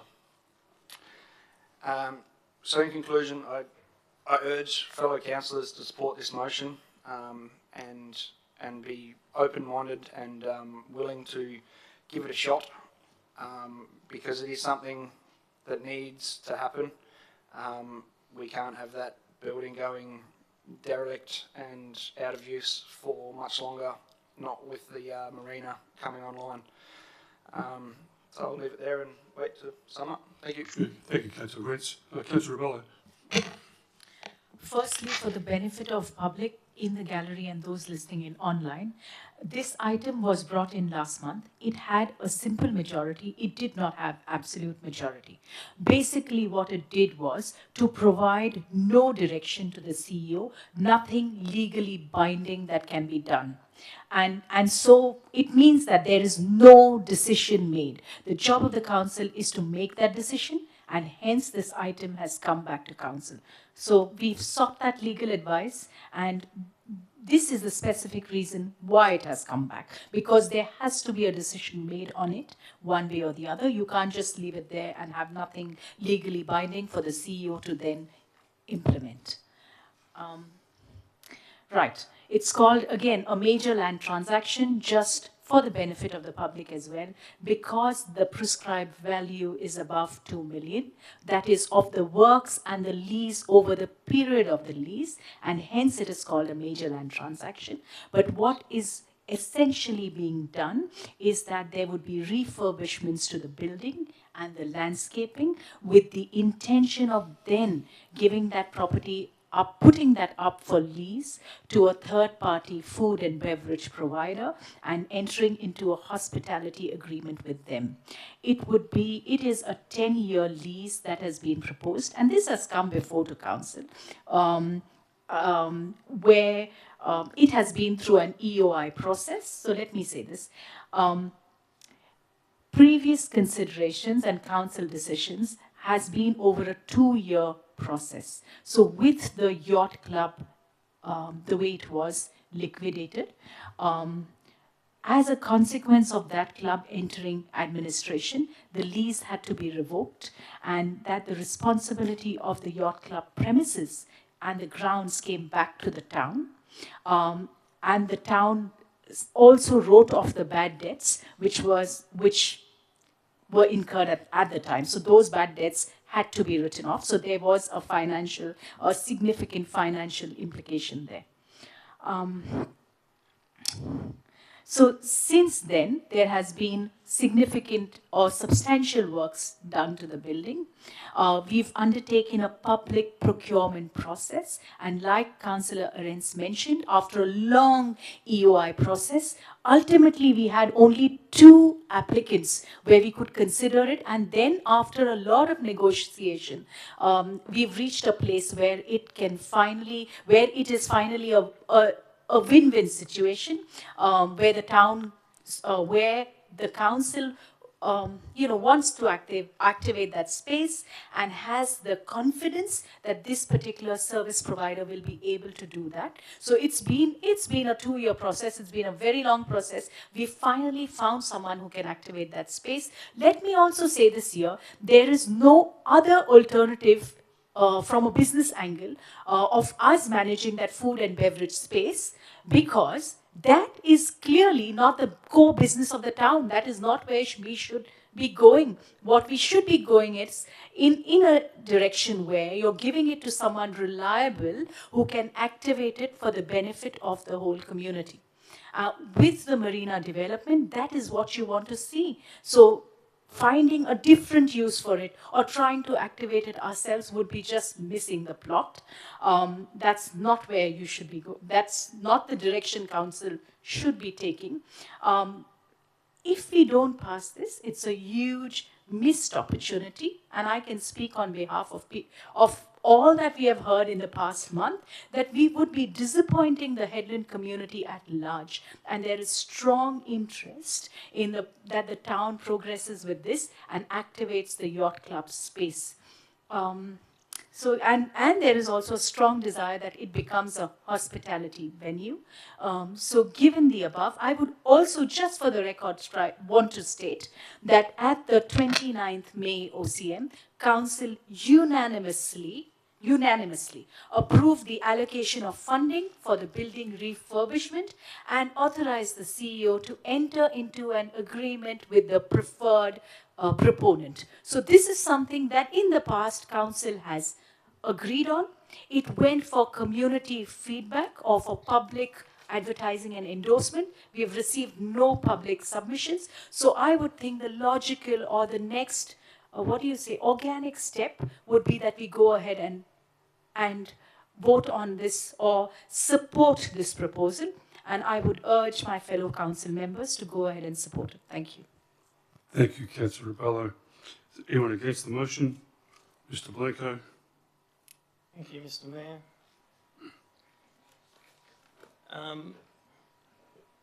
It would have been better for you, Mr. Mayor, to explain why my point of order was not accepted or rejected, and I did not get that explanation.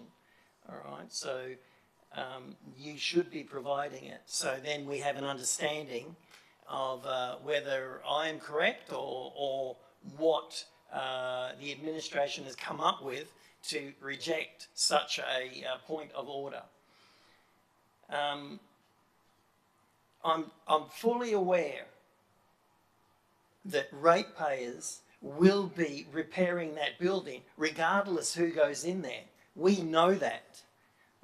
We approved that, and it's something that has to happen. So I'm not in the dark in that area there. We know it needs to be repaired. We're spending millions of dollars of ratepayers' money on it. Much like what I said last time, is if we're going to spend ratepayers' money on getting the building up to scratch, why don't we run it ourselves? Put a management team in there. I know that the building, when it operates, makes money, so it's not going to cost the town anything, but it keeps that facility in the people's hands.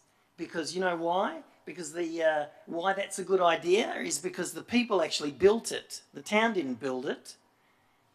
It was put together by and built by people that used to run the old yacht club, decades ago.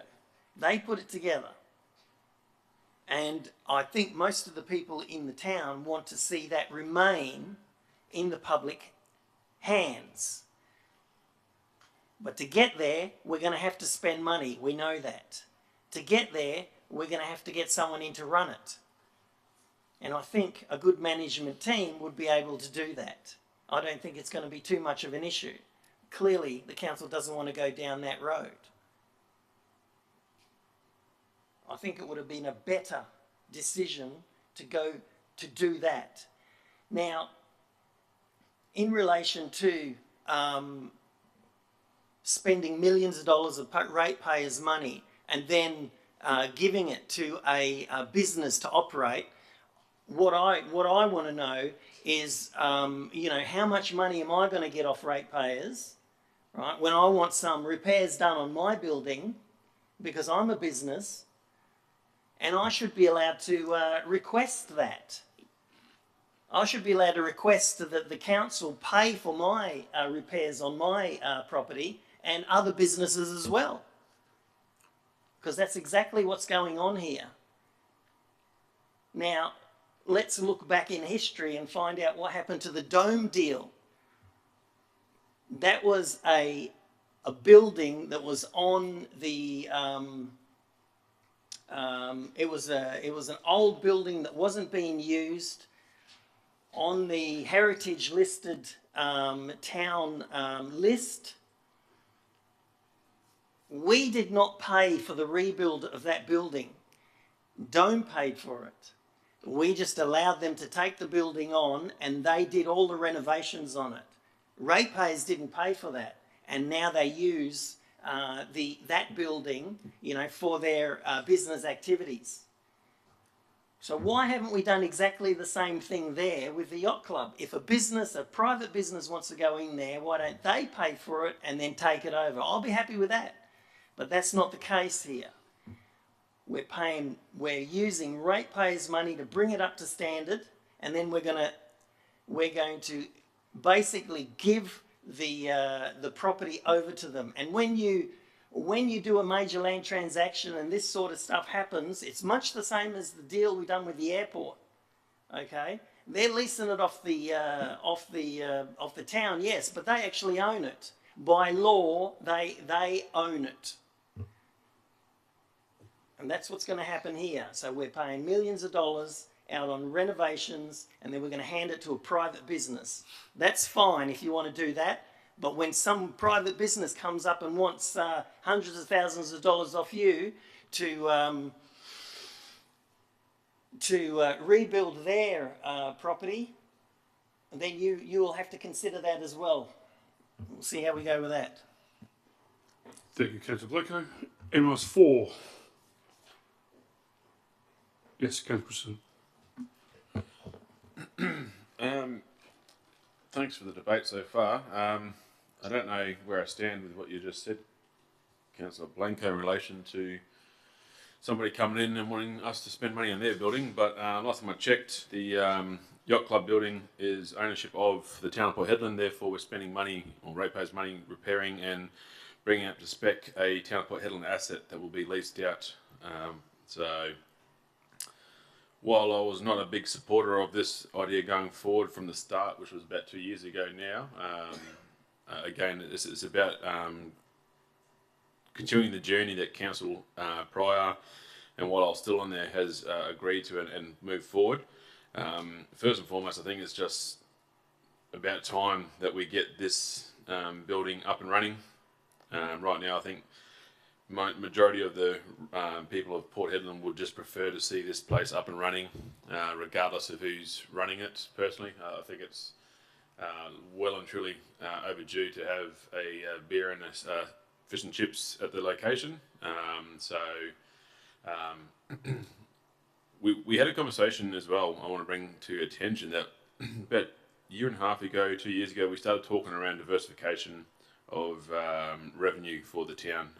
Although the sum of money that we'll be receiving in the lease per year is not a groundbreaking amount, and we're not going to really do a hell of a lot, it's a step in the right direction for diversification of our revenue sources. For too long, this council, in my opinion, has been reliant on the income from our ratepayers. So this was one of the steps in the direction to diversify that. So on that stance, I think I'm a lot more supportive of the idea moving forward for that reason also. So yeah, to sum it up, it's 2.5 years waiting for this place to be opened. We've got to have the marina opened up in due course, and I would love nothing more to see that place opened up and to be able to make use of the new marina, and then hopefully the new playground that will be in its playground in its location too. I think it'll be a gem of the Pilbara, and I'm looking forward to it. And I guess, you know, back to your points again while I think about it, talking around maybe the council should invest itself into running it. Again, I just respectfully to the administration, I'll just challenge the thought process of do we have the capability or the personnel in our ranks at the moment to be able to run this effectively? I don't believe we do.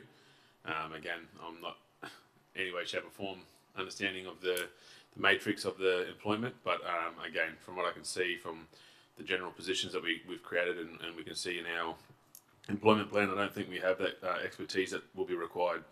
And then theoretically, if we need to bring those expertise in, I think we'll be doing exactly the same thing what we're doing now with this contract. So the people that we've selected have a proven track record within the Pilbara, which is very hard to find a successful business plan and operators that can operate with the Pilbara over a long period of time. So I've got faith in the people coming in.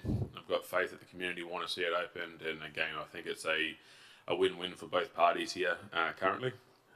So that's the reasons for me now supporting this motion. Thank you. Thank you, Mr. Mayor, I'd like to foreshadow a motion. What is it, Councillor?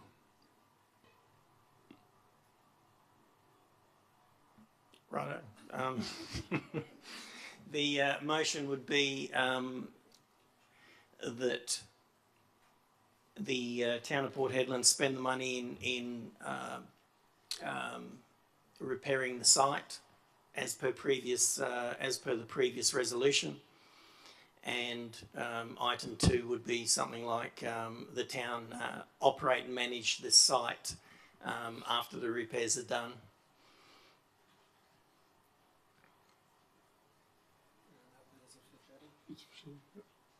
Something like that.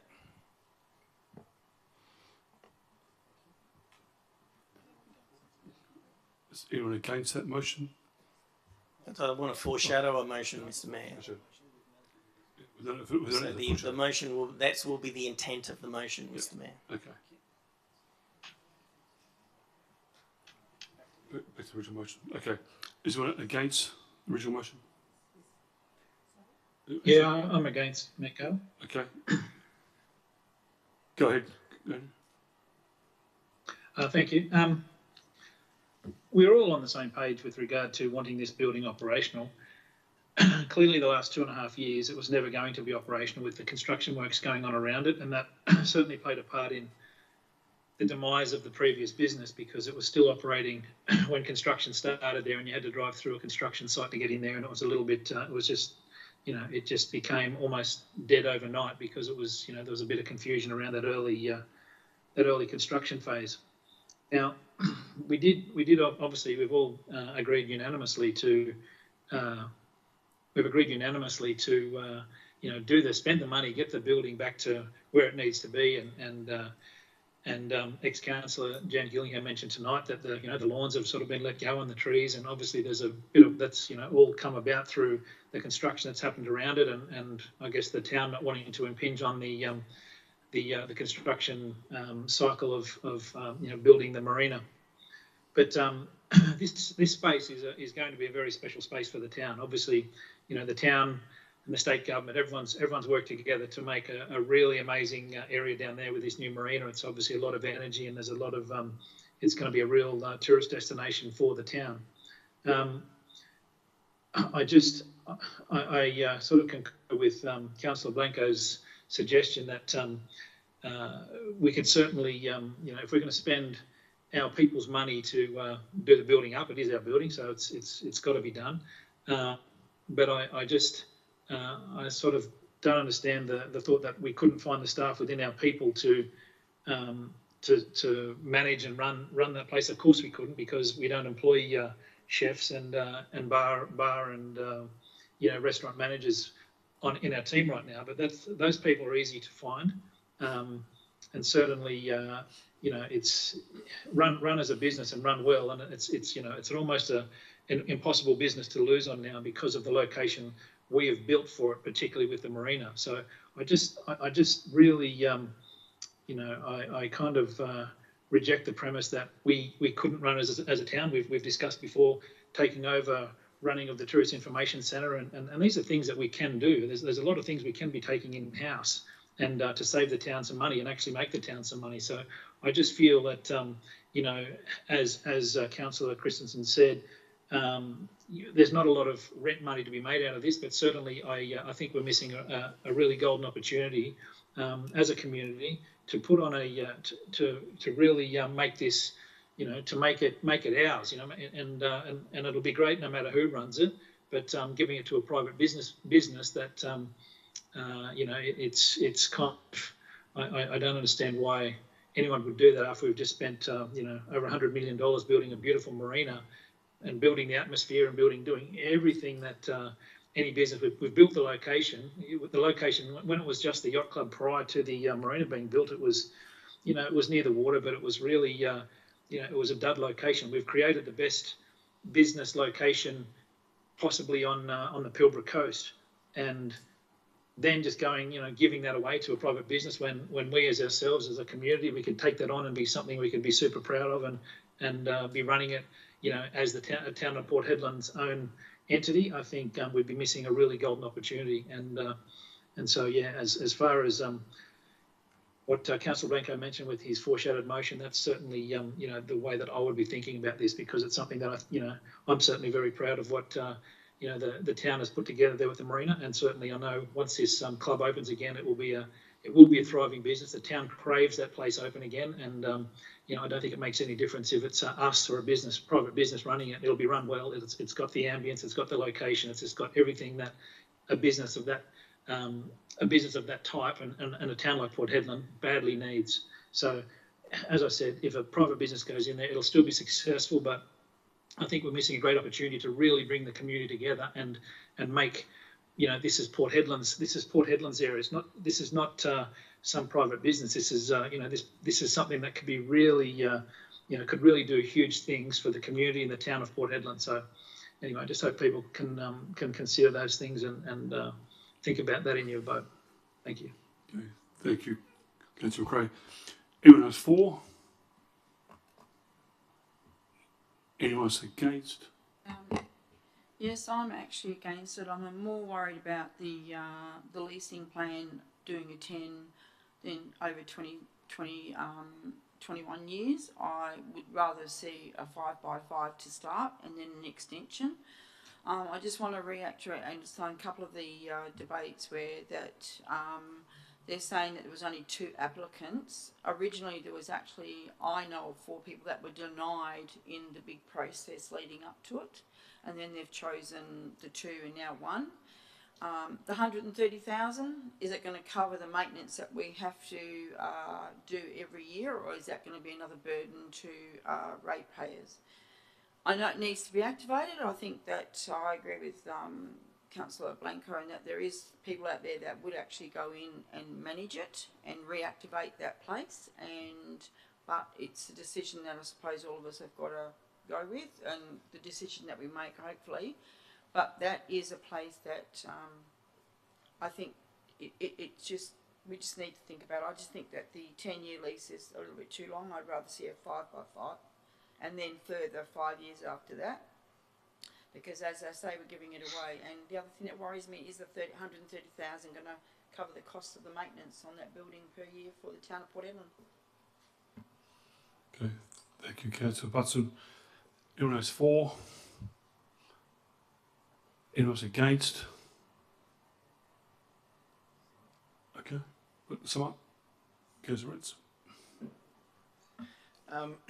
Thank you, everyone, for the good debate. Some very good points brought forward. So just to touch on a few of the suggestions and the thoughts getting around, the whole idea of the thought around running it ourselves and finding the people. Look, we absolutely could, but it poses the question: should we? In the current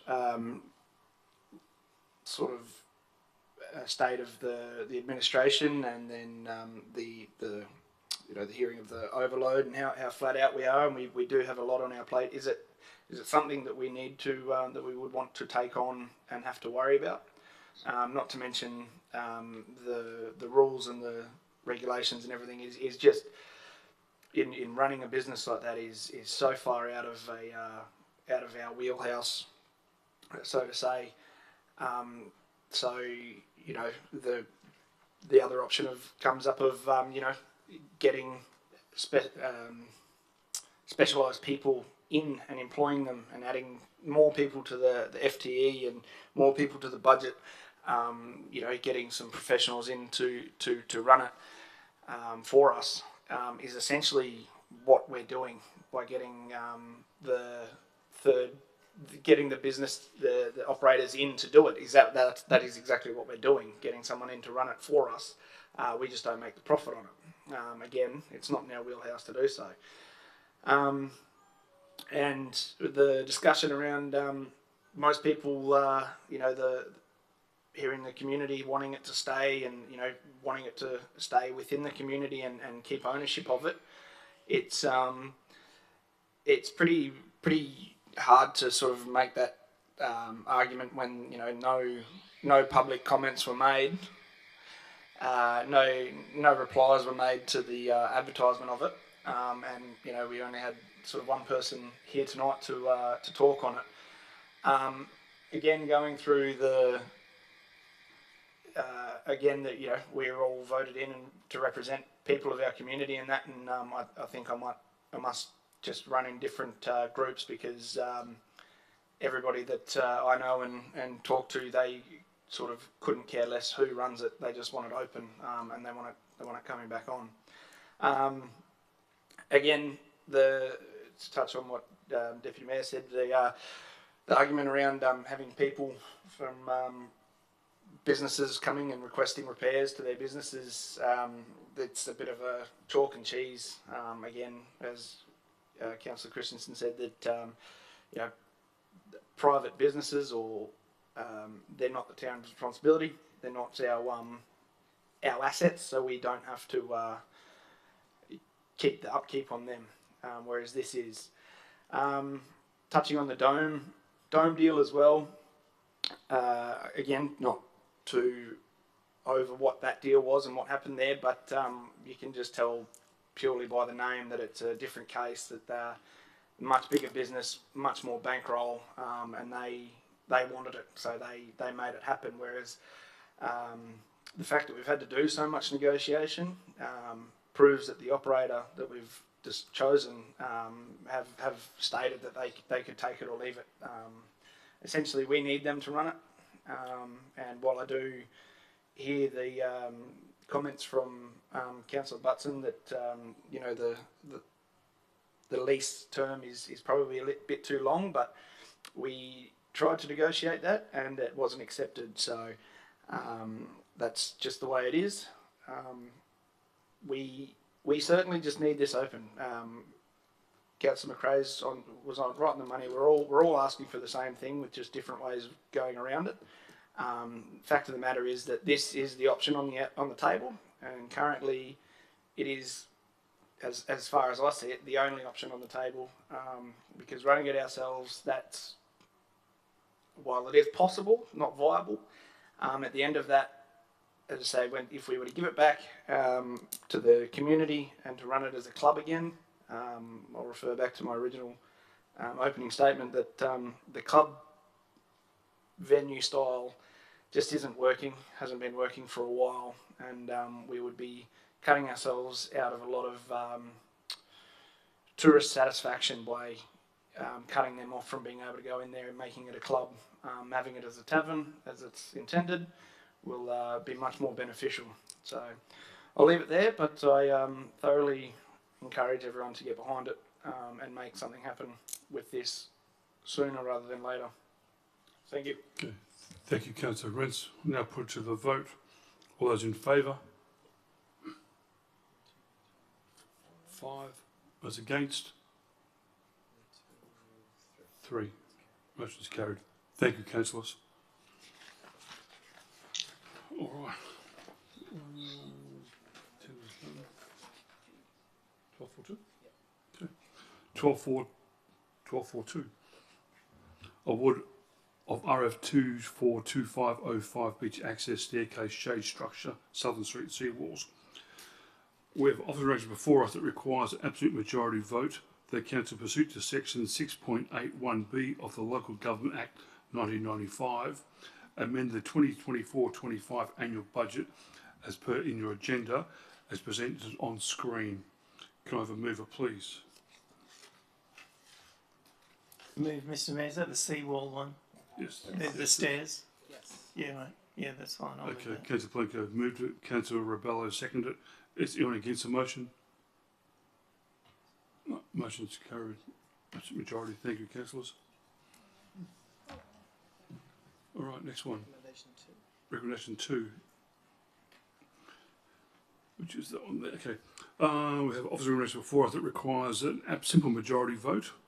The council authorises the chief executive officer to enter into a contract to award RFT 242505 Beach Access Staircase Shade Structure, Southern Street Sea Walls to the preferred tender for the total amount of $1,021,722 excluding GST. Can I have a mover, please? This is part 2 of the shade, yeah. Thank you, Councillor Rebello. Mr. Mayor, just a clarification on that. That's it's just an amendment to the budget, is it, of 294? The budget's already been applied. Majority, yes, okay. Yeah. Or maybe we should just state that so people understand it. I'll second that, Mr. Mayor. Councillor Christian already seconded it. It's already done. Yep. So I have a move of Rebello, Councillor seconded. Okay. Is there anyone against the motion? Motion's carried. Majority. Thank you, councillors. 224. 1243. 1243 is on block. Yep. 1244. Okay, item number 12.44, award of RFT 242507 Marquee Park Open Space Splash Pad redevelopment. Office recommendation before us that requires absolute majority vote that cancels pursuant to section S68 of the Local Government Act 1995, amend the 24-25 annual budget as per the agenda as presented on the screen. Mr. Mayor. Mover, please. Can I have I'll just ask a question on this? Yes, certainly, Councillor. The amendment is 651,000. Correct. Mr. Mayor, why do we have such wild fluctuations in, the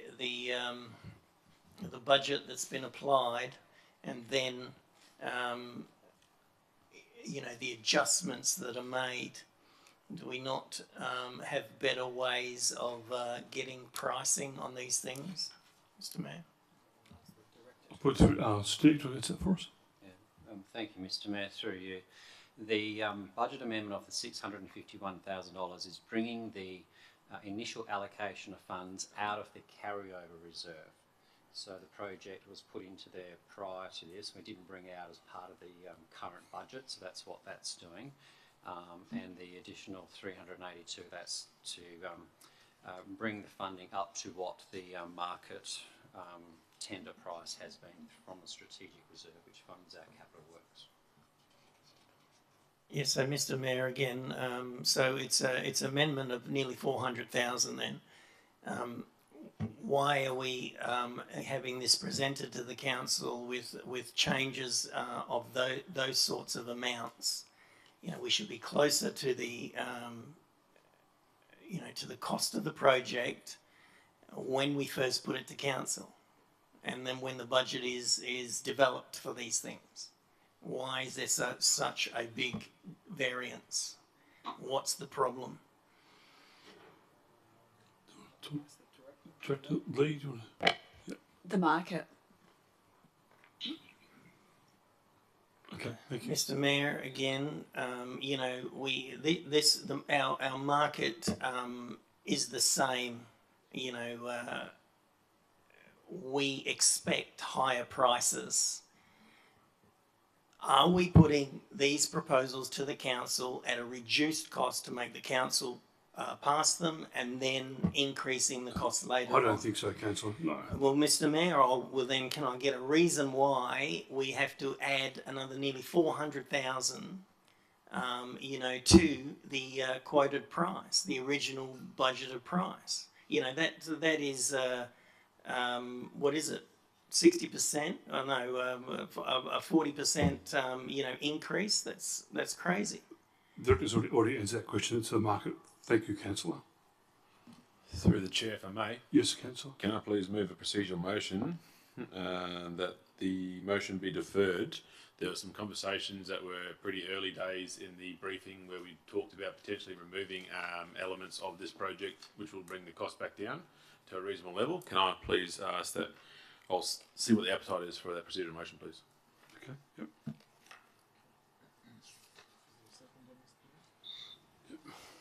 Is there a second for that motion? I'll second that, Mr. Mayor.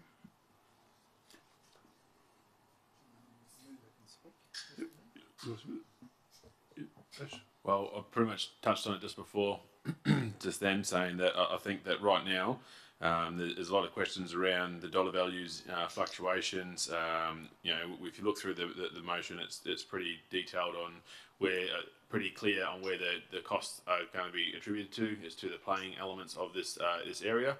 I think the conversation around the table that we had previously was that council had the appetite to try and bring this this location up to a safe and acceptable standard without going through to the extreme elements. So my suggestion would be that we bring this back to, I know it's already going to be a big agenda, but to November, after the council's had some more time to consider the conversation around what elements we will be happy to take out instead of trying to do it on the night. So that's my suggestion. That's why I'm suggesting a deferral. So thank you. Okay, Councillor Blakey? Okay, put it to all those in favour? Position motion. 4, 5. Those against? 3. That's carried, deferred, yep. Okay, thank you, councillors. Recommend 2?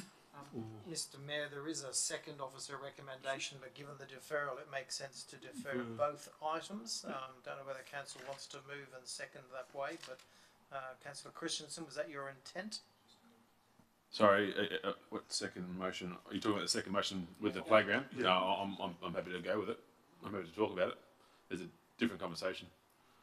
The playground element's different to the actual. It's award. Are you talking about the awarding of the contract? Yeah, no, sorry, sorry. It's getting late at night. So you're happy to do both of them? So again, so happy to move another deferral. Actually, both. Yep, okay. Yep, that's fine. So item number 12.44, item not deferred, 1 and 2. Yep, okay. 1 and 2, yep, deferred. Okay. 12.4.5. Mr. Mayor, what did we get a seconder on that second deferral? Did we get a vote? Made an assumption, councillor, the same mover and seconder. Are you happy to not second, or if so, we'll go back and Mr. Mayor? The vote was already taken on the first one, so if we're going to do it the right way, we're going to have to do another vote. Okay, move. Okay, seconder. Anyone against? Okay, done. Yeah. Okay, 12.5 is on block, yep. 12.46. Next one, okay. 12.46, Local Roads Community Infrastructure Fund Project Relocation. We have occupied before us that requires a simple majority vote. The Council 1 endorse the relocation of Local Roads and the Community Infrastructure Program, LRCI, Phase 4 funding for the total of $805,327 from South Headland Integrated Sports Hubs, Stage 1C Project 10130 to Cook Point Shared Footpath Project 10137, and authorise the Chief Executive Officer to prefer a variation of the Provex works scheduled, and 2, note the variation of the approved work scheduled subject to the approval of the LRIC program delegated. And 3, note that the funding resources were also updated within the 24-25 annual budget as part of the mid-year budget review. Can I have a mover, please? Thank you, Councillor Rebello. Have a seconder, please.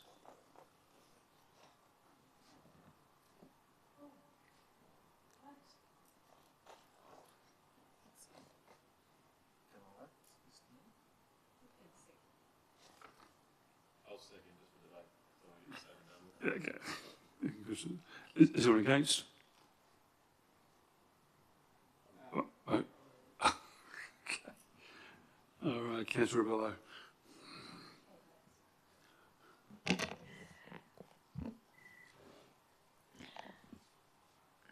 On this one, what we are essentially saying is that we have funding that we have received for Stage 1C of the South Headland, I don't want to use acronyms, but the South Head, not the SHISH, but the South Headland Integrated Sports Hub. So that we are, because of where it lies in the completion phase, we are moving those monies, or we are moving that funding into completing the Cook Point Shared Path. And also, I would think that given that it's tied to funding and that is time bound, that council supports this and goes ahead with it. Thank you. Thank you, Councillor Bello. Councillor Christensen. Right now, this has been a part of my conversations with the team, who's obviously Lee and Ryan, for some time, and I've been bugging them for a while to try and rack my brain and get my head over this. While I'm supportive currently for the concept of reallocating the LRCI funding, I've still got some concerns in my head at the moment, and again comes down to the costs attributed to the project as a whole. For those councillors that remember when this project came to us for endorsement, April 2024 this year, you would have noticed that there's a significant increase to the expected build costs. So right now I'm in two minds on the fact that, again, I remember when we agreed to the project was broken into two aspects. You had the two separate footpaths. Now, I think council, and this is my personal view at the moment, is I think council have a tendency to be afraid, or for whatever reason, not to say no to things that we've said yes to, or just not be able to say no for whatever reason. Now, unfortunately, sometimes we have to be the bad guys to be able to do the good things for this community. So right now, the way I look at this, and the more I read it, the more I think about it, the more I'm starting to think, do we as a council need to get together and have a conversation about, okay, do we drop elements off of this project to get it back to a level that we're comfortable with?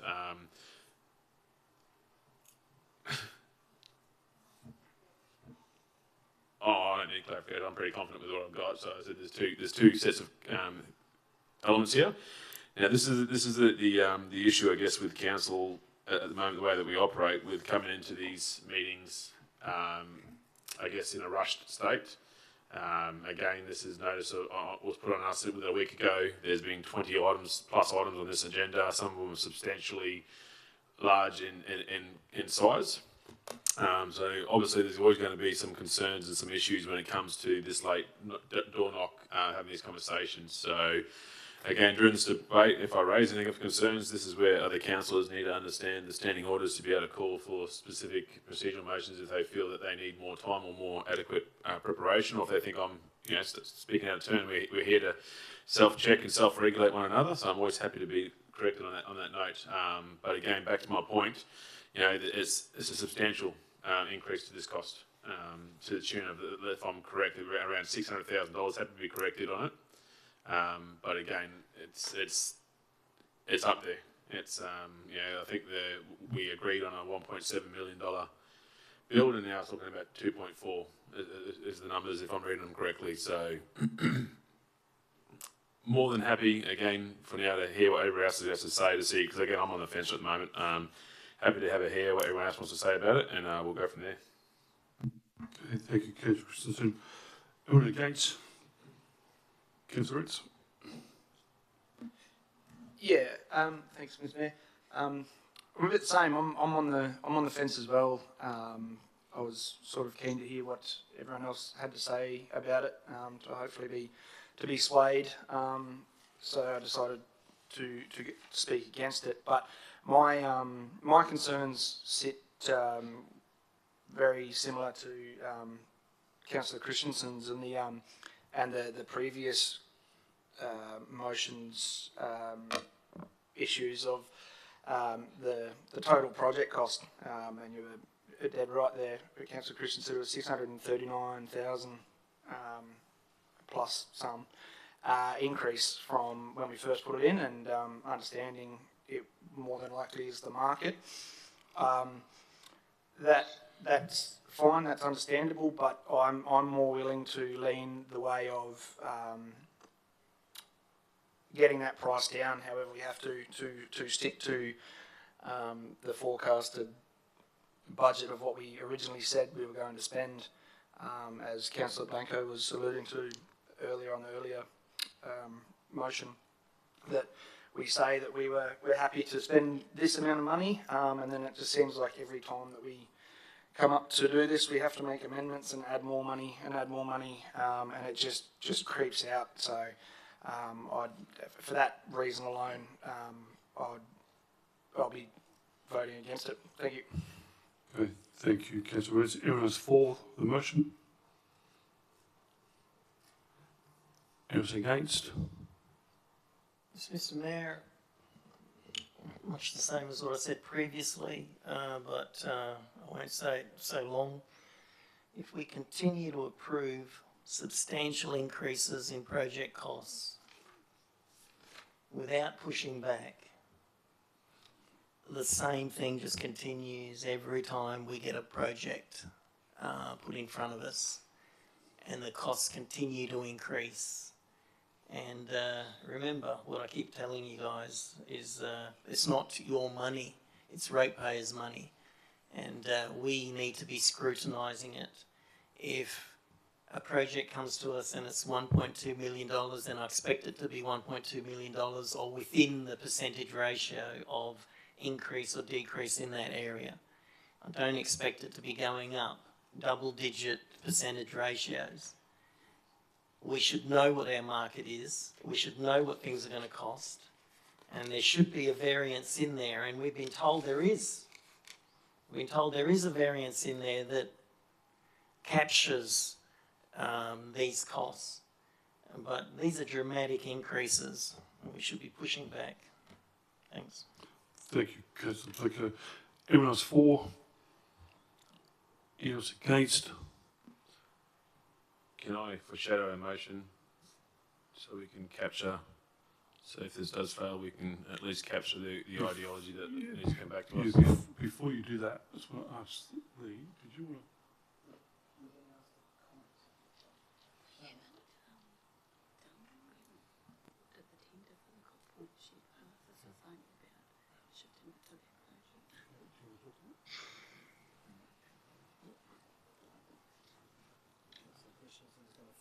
Yeah, before show, I just want to get the director to talk to it just for 2 seconds. So this Point of order. We're in debate. I'm just asking for No, clarification. we're in debate. Councillor. I'm just asking for It doesn't clarification. work like that, you know that. So point of order. A point of order is called. Can you please make a ruling on point of order? Okay. Rejected. Thank you. This is just about changing it from project to that, from one project to another project, so that we keep the funding. Now, the Cook Point Shared Path tender is just closed, and it's currently under review, and that will be coming to council next month for you to have a look at and to either accept or reject that project. Okay, thank you, Roger. So my foreshadow will be that this motion in some form will be brought back, knowing that at the same time that we'll bring that tender question back to council. So therefore council can make a decision on the funding plus the tender. Because right now there's no point bringing the funding across if we haven't even locked in the tender in my mind. So I think if we can try and join those together, and if, sorry for bringing it on the last note, is just try and work out how we wordsmith that too. So, yeah, I was going to say, just procedural motion to defer to align with the tender review by council. Well, my concern with that is, and I'm asking for clarification from yourself here, CEO, I believe if you defer a motion, that the debate regains where we left off. Am I correct in assuming that? So therefore we won't be able to debate this process again. Have it be corrected. Okay. Not if you're deferring the motion. Have it be corrected. If council specifically chooses to defer the item and return it for a new debate to align with another item that's going to be complementary to it, I think council can make that decision. If you lay it on the table, then I think the debate suspends where you currently are at. More than happy. So in that case, I'll move, as per section 12.1, I'll wish to defer this motion until the November OCM, please. Okay. Thank you, Kit. Is there a seconder? And I'll waive my debate, thanks. Yep. And Councillor Button seconded it. Okay. Yeah, got Button second. That's it. Yep. Okay. Put the vote. All those in favour? Yeah, everyone. Yeah. Deferred. Okay. Thank you, councillors. 6. 6.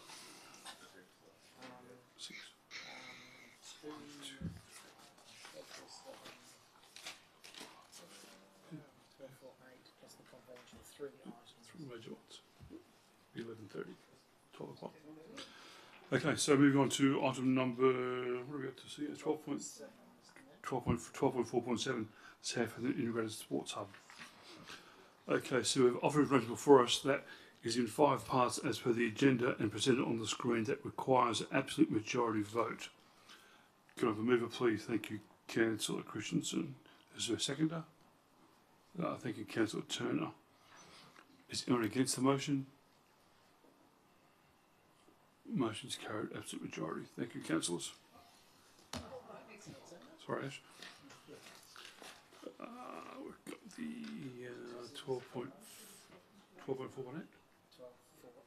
Okay, we want on to 12.4, number 8, support marine and landslide operations. Consider you have a partiality.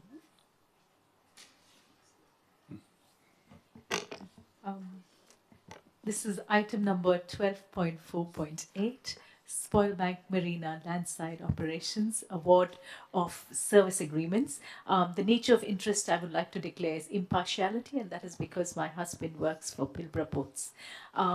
With regard to the agenda item, which I've just mentioned, I disclose that I have an impartiality interest because of the reason I've just mentioned. As a consequence, there may be a perception that my impartiality on the matter may be affected. I declare that I will consider this matter on its merits and vote accordingly.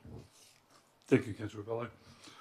Okay, so we have offered recommendations before us that requires a simple majority vote. The council approve a number of service arrangements as per published in the agenda and presented on the screen. Can I have a mover, please?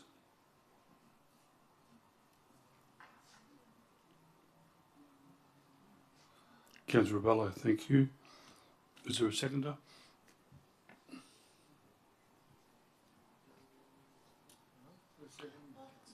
Thank you, Councillor Turner. Is anyone against the motion?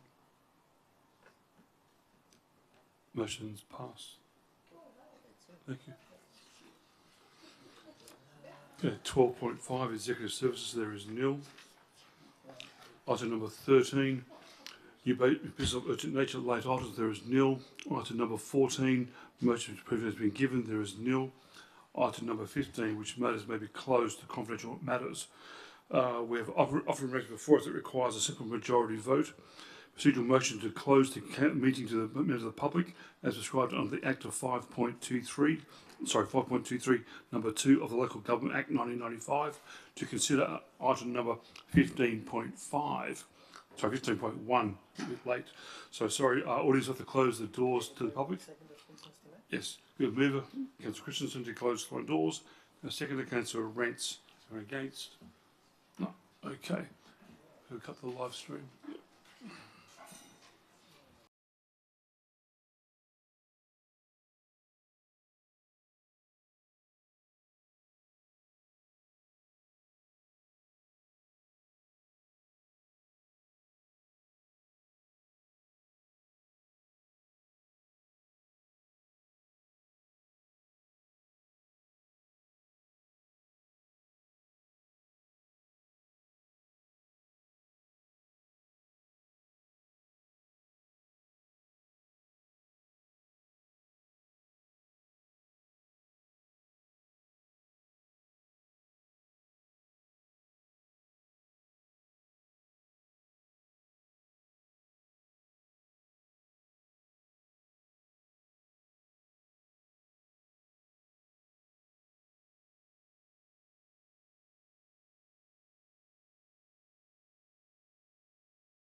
And okay, welcome back everybody in internet land out there.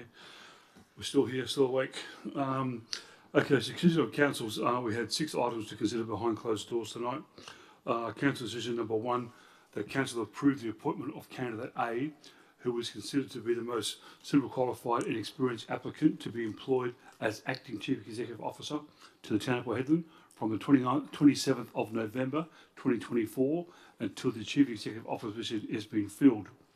Council decision number 2, the council offer a total award package of $455,983 in accordance with the Chief Executive Officer Band 1 salary and allowance in accordance with the determination of the Salary and Allowance Tribunal outlined in the Chief Executive Officer and elected members determination number 1 of 2024.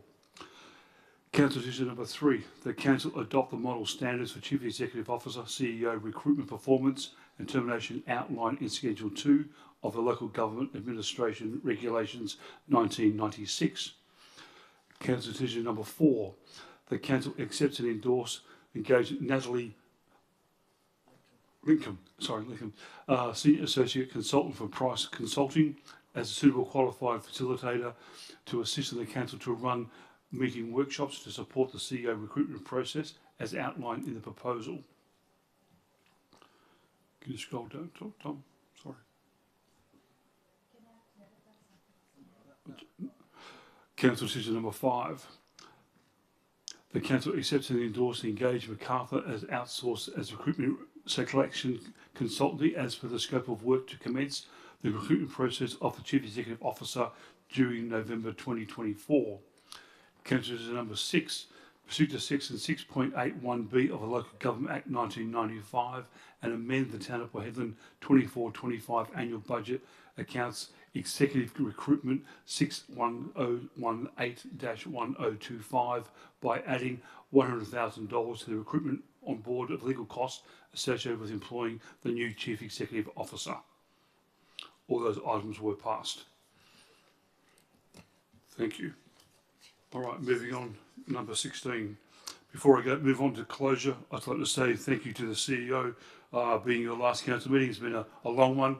I'd like to say on behalf of the councils and the directors and the staff and the audiences out there in internet land to say thank you and very good luck to you and your wife and your family and Vic Park as the new CEO down there. And it's been a pleasure working with you, CEO, for the last 5 years. It's been an honour, really has been. Thank you. Thank you, Mr. Mayor. It's been a privilege and a real pleasure to serve the council and serve the community of Port Hedland, and I thank you for the opportunity. Thank you. So being that closure number 16, the date of the next council meeting will be held on October the 30th, Wednesday? No, sorry, Mr. Mayor, 27th of November. Sorry, 27th of November at 5:30 p.m. 6.2 closure. Being there no further business, I declare the meeting closed at 12 p.m. Okay. Oh, we'll call it 11:59. Okay. I'd like to thank council, members of the public and the CEOs and the staff for their attendance, and good night everybody. Thank you.